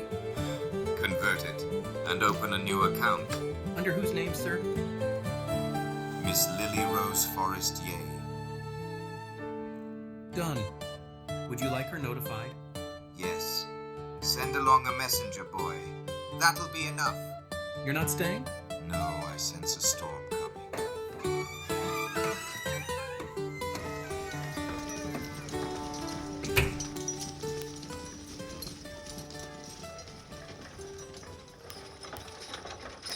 Reinhard Hendrickson's office in town. Afternoon light spills across a desk buried in ledgers. The scent of tobacco, ink, and old paper lingers in the still air. Outside, the rhythmic hum of hooves, the clang of a blacksmith's hammer.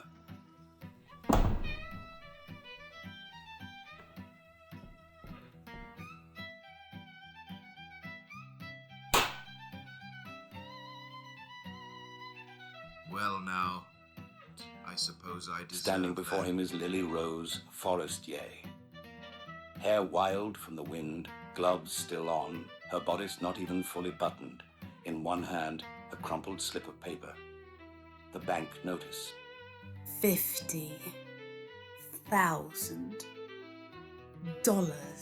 Mm-hmm. In my name? Yes, ma'am.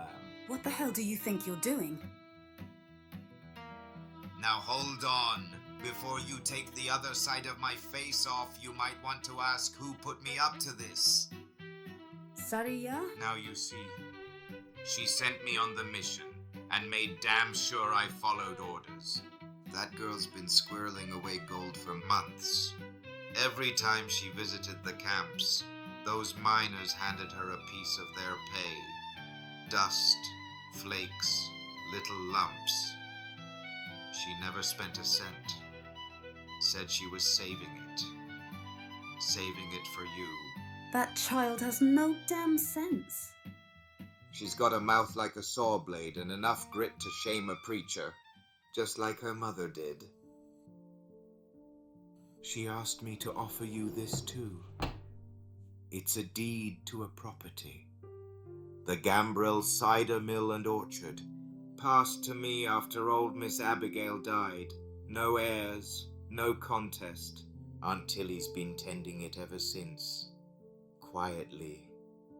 Zariya said, if you're gonna become someone's wife, best make sure you've still got a name of your own. She thinks you ought to open an orphanage. She's got a real peculiar way of showing She love. learned it honest. Jacob Henshaw's gold claim. North Extension Vein, parcel 42F. He came to me with this little nugget, barely worth a cup of coffee. Said he wanted a corner of land. Wasn't shy about it, just certain. I told him to go get us some coffee, and while he was gone, I drew up the deed. He came back with a full carafe, wrapped in a towel like it was treasure. Didn't even bring himself a cup, just poured into mine like that was enough. I told him, if this is a gentleman's agreement, then we both need one. So he smiled, sat down, and we drank. We shook on it. When the accident happened, folks walked away from that slope. Too much sorrow in the dirt. But I knew what it meant, and I couldn't let it be forgotten. I didn't claim it to own it. I claimed it so the town wouldn't pick it clean, so it'd still mean what he meant it to. He was building that future for you, Miss Lily, and I saw it plain. When I was a young man, before Witchcrest, before the mine, before the Hendrickson name meant anything, I found out the woman I loved was carrying my child. And I worked every waking moment because I had to, because I wanted her to know I could be enough. So when I saw Jacob, young, quiet, calloused hands, trying to give you the world, it hit me. It hurt. Because I know what he was trying to become, and I know what he never got the chance to finish. This is my way of honoring him. He didn't tell me about the claim. He didn't want a fortune. He wanted a farm. Said maybe we'd have chickens. Maybe even a pig or two. He said if he could just save enough, we'd have a patch of earth that was ours. Some place to grow something, to make a life, to rest. Well, I suppose I ought to go find myself a dress. You suppose right. Thank you. Thank you for everything. You don't owe me a thing. This was Zariya's coup, plain and simple. And if anyone ever asks who overthrew the king, you tell him Mademoiselle Guillotine wore a bow and dropped the blade clean.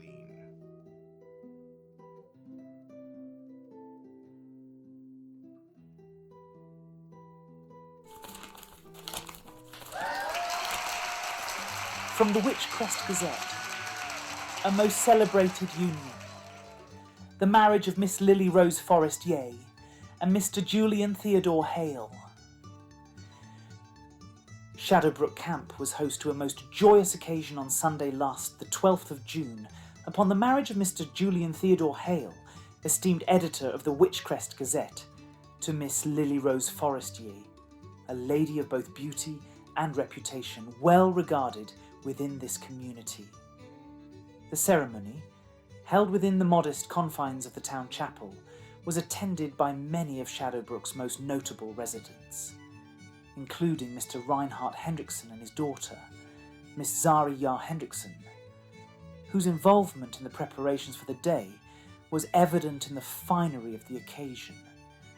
The bride, who has long been a figure of admiration within certain circles of Shadowbrook society, was attired in an exquisite gown of ivory satin, its train adorned with the finest lace, hand-selected and arranged under the careful eye of Miss Hendrickson.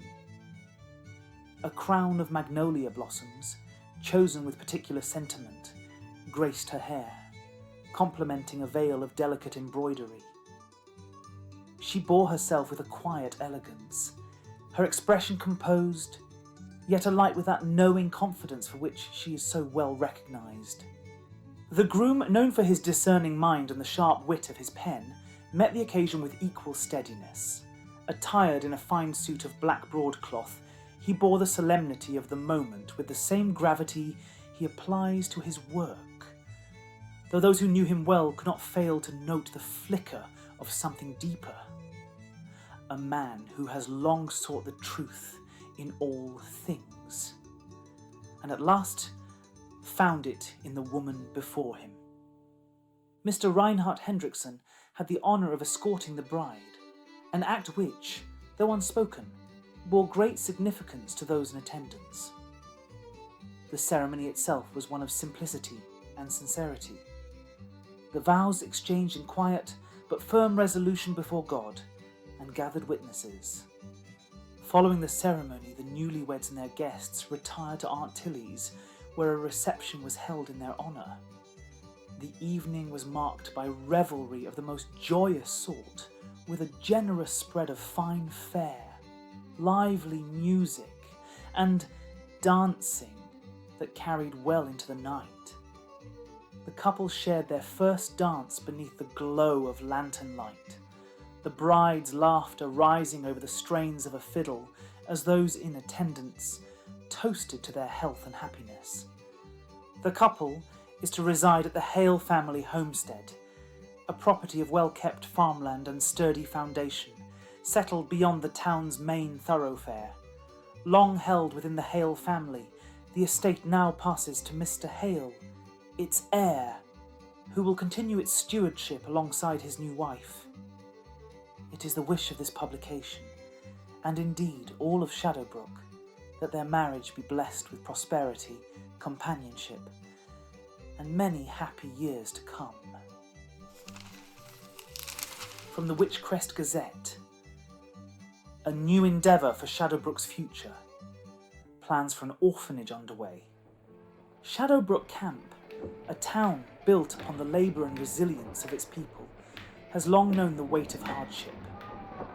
In a place where men risk their lives each day, beneath the Earth's surface, and where the future is often uncertain, it is easy to forget those who are left behind. The children who have lost their fathers to the mines, their mothers to misfortune, their homes to the cruel turns of fate. However, it would seem that fate, for once, has turned in their favour. It has been confirmed that plans are now in motion for the establishment of an orphanage within Shadowbrook. A place of shelter and guidance for those children left without kin or care. The endeavour is said to have been inspired by none other than Miss Zariya Hendrickson, whose keen sense of justice and unwavering determination are well known to those familiar with the Hendrickson household.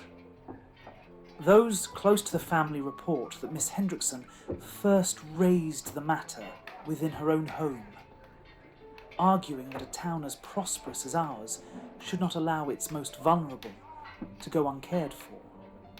Perhaps most notably, the charge of overseeing this orphanage will fall to Mrs. Lily Rose Hale, née Forestier, whose reputation within this community has long been the subject of both admiration and curiosity. Though some may find the choice unexpected, those who have witnessed her quiet acts of kindness, those who recall the tenderness with which she has cared for others in both life and loss, will not be surprised by her acceptance of this role. While details of the establishment's location and formal arrangements have yet to be finalised, it is said that funding for the orphanage will come in part from an anonymous but substantial contribution, ensuring that this endeavour is not a fleeting act of goodwill, but a permanent fixture in the town's future. It is a rare thing in a place such as this, to see the future given shape not by industry or ambition, but by care. To see hands not merely digging into the earth for wealth, but reaching out to those who need the most. This publication will follow the development of the orphanage closely, and further details will be provided as they come. But for now, let it be known. There is work being done in Shadowbrook, not only beneath the ground, but above it, for those who deserve more than fate has given them.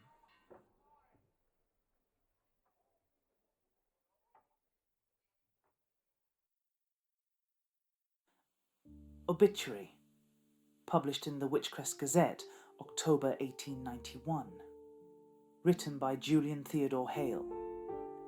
It is with a quiet sorrow that I write these words, knowing full well that no ink nor paper could ever capture the woman they attempt to remember.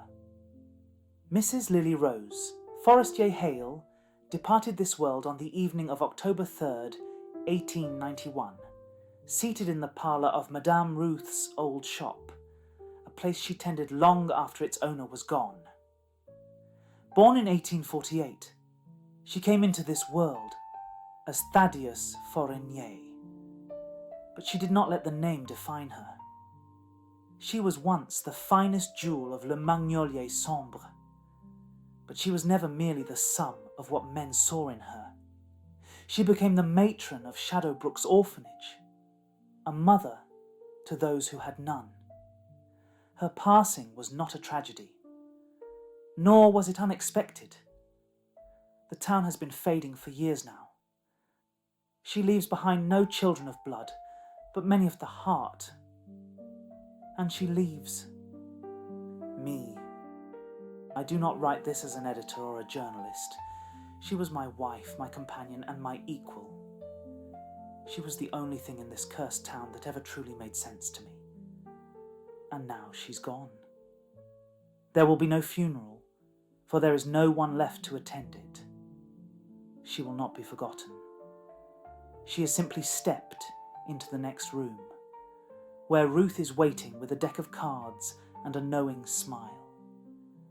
And she has left the lanterns burning so the rest of us can find our way home.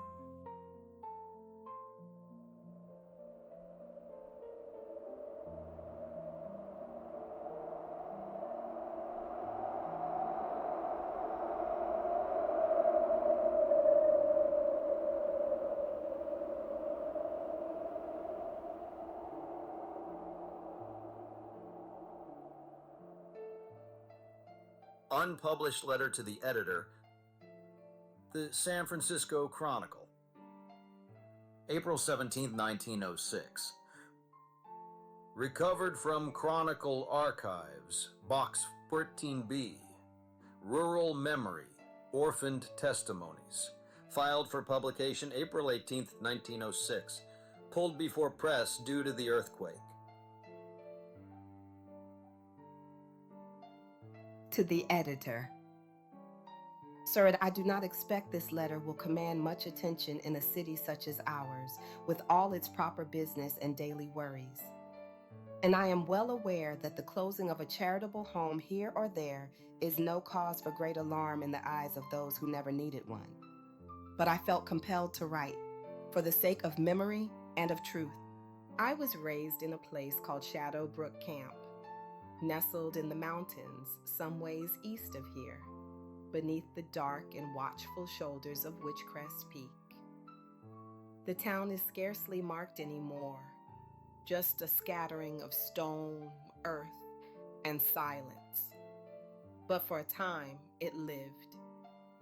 And in its heart stood a house that changed the course of my life and the lives of many others.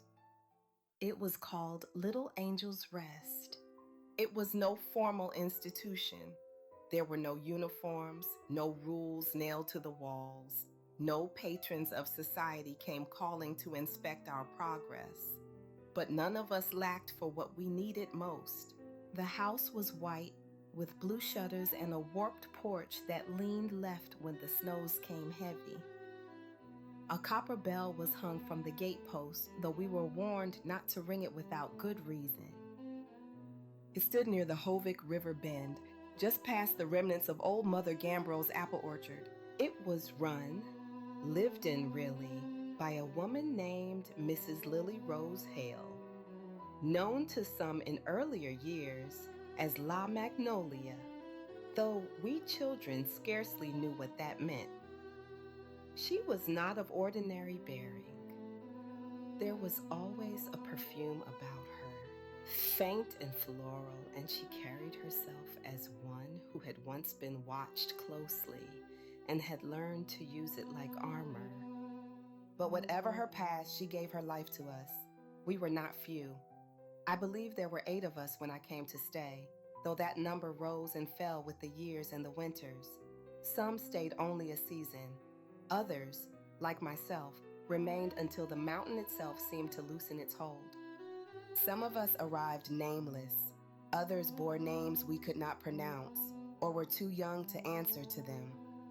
Mrs. Hale named us, not always legally and not always at once. She would study us quietly for a time, and then, one day, address us by the name she'd chosen, and that would be that. She named me Zariya May. I never asked where it came from. I never had to. I was perhaps 6 years old when I arrived. My brother, who she named Jacob Elijah, was older and already tall. He carried me on his back the day we were left at her gate. I remember this as clearly as I remember yesterday. My brother rang the bell. She came to the door, looked at us for a long time before speaking, and then she said, "Well, you're here now. Come in." Life in that house was not always gentle, but it was good. We worked. We swept. We fetched water. We learned our letters by tracing them into ash on the stovetop. We had chores, but they carried the dignity of contribution, not the sting of punishment. She did not coddle, but she saw us. She never struck a child, not that I saw, but her voice could still a room. And when she laughed, it was like church bells on a warm day, sudden, full, and never quite expected. There was one game we played that I still think of often. It was called Escape the Witch. At dusk, when the orchard filled with shadows, she would don a black shawl and her red sash, folded just so, and disappear into the trees. We children would scatter, hiding behind barrels and stone fences, beneath the wood pile or in the grass. We would crouch low, trying not to laugh or scream with terror, and we would whisper among ourselves, what would she do if she caught us? Then, sure as dusk, we'd hear her voice, lilting and cruel in play. I'll tell you what she'll do. Lock you up with the beetles and worms, deep in the caverns where tears run black, starve you and punish you, turn by turn, till your arms and legs are sticks and your fingers crack. It was dreadful, and we adored it. She never caught us unless we let her, and if we did, if she grabbed your ankle or leapt from behind the old willow, she would pull you into her arms and whisper, Good child. You remembered the rule. Don't go near the caves. Only later did I understand she was teaching us safety. She was teaching us to be afraid of the right things. We lost her in the autumn of 1891. I was in the city by then.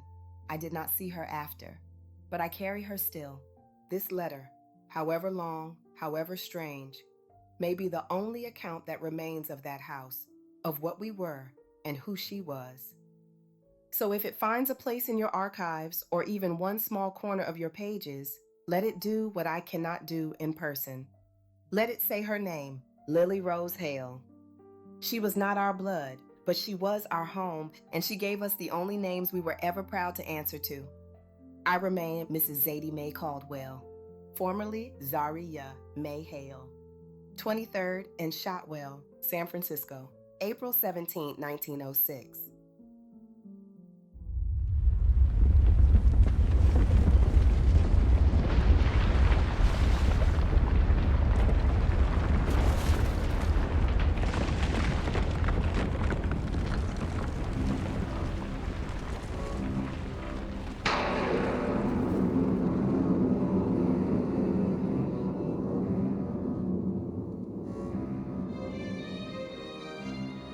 Times are tough, darling. I know. Eggs cost more than sin, and rent's got sharper teeth than a rougarou. But if you've got a spare coin rattling in your pocket, or a heart that beats for stories, buy us a cup of Witchcrest Brew. Hot, haunted, and strong enough to keep the ghosts talking. Find us at ko-fi.com/Zariya Hollow, a horror anthology. We'll keep the kettle on. The ghosts get fussy without their coffee.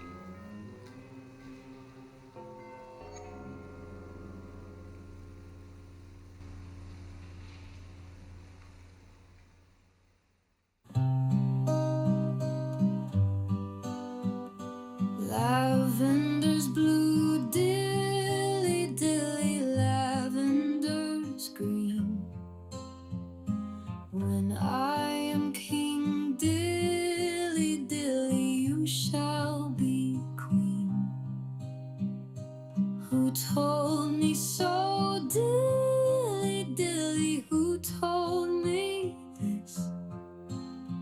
I told myself, dilly dilly, I told me this. Call up your men, dilly dilly, set them to work. Some with a rake, dilly dilly, some with a fork. Some to make hay, dilly dilly, some to thresh corn, while you and I, dilly dilly, keep ourselves warm. Lavender's green, dilly dilly, lavender's blue. You must love me, dilly dilly, 'cause I love you. I heard one say, dilly dilly, since I came through, that you and I, dilly dilly, never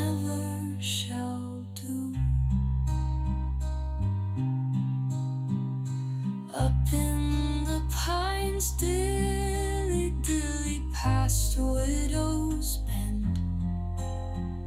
Shadows grow long, dilly dilly, none call you friend. I wore your ring, dilly dilly, made out of twine. Buried it deep, dilly dilly, under the vine. Whisper